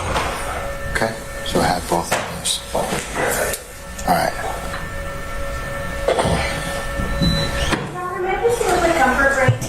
If you ask one more time. Yes, madam. We can take a comfort break. All right. Anybody else who's so inclined as well, okay? I'm solo too. Go ahead. Go ahead.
is I'm not going to give them the instruction anyways, but I'm not going to read of course, the authority and citations, but I'll print the page just for our discussion, okay?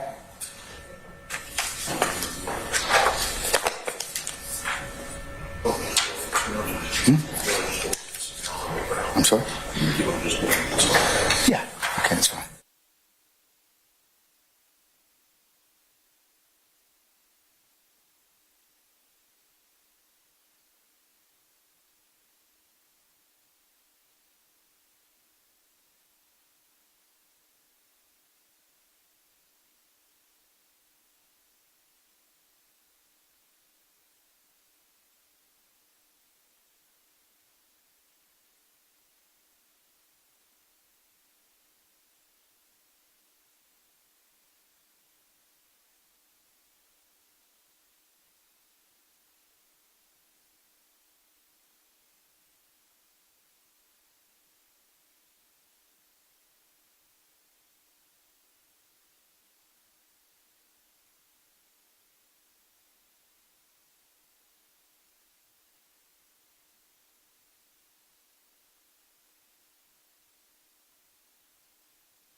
Everybody back?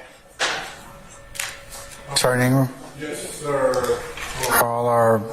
Yes, everybody back. All right, councils, I've handed out what will be the next court exhibit in order. It would be my proposed limiting instruction that I would read to the jury. I'll invite your comments at this point in time. As to additions, deletions, or objections.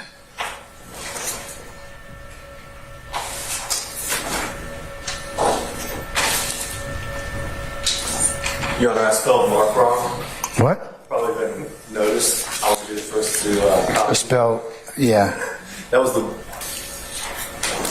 one thing the state had to point out. Well, I'm not going to give it to him anyway, so we have time to correct it.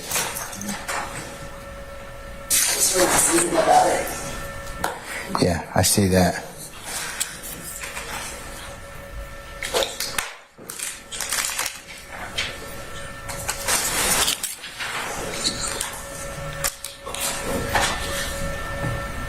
Okay, all right, I shouldn't be much longer anyways. Okay. Okay. My best? It's upstairs. Okay. All right.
Wow.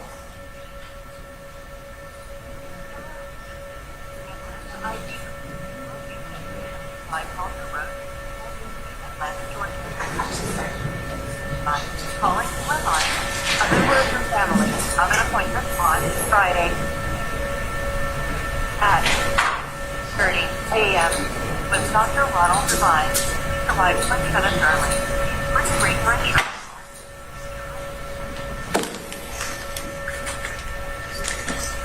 Following options.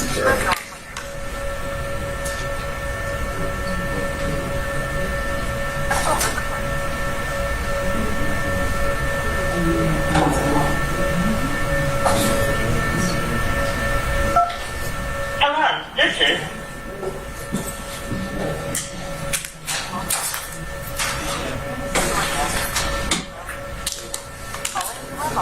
A member of your family of an appointment on Friday.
Okay, has everybody had an opportunity to read the court's exhibit? All right. Mr. Short? Your Honor, I've read the exhibit. I've also read the comments to the exhibit, the comments that were attached to what Mr. Uhelski sent, and the comments itself suggests to me pretty clearly that it's better practice, and they say district courts because this comes from the Ninth Circuit. United States v. Ankrum, ANCHRUM 590 F3rd 795, Ninth Circuit 2009. I see that. It says the court may also consider bifurcating a witness testimony, separating witnesses of perception or factual testimony from the witness's expert opinions. Right. And then later on, when they talk about when there's three different types of testimony, 2 paragraphs down, they talk about, and again, as with option 1, the judge also might consider trifurcating the witness's testimony by separating witnesses' fact testimony, expert opinions based on education experience, and lay opinions. And additionally, Your Honor, there's a case from the 7th Circuit, United States v. Jett, and that's 908 Federal 3rd 252 2018 case, and that case indicates, and I'm reading off in division in the background. It says, what's the citation for? Is it JETT? Yes, Your Honor. What is the citation?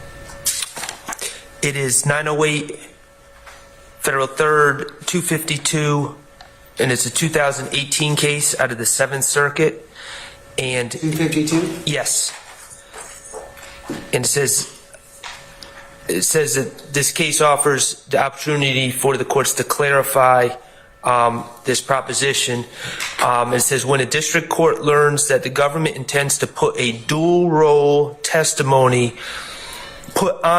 role testimony from a case agent, it should first encourage the government to present the expert and lay testimony separately. It says, seamlessly switching back and forth between expert and fact testimony does little to stem the risks associated with dual role witnesses.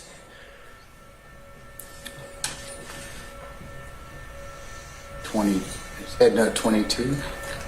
I'm looking at it right now.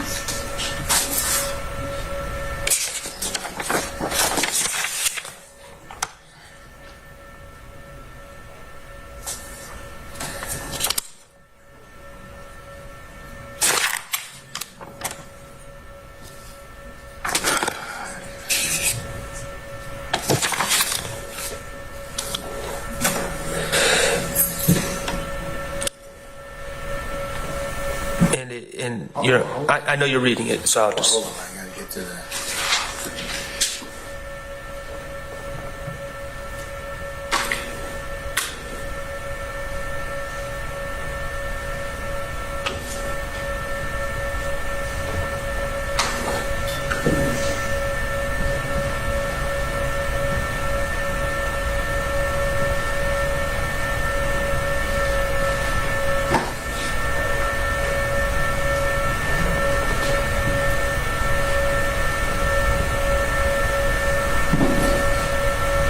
Jet, was he qualified as an expert?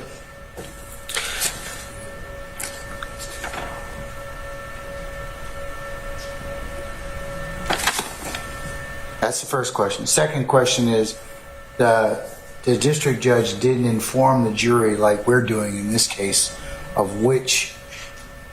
the differences in the types of testimony. So that was the second issue. I'm going to do that in this case. So. Well, Your Honor, I go back to that same paragraph. It says, indeed, juries may parse. Answer my question first. Answer my two questions first. Yes. did Jet involve does the agent qualify as an expert first, and then I can already tell you the judge in this particular situation, the judge did not give a limiting instruction.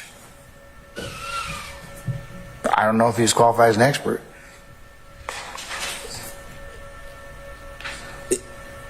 Which is part of the challenge that we've overcome already by qualifying Detective Belknap as an expert. The other things that you've mentioned are certainly some things that the court agrees that you don't want to put too much emphasis, but I agree with all of you that a limiting instruction needs to be given so that the jury can bucketize or figure out how they choose to apply it. Well, Your Honor, it's my understanding and my belief that he did testify as an expert. They say you don't know, though. Well, they say even if Agent Vale's testimony was proper under Rule 702, was he qualified as an expert?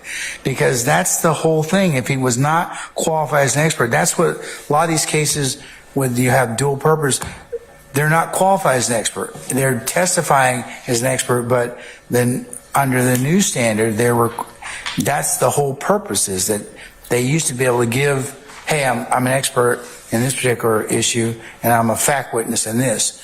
And as Justice McMillan points out in the Golden Peanut decision, that's part of the challenge. So we've overcome that by qualifying Belknap through Daubert already. That's one issue. Yes. It doesn't resolve everything, okay? But can you tell me with any specificity, since you cited Jet, yes, whether or not we have an expert, an agent that's been qualified as an expert? Well, Your Honor, the analysis seems to be assuming that he was testifying as an expert, because then they're talking about the difficulties in parsing, for jurors to parse when the witness is testifying as a layperson and as an expert and going back and forth. So that seems to be the assumption of the analysis, that he was testifying as an expert.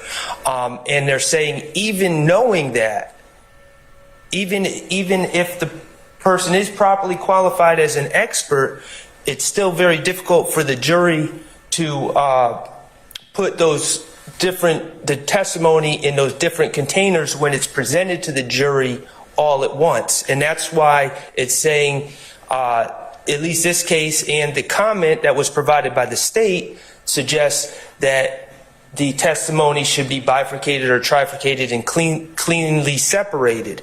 And I would suggest, Your Honor, that's to not run afoul of the comment and also the authority in this case. The state needs to clearly delineate between the types of testimony and not present them as interconnected and interspersed, but do one, then the other. And that seems to be exactly what this analysis is referring to. All right, anything else, sir? Because, I mean, clearly, Your Honor, in this case, the Jet case, if the individual is not testifying to firsthand knowledge, he would be testifying as an expert, because otherwise it would be hearsay. So he's testifying to facts and opinions.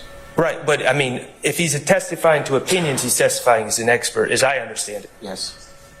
So I guess the answer would be yes, he was. Did he go through the Daubert qualifications? I would think so, but to me, that doesn't necessarily change the analysis. Anything else, sir? Yes. All right, thank you. No, that's it. State wish to respond? Your Honor, I'm going to just point out if I may. Yes, Mr. Helsey. Ms. Hilton on the details of this, but in looking at JET, it says, if Penn Site 270 says the procedures for properly admitting dual role testimony were not followed in this case, and then the instruction that they do refer to is from another case, I guess Garrett. That's all that Penn Site 270 And all the concerns that Mr. Shard has voiced are consistent with the pattern instructions that the state has proposed, and I'll let Ms. Hilton follow up on that. Your Honor, I was just going to say, also looking in the comment section, the comment section also cites to United States versus Ankrum, ANCHRUM. That was one Mr. Sharp just cited. Oh, I thought he started Jet, but he started Ankrum before then. Yes. And in Ankrum, the holding that the district court avoided blurring the distinction between the case agent's distinct role as a late witness and his role as an expert witness when it clearly separated the agent's testimony to a first phase consisting of his percipient observations and a second phase consisting of his credentials in the field of drug trafficking and expert testimony regarding the modus operandi of drug traffickers. Your Honor, I believe earlier that's what the state alluded to, Your Honor, is that it is the state's intention to have a phase 1 and a phase 2, and I believe I use those terms precisely, that phase 1 will be solely fact testimony and then phase 2 will be expert testimony. And I said, even to make that distinction even clearer, the court could take a break between phase 1 and phase 2 because I believe that it will be a clear demarcation between phase 1 and phase 2. All right. And the state could let the court know when we conclude phase 1 and we're transitioning into phase 2, which the state intends to do and intended to do based on reading these cases prior to this hearing this afternoon. Okay, Your Honor, if that's the state's intention, I don't think that intention clearly made it to that side of the courtroom, and I'm not blaming the state, but that's our concern. So if the state plans to clearly delineate between the two and bifurcate or trifurcate, I think that would be following the rules of those cases that I just presented. Okay, thank you, sir. Anyone else wish to be heard on the issue of the limiting instruction before Detective Belknap? Okay. All right. That'll be the limiting instruction I give tomorrow before he testifies, okay? When we have our jurors. All right, with that, ladies and gentlemen, any other ministerial inquiry of me? Okay, so just for tomorrow morning, you all report for 09, courtroom 1C. Have a chat with Detective Belknap. I will be available. I will be in chambers, and I've instructed our jurors that they will report for 10:30. I'll come out probably about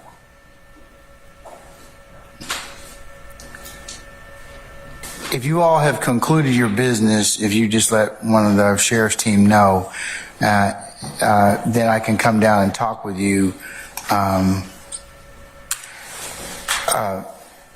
assuming all parties are in place at that time, okay? Yes, Your Honor. All right. Any further inquiry of me? Not on behalf of Mr. Williams. I'm just assuming,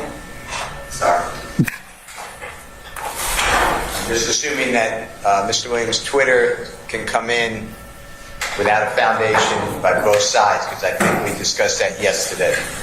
And if that's not true, then I don't want to cause a ruckus tomorrow, but that was my original motion. All Twitters can be played or whatever, relied upon. So, Your Honor, we are prepared to address certain tweets, and we can do that in the morning, but we do have a response to Mr. Steele regarding tweets, what tweets we believe could come in under like a rule of completeness argument, and so we can reserve that in the morning, but we'd be prepared to argue that. Why? Why? I mean, we could do it tonight. Because I got jurors in a box. I mean, we could do it tonight, Your Honor. I got jurors in a box. How many times I got to tell you all? I don't like stopping. I really like those people to hear what you all have. You're right. I would just think it was 6:30 in the evening, but we can have the Look, do you have the tweets?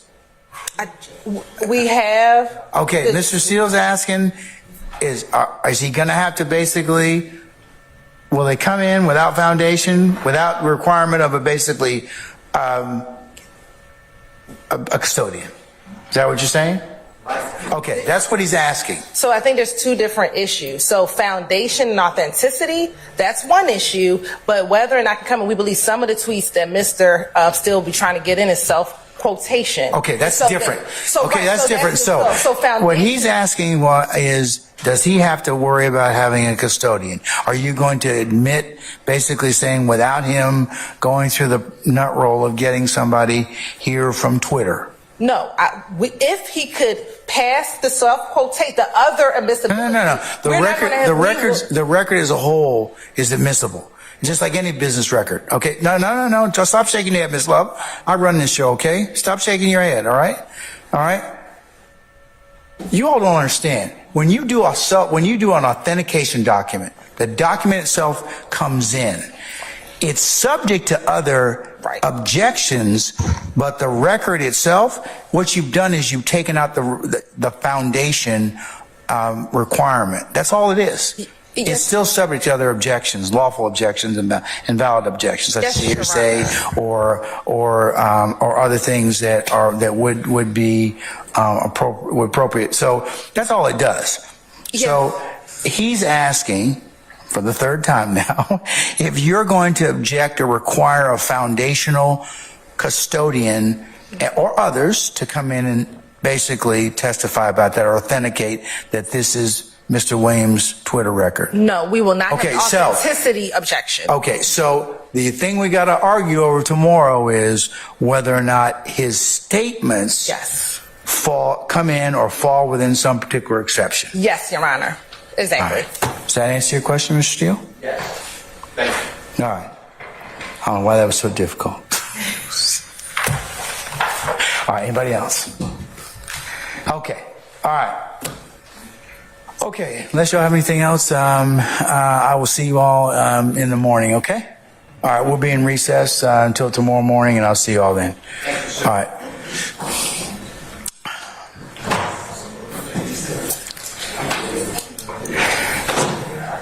Miss Weaver.